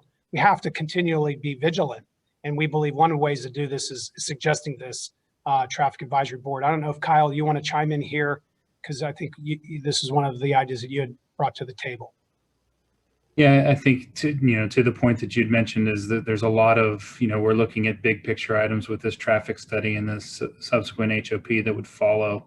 But this traffic advisory board provides a platform to look at, maybe some issues that may come to light further away that weren't involved in the traffic study itself, and give us a platform to actually address those and assess the impacts that may come to light down the road. And so that would not fall under the purview of the planning commission or the zoning hearing board? That's a great question. No, it would not. I mean, that's not within their roles. This would be something sort of a very specific ad hoc advisory board. Right. And again, I don't have a lot of familiarity with these. I know that the folks at Gateway have successfully worked with some other communities to implement these sort of boards for these particularly impactful projects. So I thought it sounds like kind of a novel idea to me that could be effective. The only thing I'd maybe suggest to avoid, abuse of the, situation would maybe to add the word reasonable concerns, reasonable resident concerns, just to, clarify that, it's not going to be every person with a complaint that ends up, dragging folks in front of this board. I think it's probably, it's understood to be reasonable, but I think we put that in there just to, make it fair. Can I ask a question? Is for this type of advisory board, does it have to be limited to traffic? Can we do one that's a general one to the impacts of the facility overall? Well, I mean, that would be unusual in my experience. Certainly there could be other advisory boards that I've seen, such as environmental advisory boards that could, sort of take on other types of issues that might arise as a result of the development. I think at this point, though, that's something I think that could be created by Borough Council after the fact. And frankly, I'm not sure it really matters if the applicant wants to agree to cooperate with them or not. I think I think that there would be, if council, essentially authorizes it, that there would be some, teeth to that, to a reasonable extent. So I don't think it's sort of a development specific advisory board is necessarily going to be as effective, because I think it will probably end up being a sort of a sounding board for all folks who are not happy with with what's going on over there. I think it may be overly burdensome. For the Alex is talking, right? Sorry. Gateway folks, you have seen these, you have experience with this traffic advisory board? Yes, we have, Kyle, you can. Yes, we've been participated in traffic advisory boards for Ross Township, Mount Lebanon, and a few others as well, but those are the predominant ones in recent history. And so these are traffic municipality-wide traffic advisory boards that have some authority over private owners, or is it specifically between the municipality and a specific private owner? Typically, they are established by the municipality to deal with these reasonable resident-raised concerns that are with regards to traffic within that municipality. So request for a stop sign, or there's a crash issue here, or speeding issue here.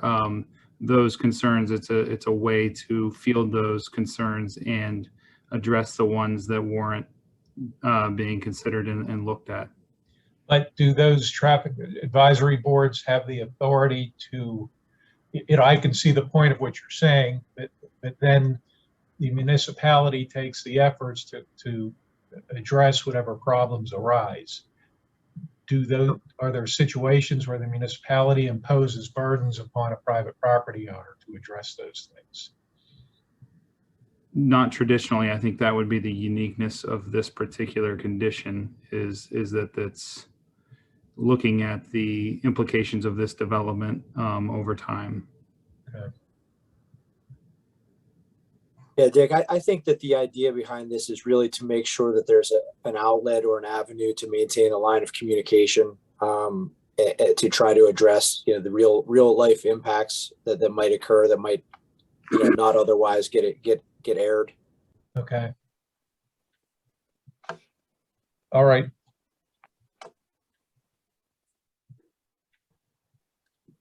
So moving on to number 8, traffic demand management is an approach to looking at how workers specifically get to a facility. So that's why if you look under A, it has mention of the Port Authority and the bus routes. So, one of the goals or hopes is that as the site develops and over time, there's less need for single occupancy automobiles to arrive on site and leave the site, and more opportunities for transit for employees to access the site. So that's what this one's trying to get at, and do kind of push the envelope as much as possible on this site. I think that meets the goals of what we've heard throughout these comments over these many nights. Yeah, some of that was already mentioned, so that's in line with what we've heard some goals are. So, looks like donuts for carpoolers might be an option. Yes, so number 9 is specific to something that's been addressed a lot this evening. The letter we got from PennDOT, and Gavin, you can chime in, basically says we're leaving it open, but the traffic impact study looks good, but we're leaving it open, right? So we're still kind of waiting for PennDOT to allow for additional reasonable time for public comment to make sure we have that. But so I think that's something that is reasonable to include. Number 10 is pretty straightforward. We are tremendously concerned about the school safety area with the high school. We pour a lot of resources at graduation and other times of the year to make sure students are safe to get in and out of the school.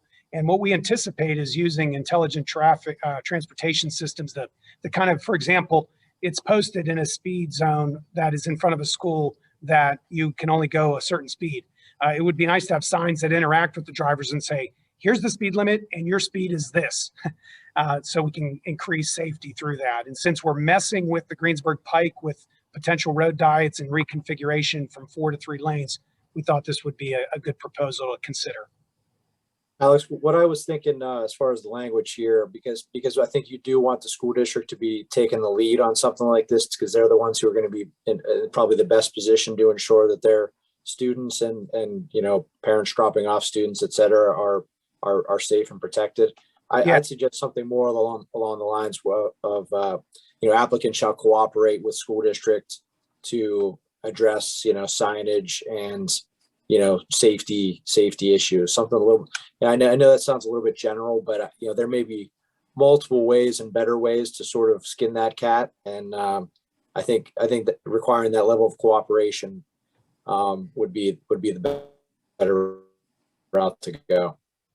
And Gavin, in regards to that, it may be adding cooperation with the county as well, since that is a county roadway. So the school district and county in regards to that. What about Pace School? Go ahead. What about Pace School? Yeah, it's the whole school zone. Yeah, so I'll write Pace down there as well. What about who's paying for it? Again, typically, these are the responsibilities of local government for the costs. Sometimes they're able to partner with school districts on those, and sometimes they're not. That's why you see so many of them in decrepit condition throughout the Commonwealth. However, there's been programs called Safe Routes to School in Pennsylvania that PennDOT administers that have been able to improve these. So we would be looking at doing those cooperative efforts. We just feel if we're going to work with the county and the applicant to reconfigure Greensburg Pike, we must address those uses. And particularly since, we anticipate vehicles arriving for employees at peak times, to be challenging. So we want to make sure we get all this right in the safest, best way possible. Without burdening the borough. And I think that's the key.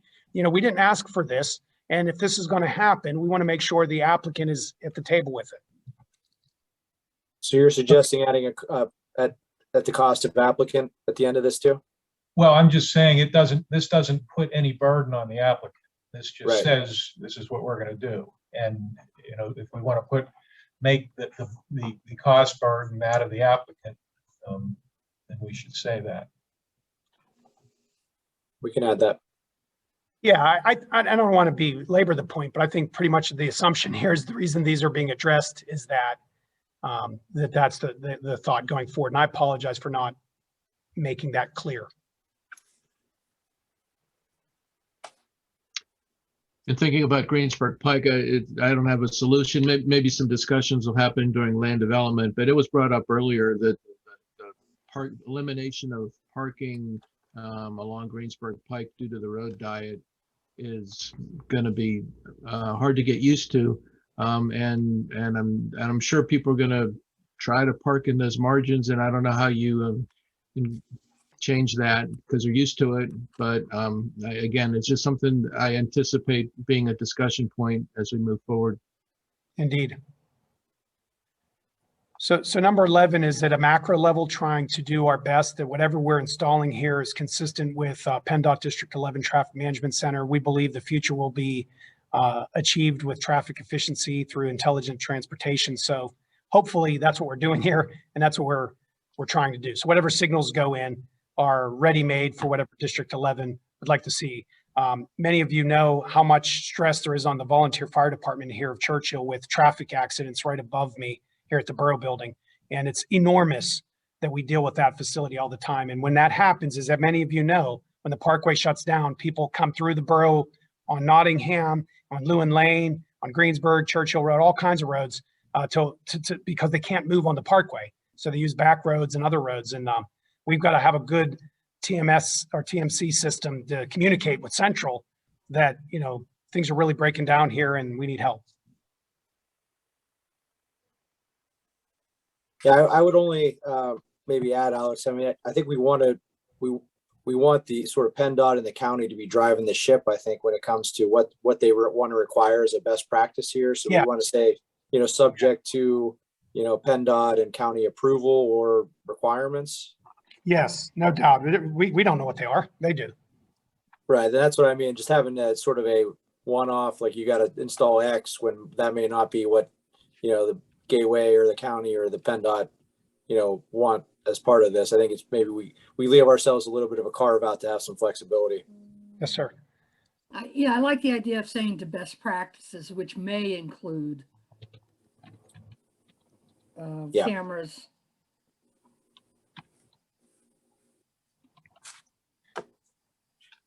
Number 11 is dealing with the obvious, and we talked about the Jersey barriers and, maybe looking at addressing the edge of the property as it adjoins our public road and help mitigating and offsetting the visual impacts for the residents down there.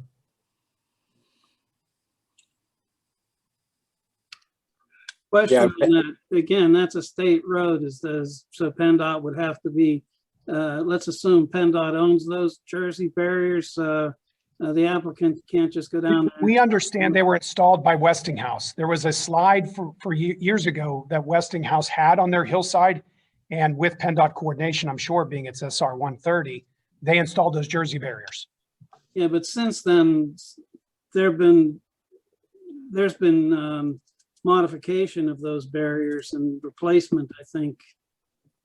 I just saying, that's all. No, I think you're right, Dan. We want to make sure we have the right language in there that, we're working with however it is with PennDOT. But this is, again, something we want to address if we can. Well, is Beulah County? It's county, right? Not PennDOT. Beulah's a state. Beulah is state. Okay, Beulah State. Okay, got it. Yeah. But is excavation going to take place between Beulah Road and the retaining wall? No, it is not anticipated, but we don't have the final land development, but it has not been shown in any of the plans. Okay. Yeah, I mean, I think our primary, although certainly it would be great to not be looking at those ugly Jersey barriers, to the extent that they're, performing an important function like holding up the hillside.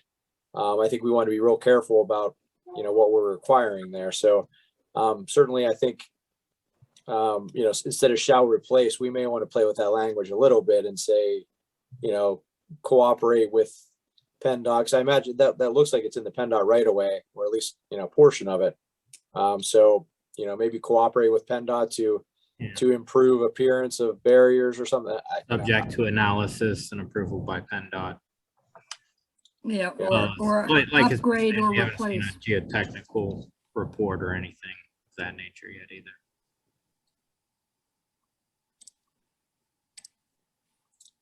Yeah, upgrade or replace sounds good too.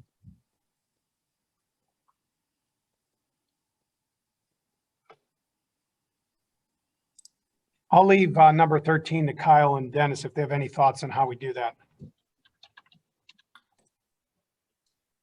Well, if you could, it might be more usable for, I'm not sure I know Greensburg Pike is 35, and I don't know if this item's supposed to be just about Beulah, but if you just change it to, posted speed limits, that could be applied in other directions too. I anticipated this had to do with the new public road between Beulah and Greensburg Pike. Oh, right. Okay. I would believe so too. I'm not sure exactly where that came from though, but ultimately, that new road would be subject to review and approval of proposed speed limit. And that would be something Kyle can speak to a little bit more, but there would be calculations that would be associated with that. Yeah, they would use that posted speed limit of 25 as their design criteria. If that's the desire, then, and like Dennis said, that would be submitted for review and approval. So we would have a chance to guide that process towards the 25 miles per hour if that's desired. So it'd make it clear if you said new on-site road design should reinforce speed limits of 25 miles per hour. I guess that road will need a name someday. Westinghouse Way. Oh. For the historic preservation, if it ends up happening. Now we're in the parking. One question on that, just because I'm not a traffic engineer. What does it mean to have a design reinforce a speed limit? So your curvature, horizontal, vertical curvature is all based upon a design speed. So that all of that criteria would be based upon that particular speed. So if it's 45, it's your design criteria is this. it's 25, it's, much less. So that would be the number that they use for those design criteria as they're laying those horizontal and vertical curves out. But that road have a 25-mile-an-hour speed limit, correct? Correct. So that this should read new road to have a 25-mile-an-hour speed limit, and the road design should reinforce speed limit. Yes, I think that would spell it out more directly. So new on-site road shall be designed to comply or to meet criteria for 25-mile-per-hour speed limit. New on-site road shall have a speed limit of 25 miles per hour, and the design should reinforce that speed limit. I'm no traffic design expert either, but.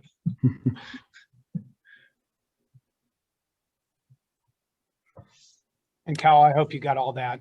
You know how to word that one, I think, better than I.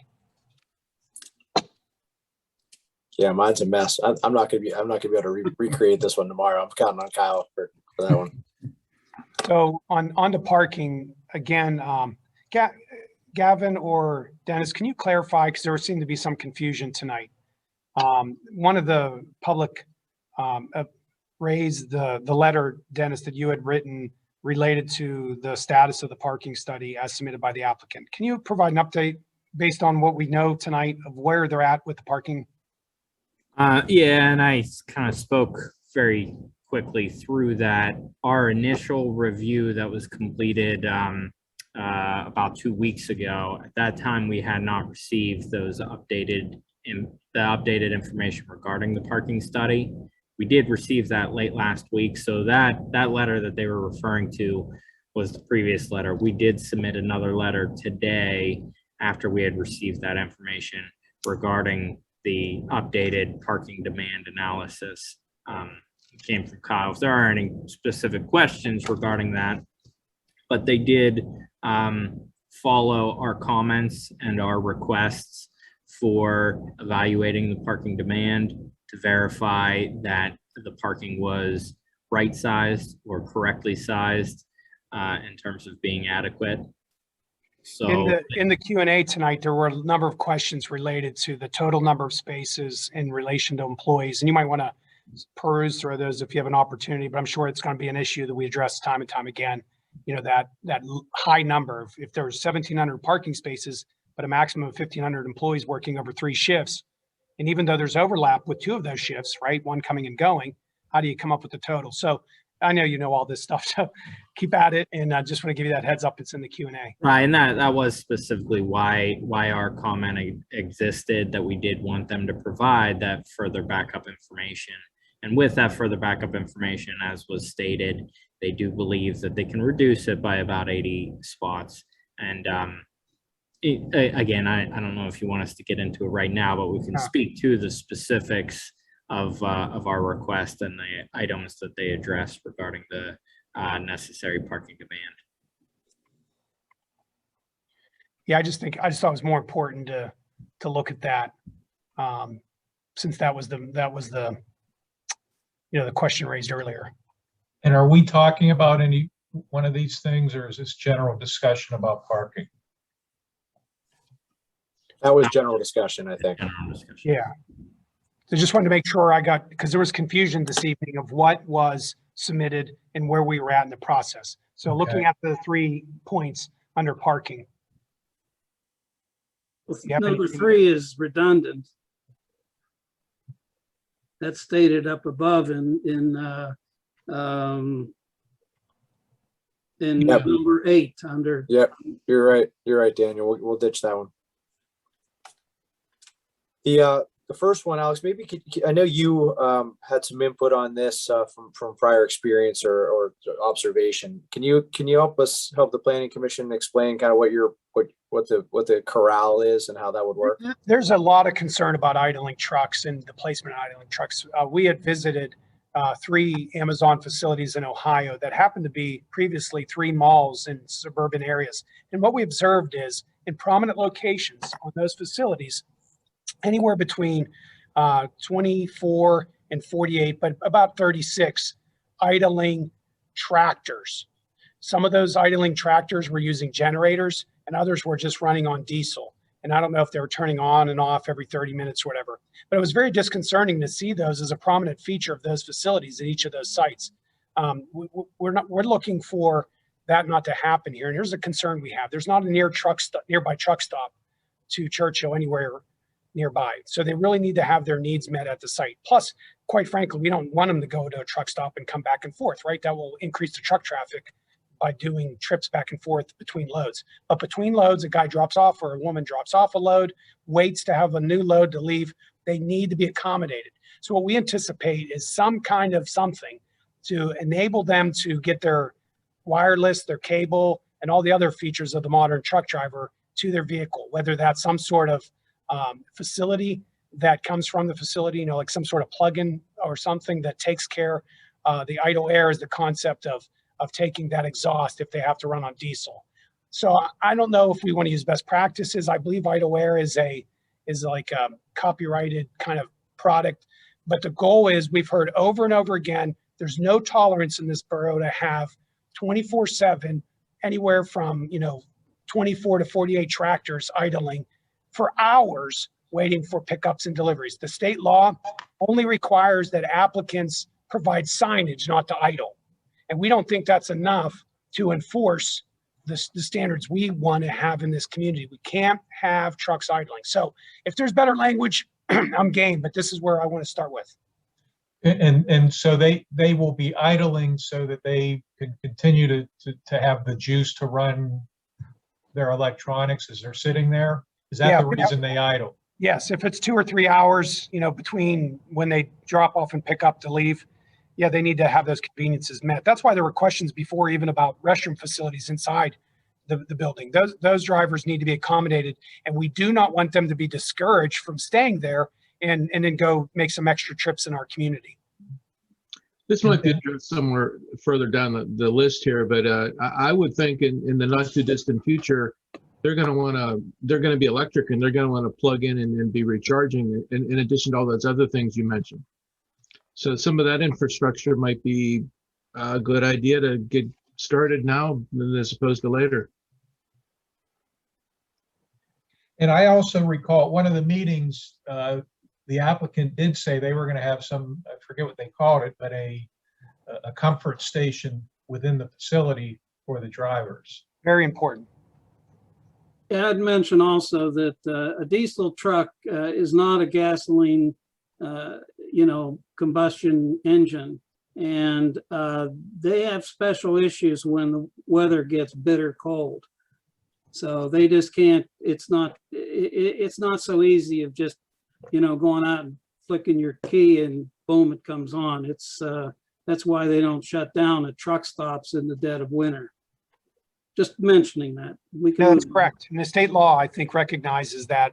I think the state, Dennis, or Gavin, you might have quoted it before, it's like 40 degrees and 70 degrees. They're not allowed to idle over a certain amount of time. But if the temperature is below 40 or above 70, and I might be wrong on those numbers, they are allowed to idle for longer periods of time for that reason you had said. One on the air conditioning side, the other just to keep the motor, ready to go.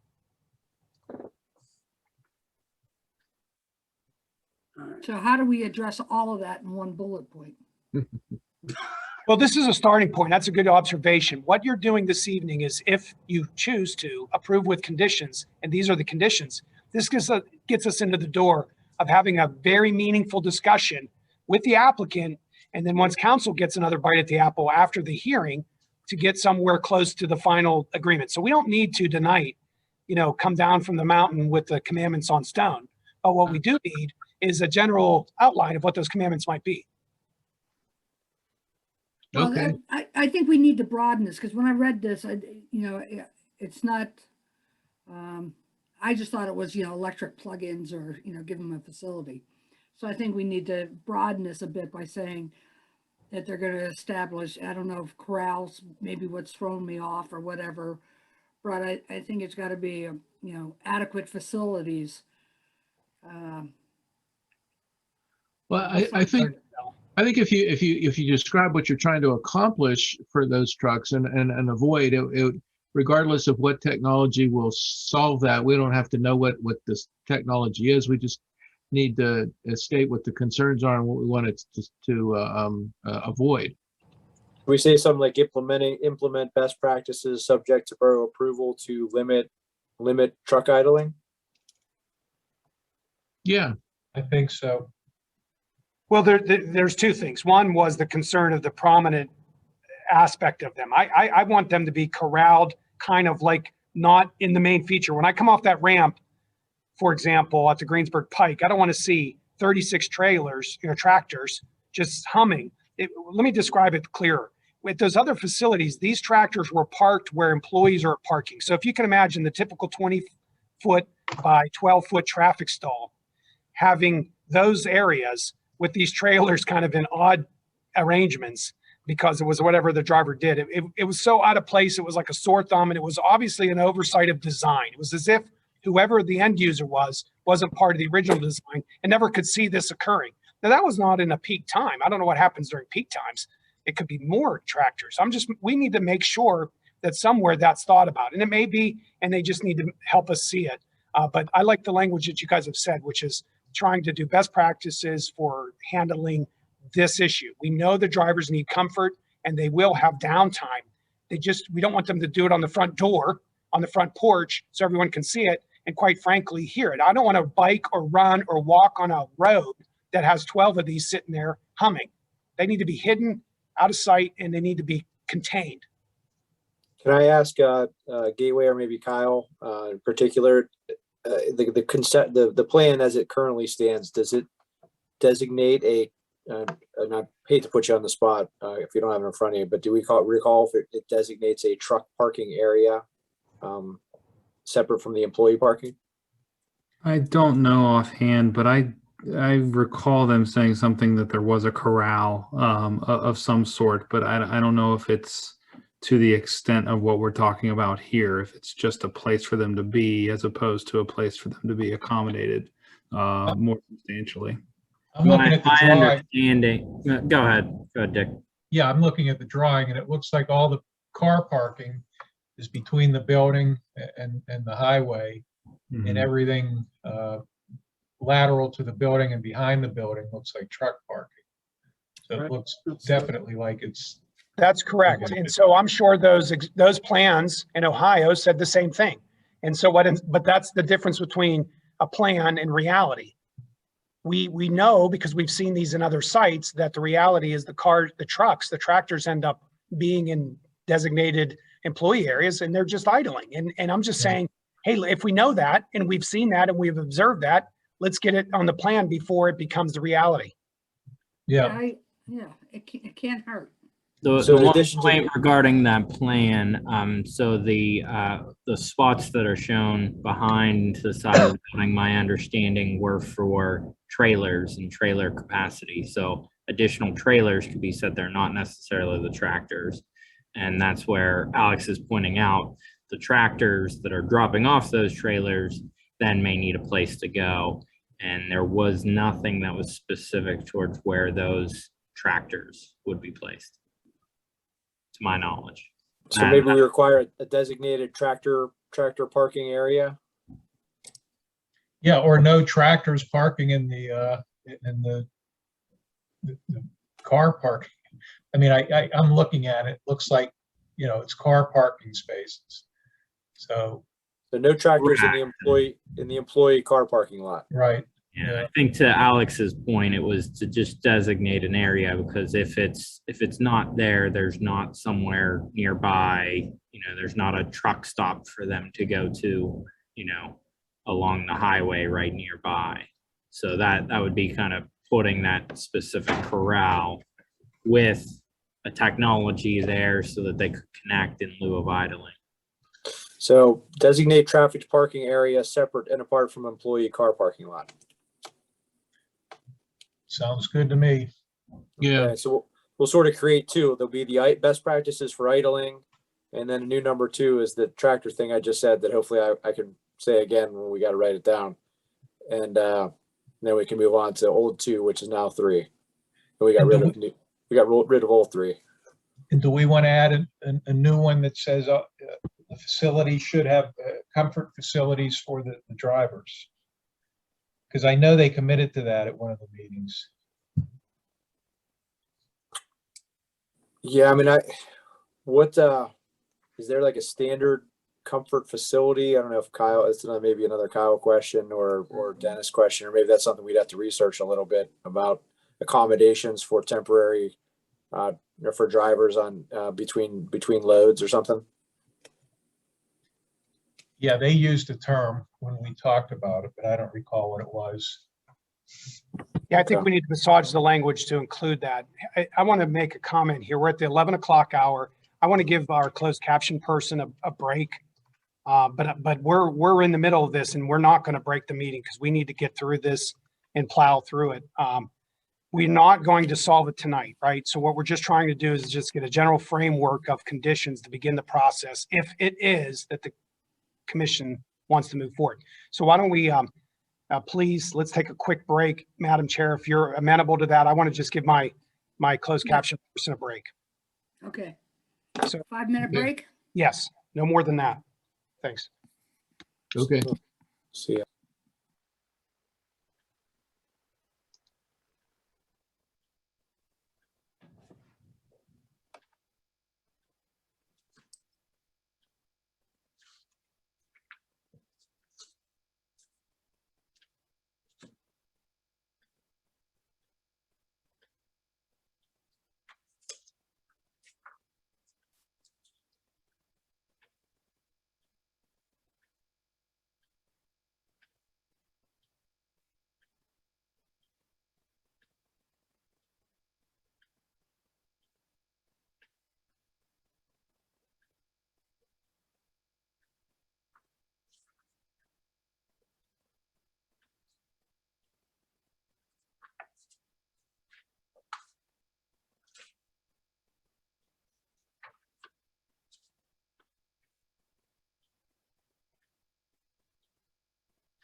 Apologies to those who are wondering why I'm trying to test people's vertigo and seasickness at this time of night. Full disclosure, my bedtime is like 9:30, 9 o'clock. So yeah, I appreciate everybody who's staying on. We have right now 79 total participants still in the meeting. Of course, about 24 of those are applicants, and I do want to, or applicants, I mean panelists, including the applicants. I do want to express my appreciation to those from the applicant team to suffer through this or hear through this process. And I'm so grateful to the public for being a part of this. And lastly, to the Planning Commission for bearing with us and being a part of this evening. As you can see, this is 3 of 5 pages. We're pretty much wrapping up parking. We're heading into air quality. And Madam Chair, if you're ready, let's go back at it. Okay. I could, oh, go ahead. Could I just mention that what you were just discussing before we took the break, in the minutes we approved tonight, they did make a commitment to providing facilities for truckers. It's in the minutes, just mentioning. Thank you. Yeah, there's a number of things they have touched upon, and we don't think all of these are a stretch or a reach for the applicant. We just want to make sure it's in writing and goes forward and is memorialized eventually and potentially the developer's agreement. Right. Did we skip over unpaved parking? No, that was pretty much where we left off. Number 2, the idea of maybe some alternative kind of overflow parking areas. Now, I think that did relate at the time to concerns about essentially too much parking, and is that alleviated now that we have Gateway fairly comfortable with the new parking demand study, or are we talking about beyond the 1,700 spaces that they've now reduced to, or? And quite frankly, this leads me into why number 3 matters and shouldn't be eliminated. Parking matters. To incentivize transit, you have to have parking that orients towards van, car share, bikes, motorcycles, and buses. And I don't see that orientation in this parking lot at all. And that's why we said incentivize use of public transit. You do that by design. If you favor single automobile over share rides, you're going to get more single automobile occupancy. So that's why this was there. I remembered why this was there, and that's why. Overflow parking and all of that is related to accommodating and encouraging shared trips. So my question though is, when we talk about overflow parking, are we talking about in excess of the 1,700 that Gateway has approved as the current parking, or are you talking about part of that 1,700? Well, that's a great question. I mean, is that 1,700 needed for 7 days a year? It's like with the mall. We have parking at the mall for 1 day, the day after Thanksgiving. It's almost kind of absurd that we do it that way. And that's a great question. I don't know why. I mean, obviously the end user knows more than we do. Is this 1,700 needed for 7 days, maybe 2 days of prime in the summer and 5 days before Christmas in the winter? I think we have the answer to that question, because Gateway did the review and just issued an approval letter. So maybe we'll Dennis offered to get into that a little bit more detail. So maybe we take them up on it. Yeah, go. And let Dennis off the hook. I think that the 1,700 and change that they're proposing here is accommodating not only their daily needs, but those peak needs as well. So I think this overflow parking would be the, what do you need the, 90% of the year, and that being your paved parking surface, and then the accommodating for those less typical situations can still be made, but just not on an unpaved surface, but having some other accommodation for those needs beyond your typical daily operations. So breaking out that 1,700 and change into your, your typical use on a daily basis, in your traditional parking lot, and then some other portion of it being an unpaved surface that could be utilized for those peak conditions. We know percentages, Kyle, that we might be able to incorporate into a condition. So it's because I guess let me step back. It sounds like the answer to my question to Alex was, that 1,700 is the peak, which was Alex's point. And is there is there some lesser amount that we want to require that essentially is there only on an as needed basis and is not the same, just flat impervious surface? I don't believe we have that breakdown to date, but based on the information that they have on the end user and you know, the discussions we had, I believe that that's information that could be obtained so that we could work in that specific percentage or even numbers potentially to kind of break that into those two particular surface types.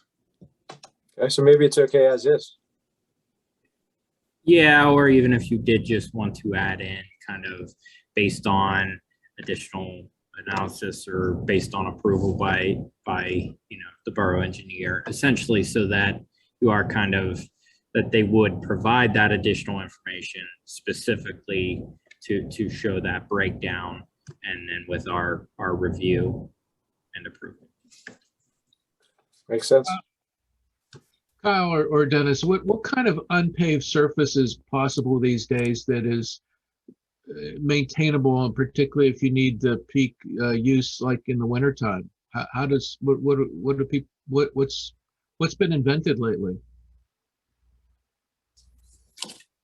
I don't know any of those type of things offhand. I mean, typically it's just like a grass field. But to your point on winter conditions, that may not be as feasible as some other things.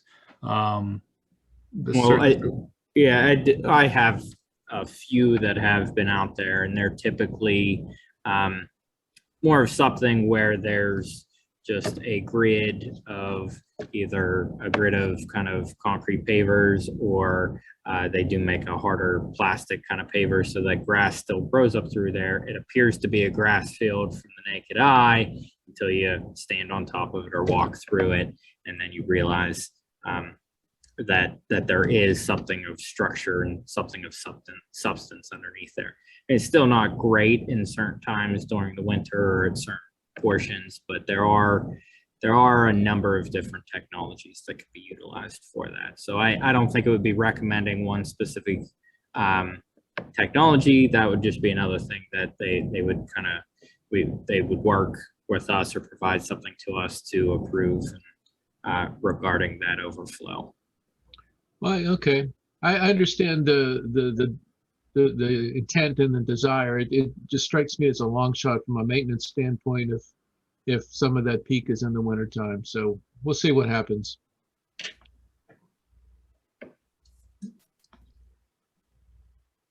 Okay, and item number 3, again, maybe it's not incentivize the use of public transportation. How about incentivize or design around alternative forms of transit? Because are you looking for a bike? Yeah, I want to favor the alternative uses besides the single passenger automobile. That's all. You're right. I mean, the way you said it was perfect. Yeah, and I think we did cover that in parking number 8, as Daniel pointed out. It talks about all those different modes of transportation and trying to design and incentivize for them. So I think we're covered. I don't think we need to have that again here.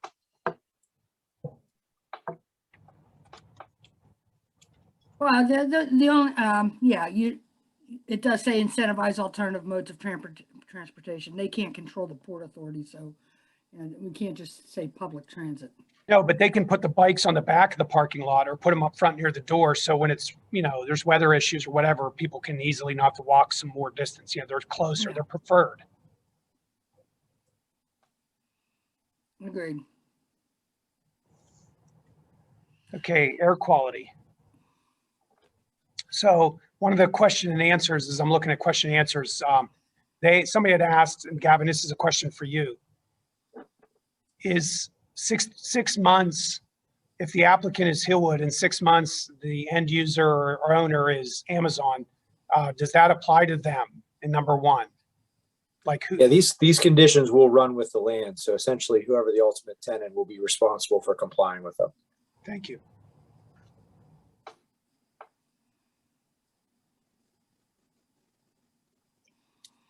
Okay, that takes care of 1. I think they've already mentioned that that's a post development study. They would agree to that.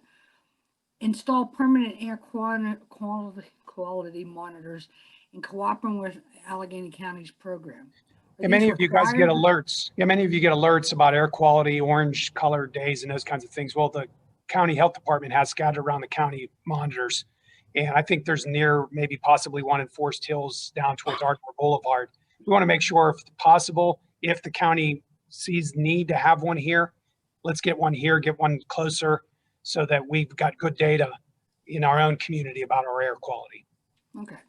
Should we say subject to county health department approval or to cooperate? I guess it already says cooperate. Because I mean, the question is it if there's one nearby, is a separate one needed on the site? Great question. We just want to make sure that we're addressing that with the health department. Yeah. So maybe as needed in cooperation with Allegheny County's program. I want the data no matter what, but boy, if you're going to twist my arm, we could try that language. No. I mean, I'm not pushing one way or the other. I just want to be clear. I mean, this says install permanent air quality monitor. So I'm not sure what in cooperation with Allegheny County's program means if we're, they either have to install it or not. Yeah, I would think that it would be cooperate or make that determination with the health department's So just evaluation. install And even it. speaking to our consultants regarding that too, I'd say even regarding the study, it may be that we may want to put something in there that those specific parameters would need to be determined as well as to what is being explicitly studied and what is being explicitly determined as being a true material impact caused by the facility. So is the question the permanence of it? Because we are going to require, 6 months after it's open, we're going to require the post-development air quality study. So at least have temporary monitors there to find out, all right, what's the actual impact? And, again, I have no problem if the requirement is to install a permanent air quality monitor, that's the Planning Commission's prerogative, then that's fine. But I just want to be clear as to what the requirement is. I would say install the permanent air quality monitor in coordination with the Allegheny County program. Or, install the permanent air quality monitor, coordinate, the operation of the monitor with the Allegheny County program. That sounds good. Yeah, I agree. Permanent is relative anyways. I mean, I think the intent is it's something that's there for more than a couple of days, but it might not be there forever. In perpetuity.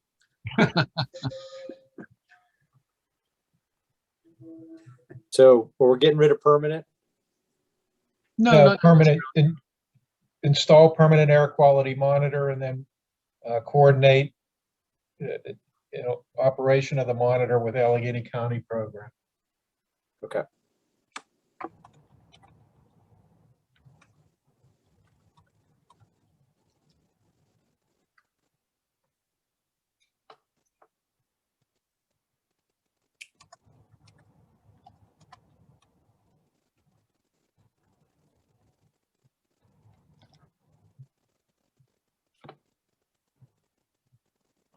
So looking on to number 3, we've talked a lot about this issue.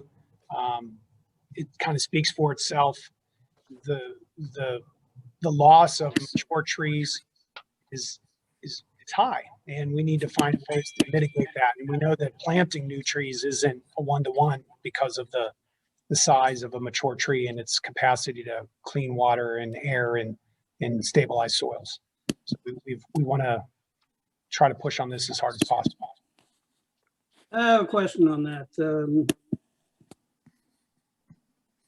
I mean, what I heard earlier was the gifting, for lack of a better term, some trees for planting elsewhere.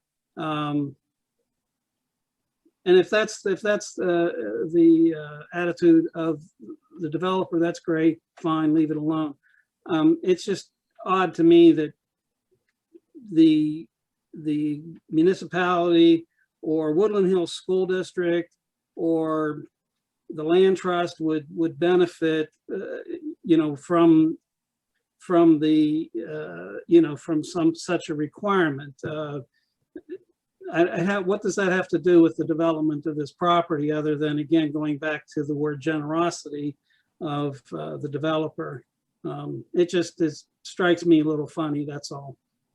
I mean, are they to plant trees off-site? Does that mean that Hillwood is going to buy the trees? Are they going to actually procure them and install them? Or are they going to go procure them and deliver them in trucks and say, here, go plant them? Yeah, those are great observations. It's contemplated they'll work with the Churchill Borough Tree Committee, who works with like Tree Pittsburgh and others to do that. So those are good observations. I think the idea is, again, the magnitude of this proposal is so enormous, and its impacts, quite frankly, go beyond its borders. It's important that they do things within the community to offset the impact. So we talked a lot about public health and Woodland Hills High School students and so forth. So the idea was, can we do more for the offsite? Well, so if you can't plant this many on site, how much can you do offsite? And that's where we're kind of heading with this requirement. Okay. Well, part of Daniel's point too is valid. The cost of buying and versus the cost of the labor cost of planting is not. I mean, we could have a bunch of trees piled up somewhere, but we can't afford to stick them. Yeah, it's a great question. I mean, and I like what you're saying. You're saying it's one thing to say we're going to work. They might have a volunteer day to help plant trees at the high school. That could be read as what this means, but that isn't what is contemplated. It's that they be substantially working with them to pay for the acquisition and the planting of trees per the various partners are able to work with. Right. And then, it takes some special volunteers to work on putting a 2.5-inch caliper tree in the ground. So are we talking about that, or are we talking about saplings, as some people refer to those literally? So I'll leave that to Ken Balke. Yeah.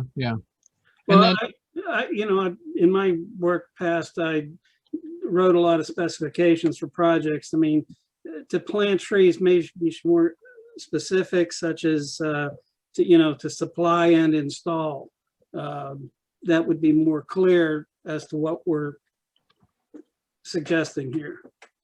Well, one of the things it's going to get lost with these trees off-site is the maintenance. They're likely not going to be maintained by the owner or the tenant. So no solution there, just an observation.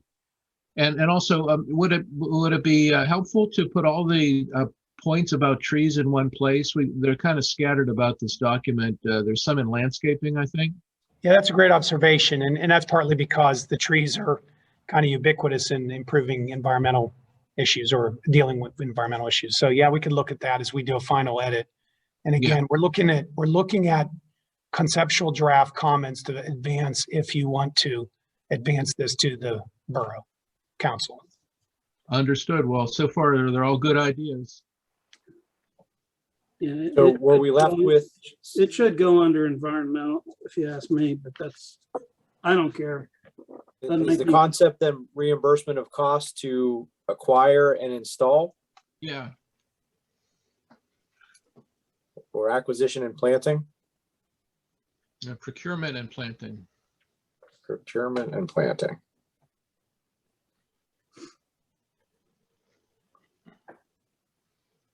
And I guess because the conservation easement is undetermined size right now, maybe we just ditch the 20 acre. I mean, if the intent there is to have them leave that, natural, do we want them to go in and plant, planting on that in that area, or do we want to just leave it A through C? Well, my goal is, again, beginning with the Churchill Borough Tree Committee, which is an unbelievable group of dedicated individuals who have a lot of knowledge about what's the best practice on 20 acres. Let's let them be a part of that. And that's the idea, right? We're not being prescriptive, but if it's best to be meadow and that makes sense with the overall plan related to stormwater, then that's how it works.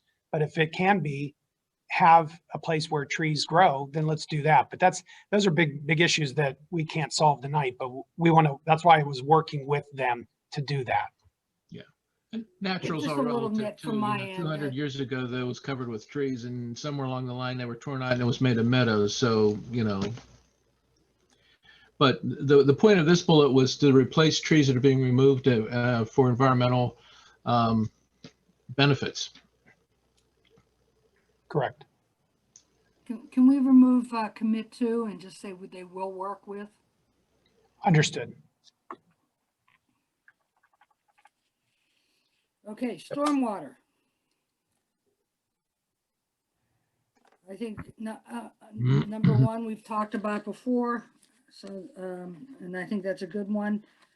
The use of best practices for utilizing stormwater on site for reuse.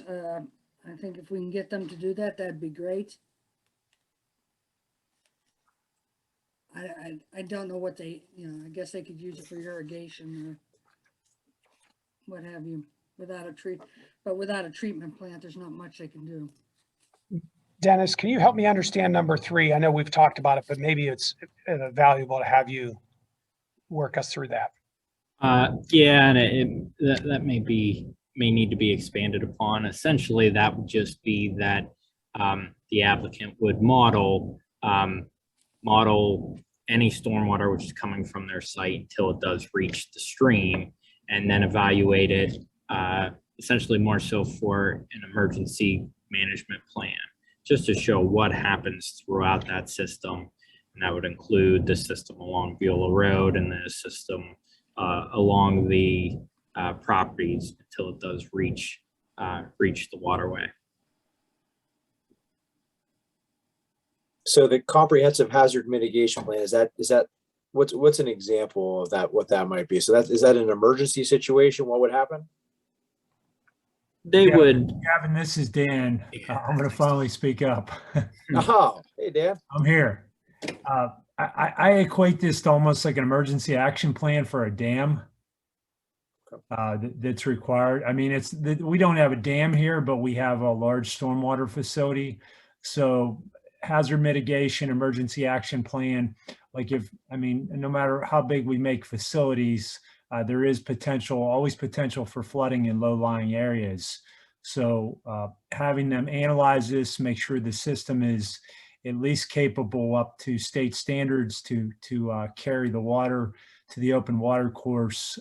I think that was Dennis and I's biggest concern in looking at this, because it's a man-made system up to the property, and it has to traverse through some neighborhoods when it goes off site. It's not been an issue to this point. We don't expect it to be with the installation of the improvements that they plan for. But it's better to have a plan and understand the implications if there is any failure to maintain, or there's some situation that occurs where something, jams up something and water starts to flow. Okay, thanks.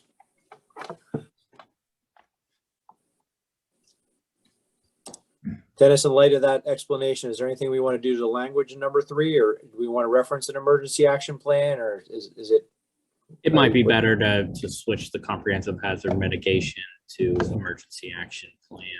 And then we can work on, specific storm events or what to evaluate that. And we've talked with the applicant about evaluating it with a 100-year storm event. And if the pipe were clogged, what happens next? Okay.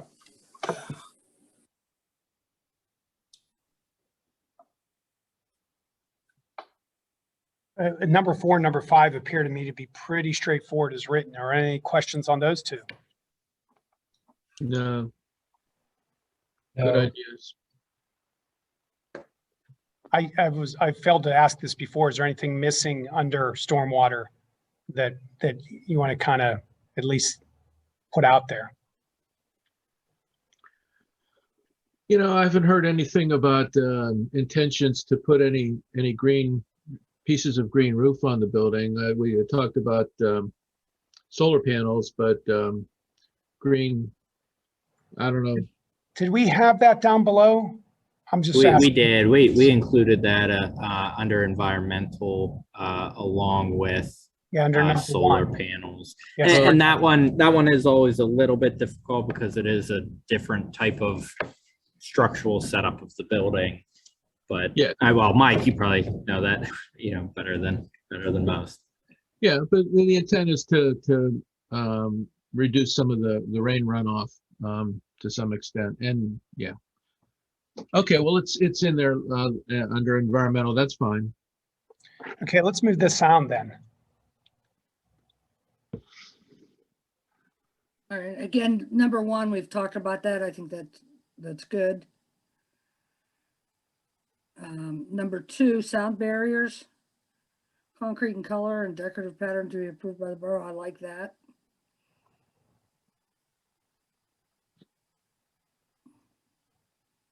So realize that number three comes with a trade-off.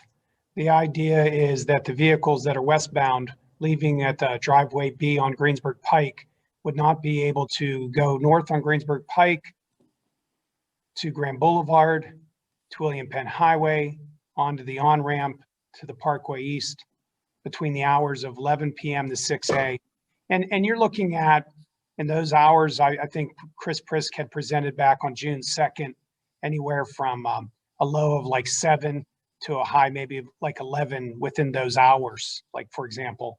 And those then would have to leave driveway A at Beulah Road and Churchill Road intersection, go under the Parkway East, make a left onto the William Penn Highway at Beulah Road intersection, and then make the left-hand turn from the William Penn Highway onto the westbound ramp out near Harmain and so forth. So that's the trade-off, right? But the idea was there's less houses that the vehicles would be going beyond. And this emanated from the traffic sub-consultant study that was performed services for Gateway. So that's kind of where this came from. The sound consultant study.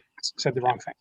Let me ask you a question on that. Am I correct in understanding that the existing access to the site off of Greensburg Pike is now, if you're facing the property, would be moved to the left? Yeah, a little bit to the left, about a little bit to the left. All right.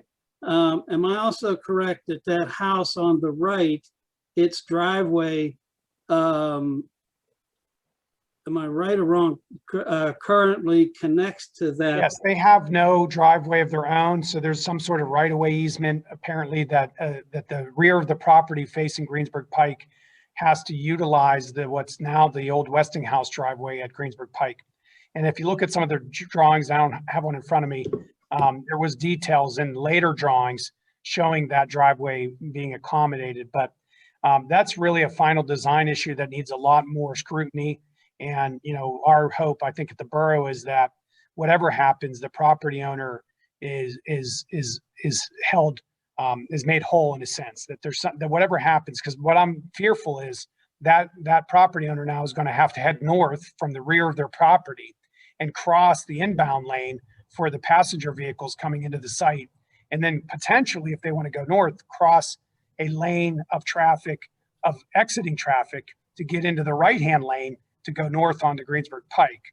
And that's a lot to ask someone to do, and it might be better off just to put them onto their own driveway if feasible, but there's going to be a signal there. So it's a lot of design detail that I implore Hillwood and their design team to really focus on access to that property. So my concern is that later on, we've been concerned about the impact on neighbors. And when you're saying when this is saying 11 p.m. to 6 a.m., it seems to me normal business hours, being generous, would end at 7 p.m. being generous. If you want to be really generous, 9 p.m. But when you go up to 11 p.m., is that not, I'm just concerned that that sort of begs the grace of the homeowners. Well, again, this is directed at trucks exiting the property. So you're suggesting that you want to start the limiting of them earlier than 11 p.m.? shall not exit the facility between 11 p.m. I'm sorry, 2 and 6 a.m. Essentially, I think the times that were utilized for that were based on the borough code regarding regarding noise and sound for excessive sound. We probably should word it better, but what we're trying to say is we do not want trucks, because remember, they enter through the slip ramp off of the Greensburg Pike exit. But these are the exiting trucks. We don't want the exiting trucks who are westbound to utilize Greensburg Pike from the 11P to 6A. And we want to force them onto on the Beulah, and move them up to William Penn to make their left-hand turn onto the westbound ramp. And so what I'm suggesting is you're saying wait until 11 p.m. for this to kick in. Correct. And I'm suggesting maybe maybe we should be a little more using that word generous again, to move it to like 9 or something like that. I mean, you said you go to bed at 9:30. That's me. Not today. What time does the noise ordinance kick in? I believe it was 11 p.m. I'll pull that up again now. Well, I think 11 to 6 makes sense, but I think the intent you would need to add not just access, but access and exit. Yeah, we got to word that better, because the access comes off of the exit, not necessarily Greensburg Pike. And we're not talking about shift changes with the workers. Yeah, and remember, whatever doesn't go out that way is going to go out the other way, go out the front and Exactly. disturb those people. Correct.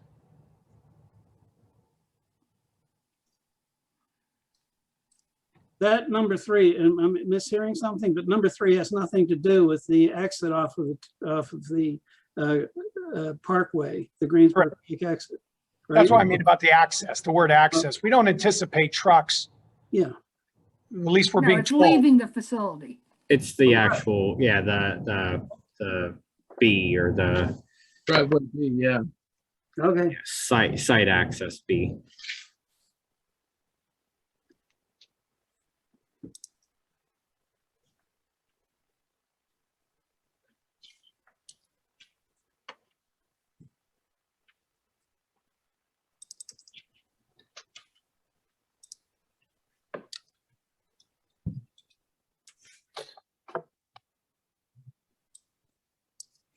Okay, item number 4, I think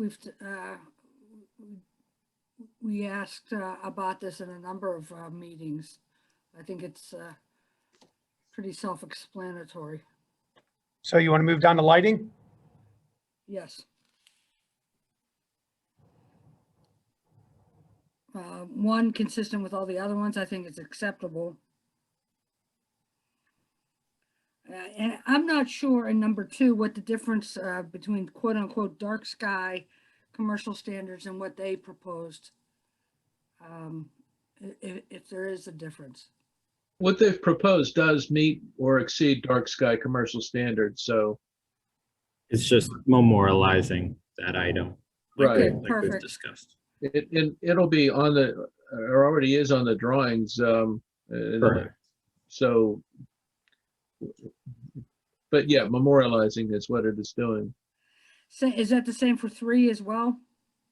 Well, not really. What they had on their drawings did not have house side shields on the building mounted lights. Now, their landscape guy addressed that today and explained that they're not necessarily, they reduce the efficiency of the fixture, and it's, in his opinion, we're still, weren't going to keep all the light from bouncing off the wall. And besides, the wall is concrete, and in their opinion, it's not going to reflect that much light. The intent was to keep the building from having any glow at night, and just throwing all the light on the ground where it's intended to go. I'm not a super expert on that. I mean, that was his opinion. This was my idea, is to add those. I don't think it's a very expensive idea, but you know, a lighting expert would have to get more involved to really figure out if it's worth doing that or not. So I don't know whether to keep it in there or not? Is it better rather than getting that specific to just try to achieve the goal, kind of like we did with some of these other ones, and say applicant shall, install or shall utilize light fixtures to minimize reflective light? Yeah, that's probably a good approach. Reflected light off the building. Right. Yeah, you could always put as reasonably approved then, and we'll have our lighting consultant look at that. Oh, the lights went off. That fits in the number 5. The applicant shall install high efficiency state-of-the-art timers, motion detectors on light areas with little or no overnight use. I mean, wow. Thanks for the timing of that one, Dennis. We do have those set up in here, starting at 11:30, I believe. Yeah. Well, nowadays they have motion detectors, so all the site lights are on dim until a vehicle approaches, and then they come up to a higher level, and then go back down again to save electricity power. So, but that would also, save light pollution. The glare shields, I'm not sure. The house side shields are different than glare shields. House side shields are little tiny wings by the LEDs. The glare shields are about a 3 or 4 inch metal sheet metal thing that drops down on the backs to keep the visual to block the visual from the back of the fixture. And with some of these being up on a high wall, I just thought that that would help. So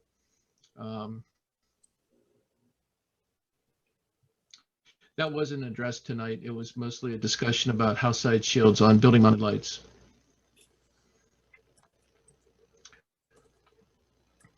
And the light spillover will be taken care of by the house side shields that are already specified for those perimeter fixtures. So if we think that this is, I mean, it's not an expensive item either, and I don't know how many fixtures we're talking about, but I just thought if you got them, smoke them, it's something that could do, and it should help. Well, the only issue I have is that this runs with the land, theoretically. And so being precise of what kind of lighting you want may not be applicable 30 years from now. So do we need more general language as opposed to specific? I think, you're talking about 4? Yeah. Yeah, I mean, I think that it's fairly generic, and essentially you have to put barriers up to minimize light spillover. So I think there's probably some room to maybe kind of there's some wiggle room in there, I guess. I think as written, that I think would probably stay relevant over the course of time. Okay.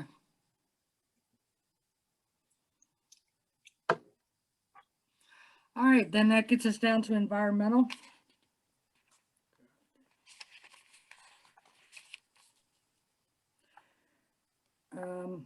Number 1, I guess we've talked about.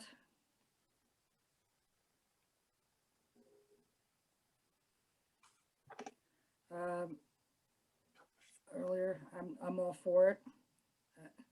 And I believe they have said that in their presentation. Yeah, at least the solar panel part. Yeah, agreed. And if there's really no room to have sections of green roof plantings in between solar panels and HVAC units, well, then it's not practical, and they'll tell us about that. Yeah, that's why it says we're practical. I'm good with that. All right, any other discussion on that? Item number 2? I'm not sure where 10 came from, but relative to all those, how many? 1,700 cars, only 10, accommodating 10 electrical vehicles seems kind of small.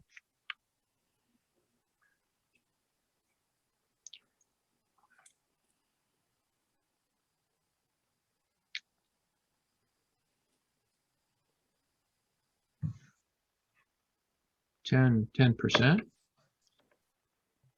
I don't know.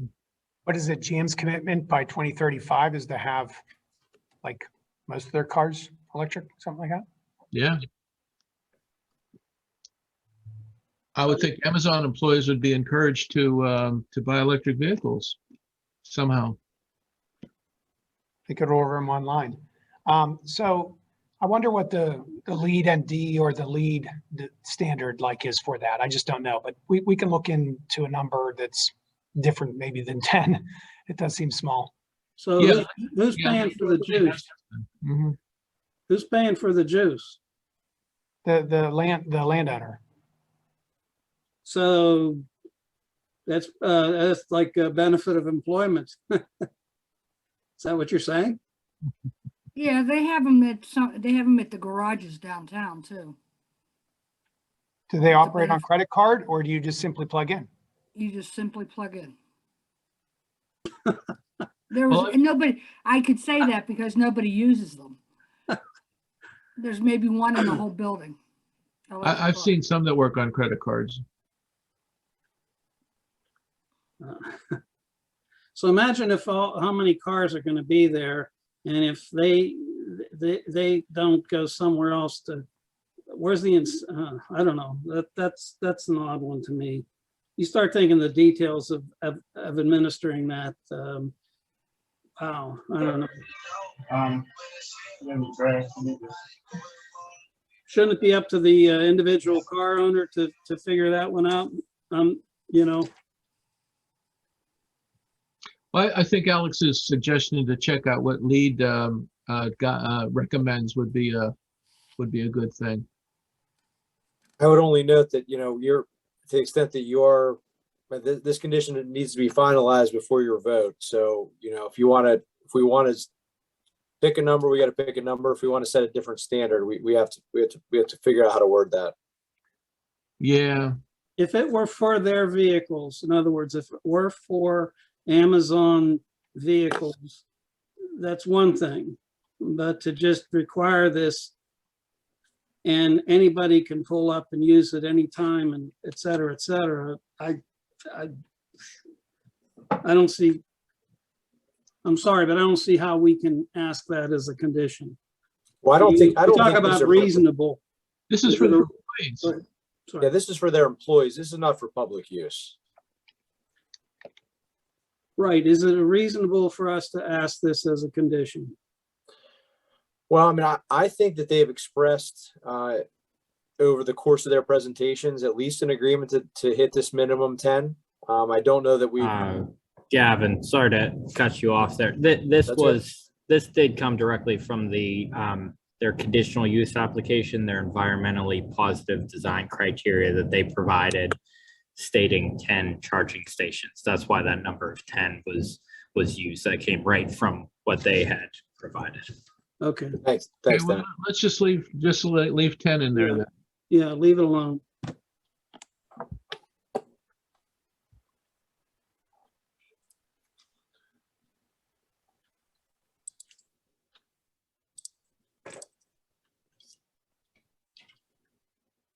I think on to item number 3, the planting of the trees. I think the 5-year plan is a great idea.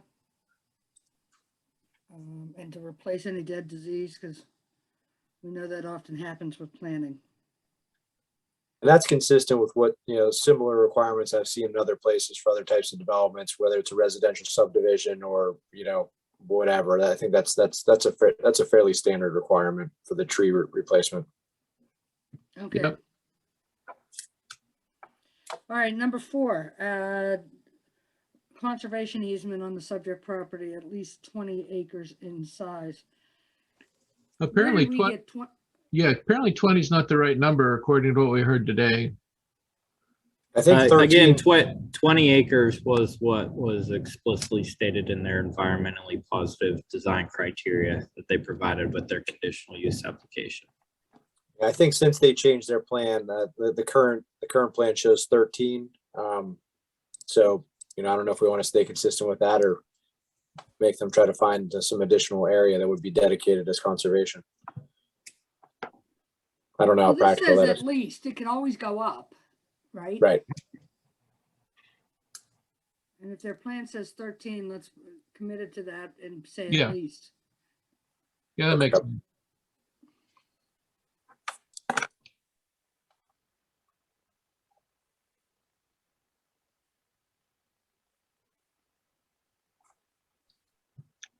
Number 5, you know, as much as I'd like to get more specific on engine efficient design, it's hard at this point. Well, but I like it. item 6 is related to item 5 and is one of a handful of ways to document accomplishment of exceeding minimum requirements. I think we should combine those, Mike. Yeah.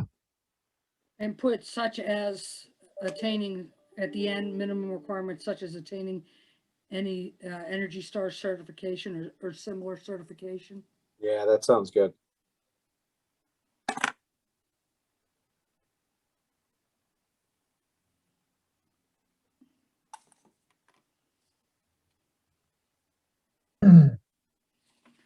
All right, now we're at sewage. Flows downhill.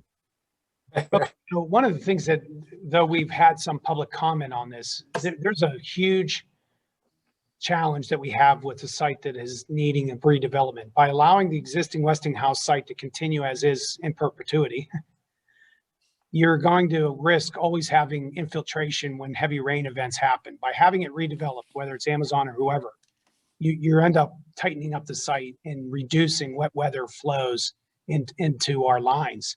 So it's you have to think about this. There was an existing facility with 2,000 employees that utilized these lines. It's been vacant, but probably in wet weather events because of cracked laterals and other broken pipes is taking on a lot of water. By rebuilding it, it's actually going to do a lot more for our community. So all of these are in line with, Dennis could better explain the latest these days of Elcasan and consent decrees. But I think the public needs to understand when they're listening to people talk about things, they also maybe sometimes need to hear the other side of the benefits of having the site redeveloped. And to me, this is one that can be real positive if it's navigated well.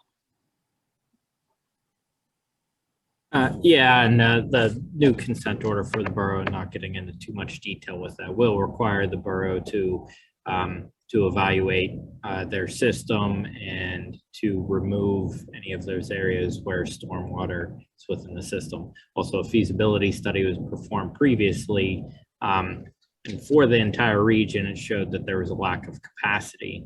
And I think that's been the comment that's been stated previously, that the health department or the DEP have specifically stated that there is not currently access or capacity. And then that's where the item that they would just be required to show that they are removing a certain amount of the flow in terms of stormwater flow, which makes its way into the system to offset any of those dry weather flow additions that they're adding to the system. That way they are not further putting the system over capacity. So all 5 of these elements are meant to address that in anticipation of the new consent decree order. Any specific ones on here that the commission wants to further explain or hear about? Tap-in fees are paid to the borough? I guess then we have to pay the authority. We own the sewer lines in the borough, so we have tap-in fees are to be paid to us. Oh, okay. That would be typical and would be standard with land development, but we did just want to add that in there again here. And manhole to manhole lining, just a quick point on that.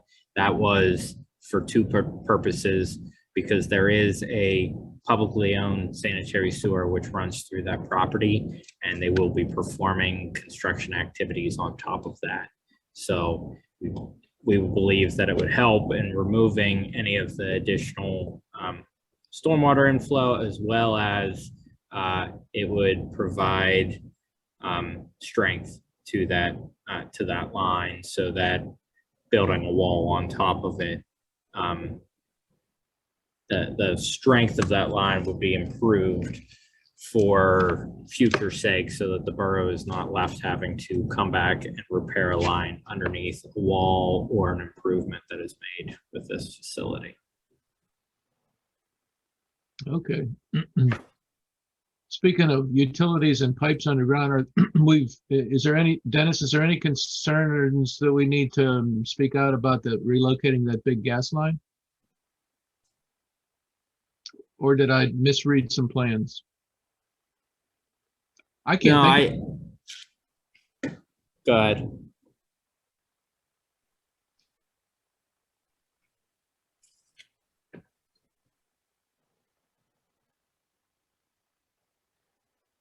Are they needing to relocate a large gas line? I may be mistaken. I thought I saw something about that, and I presume the gas company will be all over having them do it correctly. Right, and that would be something that would be explicitly taken care of during the land development process as well. Is a planning module typically approved by neighboring municipalities? Planning module would be approved from everyone to the point which it connects to the Alcosan system. So yes, that's typical for it to be approved by the downstream communities. And tap-in fees, are they going to, are they already tapped into the facilities? No, they would be making a new connection into the sanitary system, and the tap-in fee would be based on that planning module and the number of EDUs that they would be adding to the system. Okay.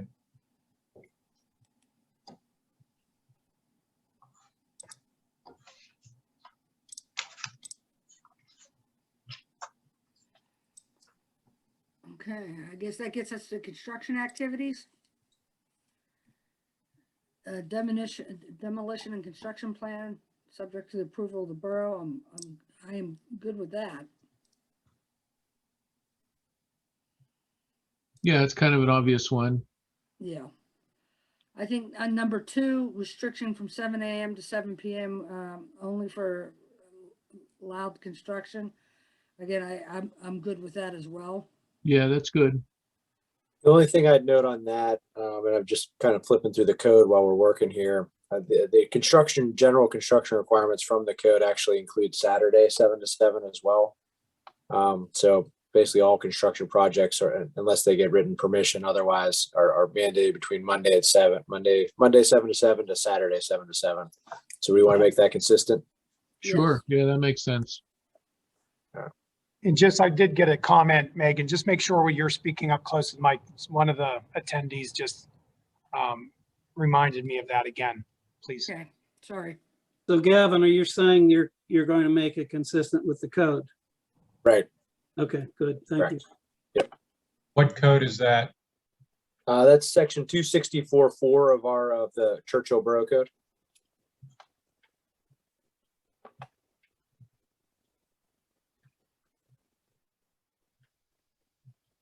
All right, item number 3, the portable truck wash. Again, maybe we should say we'll install it and use it when necessary.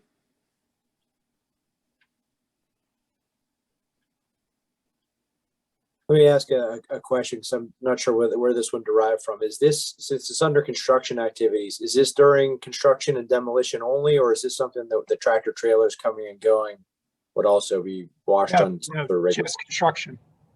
Okay. And when the site is very muddy and a mess, you need more than just a stone apron to get out on the public road.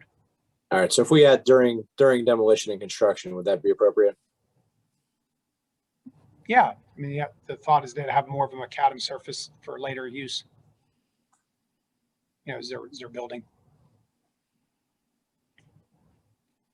This is Dan. On this one for construction activities, Alex, I think we need to add something in here related to dust control.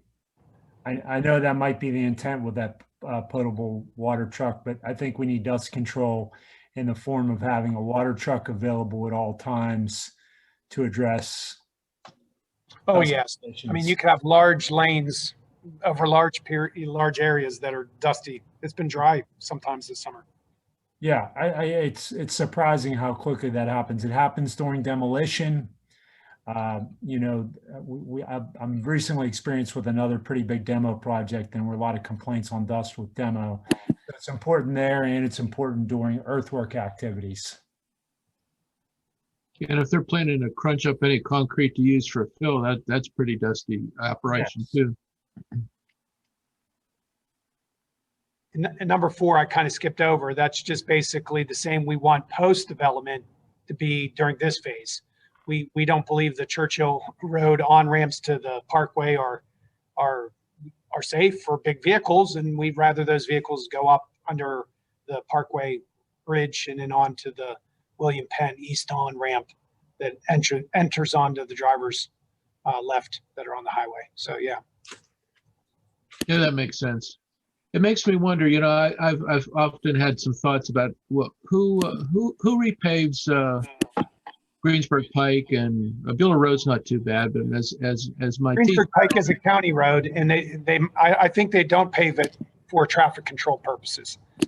I'm being facetious. I They need to pave it. Well, all that restriping, I can't imagine. I don't know. I Yeah, think we're not going to just. I hope we don't just paint over the pothole riddled road that it is. Well, that's what I'm getting at. How can we address that? Can we? Well, I understand the county supports this project, and if that's the case, and if this gets approved at the local level, I think they need to build the road back up or work with the applicant to do that.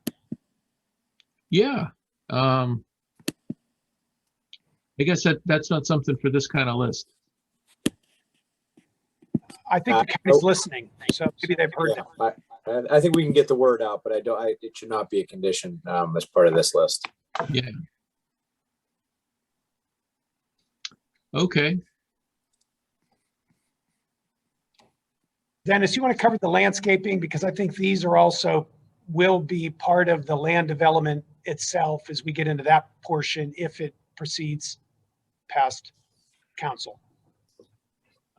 Yeah, and again, the majority of these, and some of them may even have come from another sub-consultant, Pashik, that was utilized in relation to the landscaping and the landscaping plan. The first one was just parking lot islands with ornamental grass or perennial ground covers instead of just turf grass, that way it's not constantly needing to be maintained.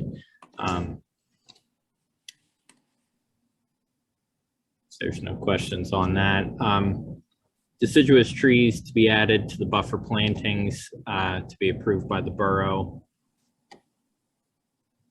That again is just so that it's kind of, that would all be associated with the landscaping plan. So a number of these items may be kind of a little premature at this point, but at the same time, just trying to get that indicated so that in that land development review and review of that landscaping plan, those can be sure to be approved.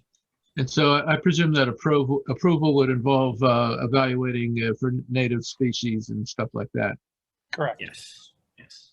That was one thing that I think some of these were born at the beginning of the review, and in the most recent landscaping submissions that were provided, they did provide additional species, essentially kind of in relation to some of these comments. It's just at this point that a landscaping plan is not officially approved as part of the conditional use application process. Right. The trees and shrubs added to the northern side of the building, again, it may be a little premature. They may not have had that yet. That's just something, just additional landscaping at the front of the building, just to give the building a better feel. And I'm not sure if, Mike, you may have had some of these come in as well. The stream on the site, this does also tie into some of the review that they will have in terms of their submission for the joint permit. So I don't know that the item regarding the existing stream being evaluated for the riparian buffer, because that would be part of that specific joint permit that they are applying for currently. Again, that's in there because that is coming specifically from borough code and could even fall more under stormwater. I don't know, Gavin, whether or not it matters if it's in there kind of twice or as a reiteration. As long as it's not inconsistent, I don't think it matters. So it's what, you know, I'll defer to you if there's one place you think is more appropriate, or you think it's covered, you know, more accurately, we can use that instead of having something that would potentially could be interpreted different ways. Well, I think this language may be specifically exactly as it is stated, so I don't think that we, I don't think that we need to change this. I think it's fine to leave it in there too, just so that it's reiterated and memorialized within these conditions. This says post-development evaluation of that stream. Won't it be thoroughly evaluated pre-development? Yes, okay, I do remember the reasoning for this. So that this is kind of in addition to the pre-development evaluation and the expected results. So this is just a post-development review. And I think that there was even a comment regarding that tonight, the riparian buffer and how it would be affected with the location of that wall. So this is in addition to the review that is already being performed and has been completed. This is a post-operation review of that to ensure that that regardless of what that pre-review showed, that there wasn't some adverse condition or adverse effect affecting the riparian buffer or that stream channel. Created by the development. Correct.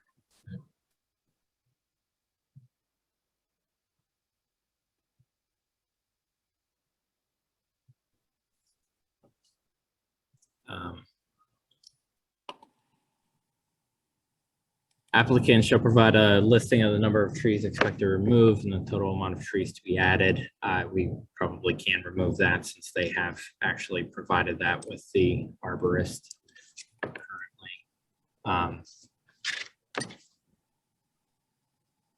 Unless there's any objections from Planning Commission.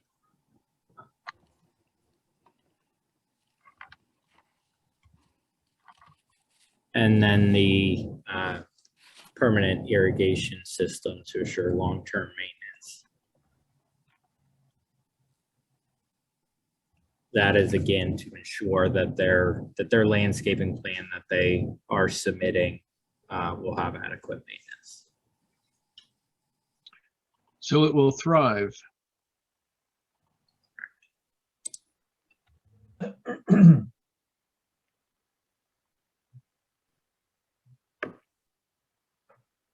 Okay, so that gets us down to the general considerations. All right. So when we were putting these together, there's a grave concern that this use is not appropriate for this community.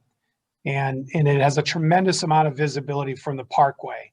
And there's a tremendous concern that people coming to our community, by our community, and through our community will be met with a monolith box structure or cube that is degrading to the community values and look. So these are meant to address some of those. The first one off the bat, you know, everybody's familiar with the concept of Class A office space and what that looks like, you know, but what would it look like to have Class A industrial space? And I think the applicant tonight showed us a number of examples of concepts of how to make it look upscale and fit into the community. Yeah. And we need to keep pressing on that because this is the doorstep. And Westinghouse took advantage of that with their Christmas tree and their signage, and it was beautiful. And it's still, even today, the way the grass is being cut along the parkway, pretty remarkable, even though the building is empty. So that's what that was addressing. Any comments on that one? So number two is a big one, and I can't make this clear enough. There's been a lot of talk about the end user, Amazon, not paying taxes and being notorious for that. Let me be clear, only the governments can say you don't pay taxes. So they would need us to agree to that. However, the applicant can seek to have their property reassessed in the hopes that they get a favorable assessment. And what I mean is to have their assessment lowered. We do not want them to do that, particularly after all that they've done to articulate how positive the impacts will be on our revenues. So to be real frank, 20 years ago, the Churchill Valley Country Club and the Westinghouse property were two of the three highest producing tax properties in Churchill Borough. One is now going to be tax exempt forever, the Churchill Valley Country Club, becoming part of the Allegheny Land Trust Greenway. We need this one to make up for all of that. And we can't have them have it reassessed a year after they open and lose, a value, have them have it devalued by a percentage and take that hit. So we either want them to commit that they're not going to get it reassessed for 10 years or money in lieu of. And I think this is a very reasonable request. So my recommendation on this one, and it is obviously, a very important issue. It's a little bit tricky the way the assessment process works, trying to get a commitment for future years of assessment. It's frankly, those agreements are generally not enforceable. And I think this may be viewed along those same lines. So I think the better way is to focus more on where it starts after in the alternative and just simply, require, and this would be something that, that would have to be agreed upon by the developer, by the applicant. And because it has been such a big part of their presentations and their selling point, as early as the proposed text amendment change, which is way back when. I think what we saw on the estimates at that time was that this is going to be a $300 million project. And, I think we've been told that despite the decrease in size, they're still estimating it to be a $300 million project. The borough's millage at this point, as we sit here today, is what? Is it 8 mills, Alex? Correct. Unfortunately. Yes. So, by rough math or regular math, math. I mean, that comes out, I think, to be what, $2.4 million a tax benefit to the borough if it was assessed at its construction costs. So, we've left this blank. We obviously want, input from the Planning Commission. But, I think the expectation has been that the big selling point to the borough is the tax benefit. And I think that's something that seems reasonable to me to require. It's something that I know is being recommended at the staff level.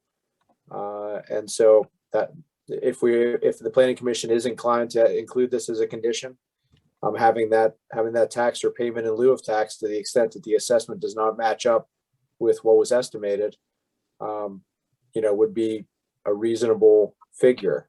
Now, how long to lock that in for? It was in there as 10 years, at the staff recommendation here. That sounds like a reasonable, figure. Obviously, there may end up being some negotiation on it, but at this point in the process, 2.4 million for over the course of 10 years for the borough, would seem like a reasonable, at least starting point. The way this is worded, it's not clear, and I probably don't understand how this works well enough, but and it should be implied by the way things work, but is that payment a lump sum or an annual thing or what?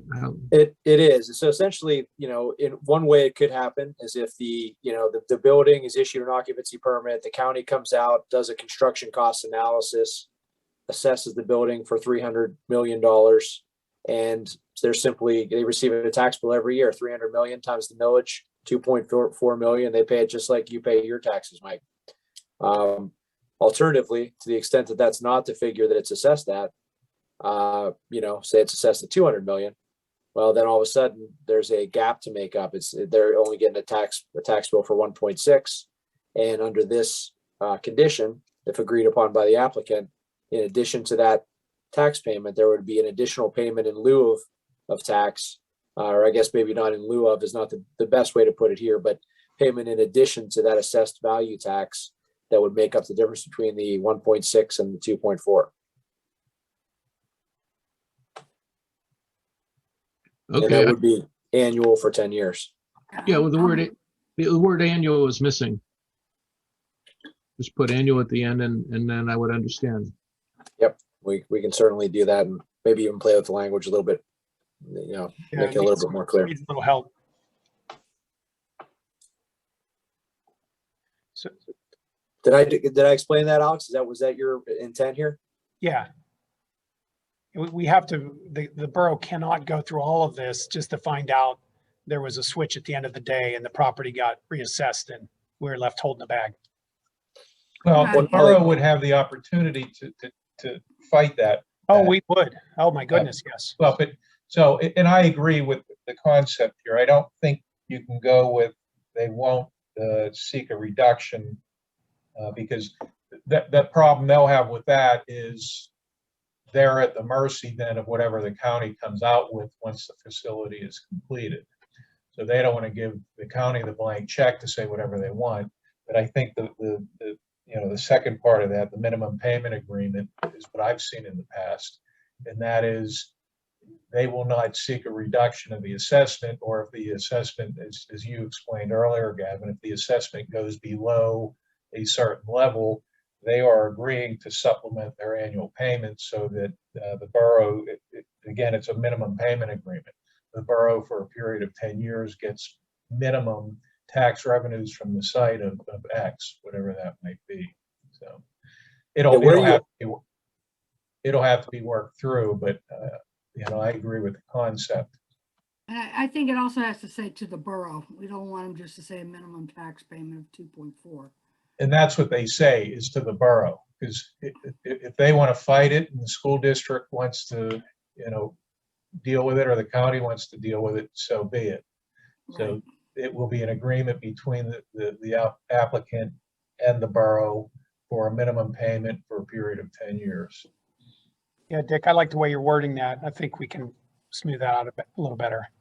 Yep. So number 3 is pretty straightforward and it's a big deal. It was brought up a lot tonight. I think Chris did a great job of showing how those intersections were looking as it relates to the moving south of the intersection of Churchill Road, Beulah Road, and the Driveway A intersection.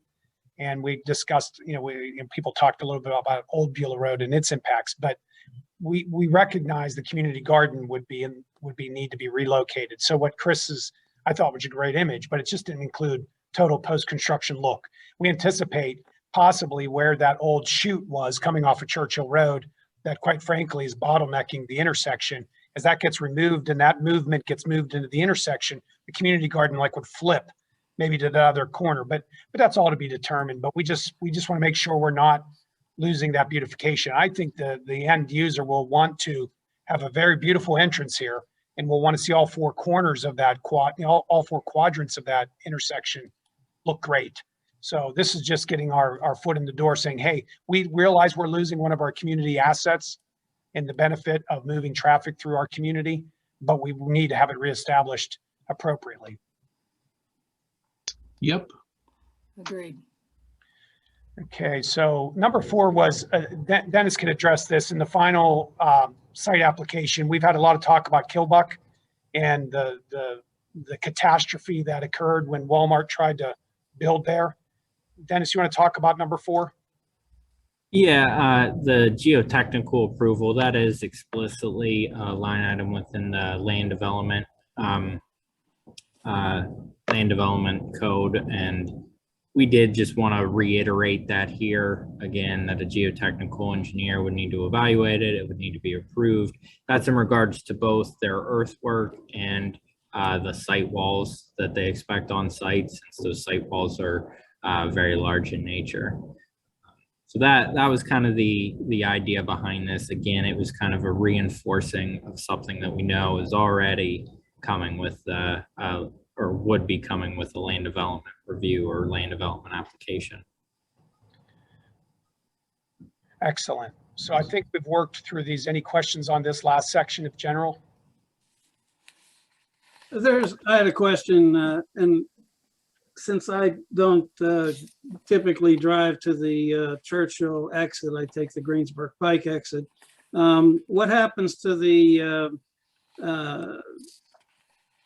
what was an existing Westinghouse sign that faces the parkway. Yeah, that, my anticipation is that is removed as a part of the earth moving to put that new road connecting Greensburg Pike and Beulah Road. So I just assume it's going to be removed. They're cutting that hill down and putting a retaining wall up there too. Yeah. Okay. I did have just one additional item, I guess, tied to our comment letters that were provided. Just that any of the comments within our comment letters should be considered conditions of approval. And I guess that's just typical per any comment letter. Again, any outstanding comments were related to the land development review that would be taking place and not necessarily with the conditional use review. It's just, again, we'd want to make sure that we're memorializing any of those final comments regarding the conditional use application. And Dennis, we could give a list of those letters with the dates to Alex to include those in the conditions. Right. That's what I was just gonna ask. So thanks, Dan. That's exactly what we need. So let me go ahead and share the agenda. Madam Chair, there's a couple people with their hands up, and I just want to let them know we're not having any more public comment. That occurred previous to the discussion of the deliberative body known as the Planning Commission here. What I want you to do is not raise your hand, go into the Q&A and write your question there, and I can try to answer them there. So just so you know, please do it that way. We're not allowing for any more comment at this time. So with that, looks like we're on action item number 7. So there's 2 motions before you, Madam Chair. All right. Thank you very much, Alex, Gavin, and the whole crew of consultants and engineers. I know it's been painful walking through these points, but I think it's necessary. I think there's a lot of very good constructive input. Please, if you can, Megan, try to get closer to the mic a little bit. Thank you. Sorry about that. No, that's all right. Thank you. I'm sorry for doing that. No, I think we've had a lot of, I was just thanking everybody for all their constructive input. It's been a long process. I want to thank all the consultants and engineers and our solicitor for assisting us in this process. At this time, would anybody like to make a motion to recommend the approval of the conditional use application submitted by Churchill Creek Project to develop the Westinghouse property by constructing a distribution center subject to the conditions that we just discussed, as revised and going to be revised by the borough, the staff, borough engineer, and the solicitor?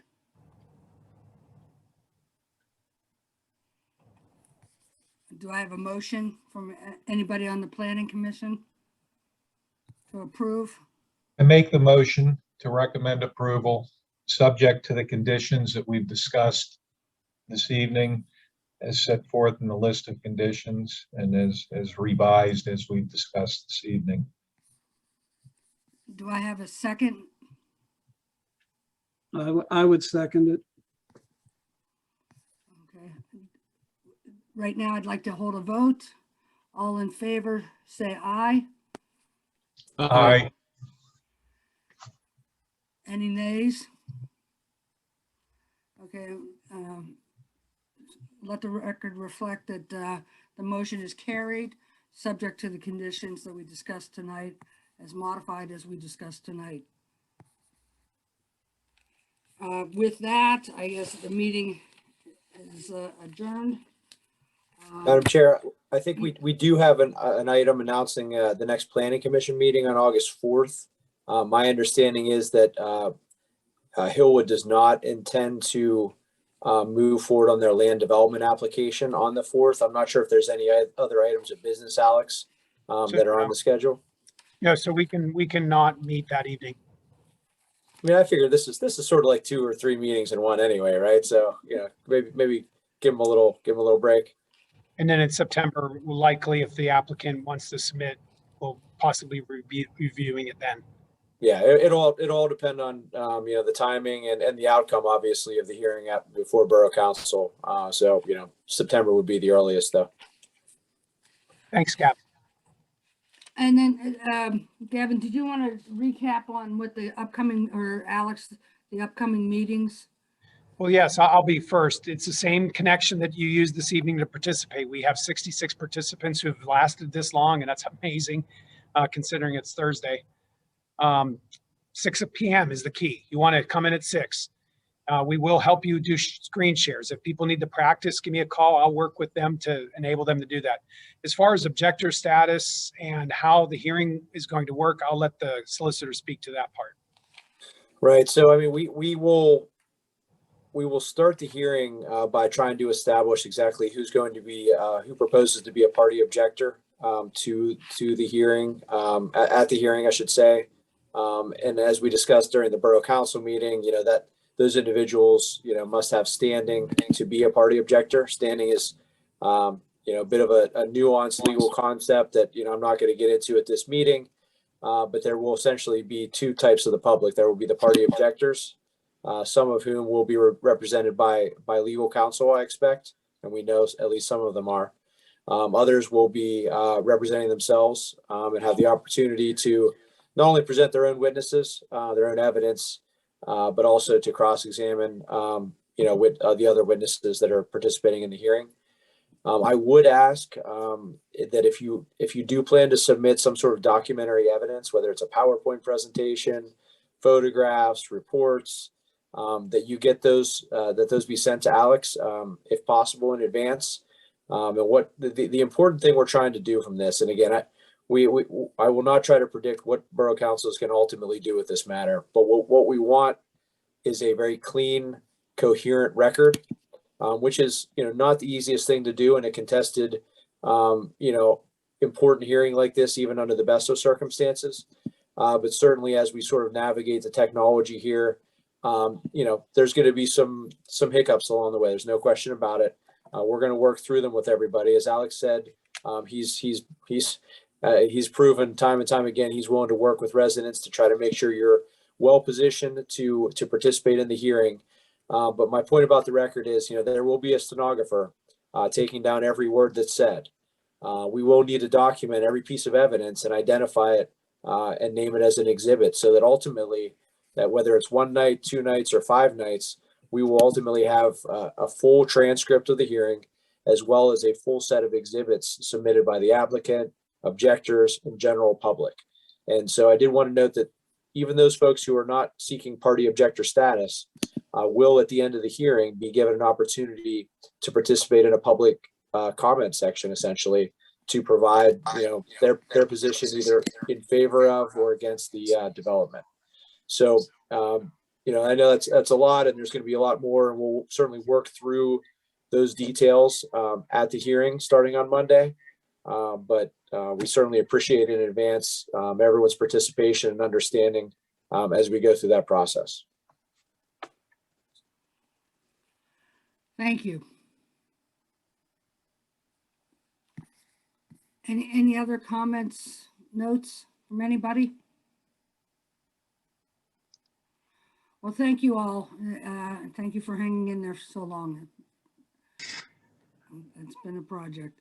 Thank you very much. And with that, I guess we're adjourned. Good night, everybody. Thank you. Thank you. Thank you.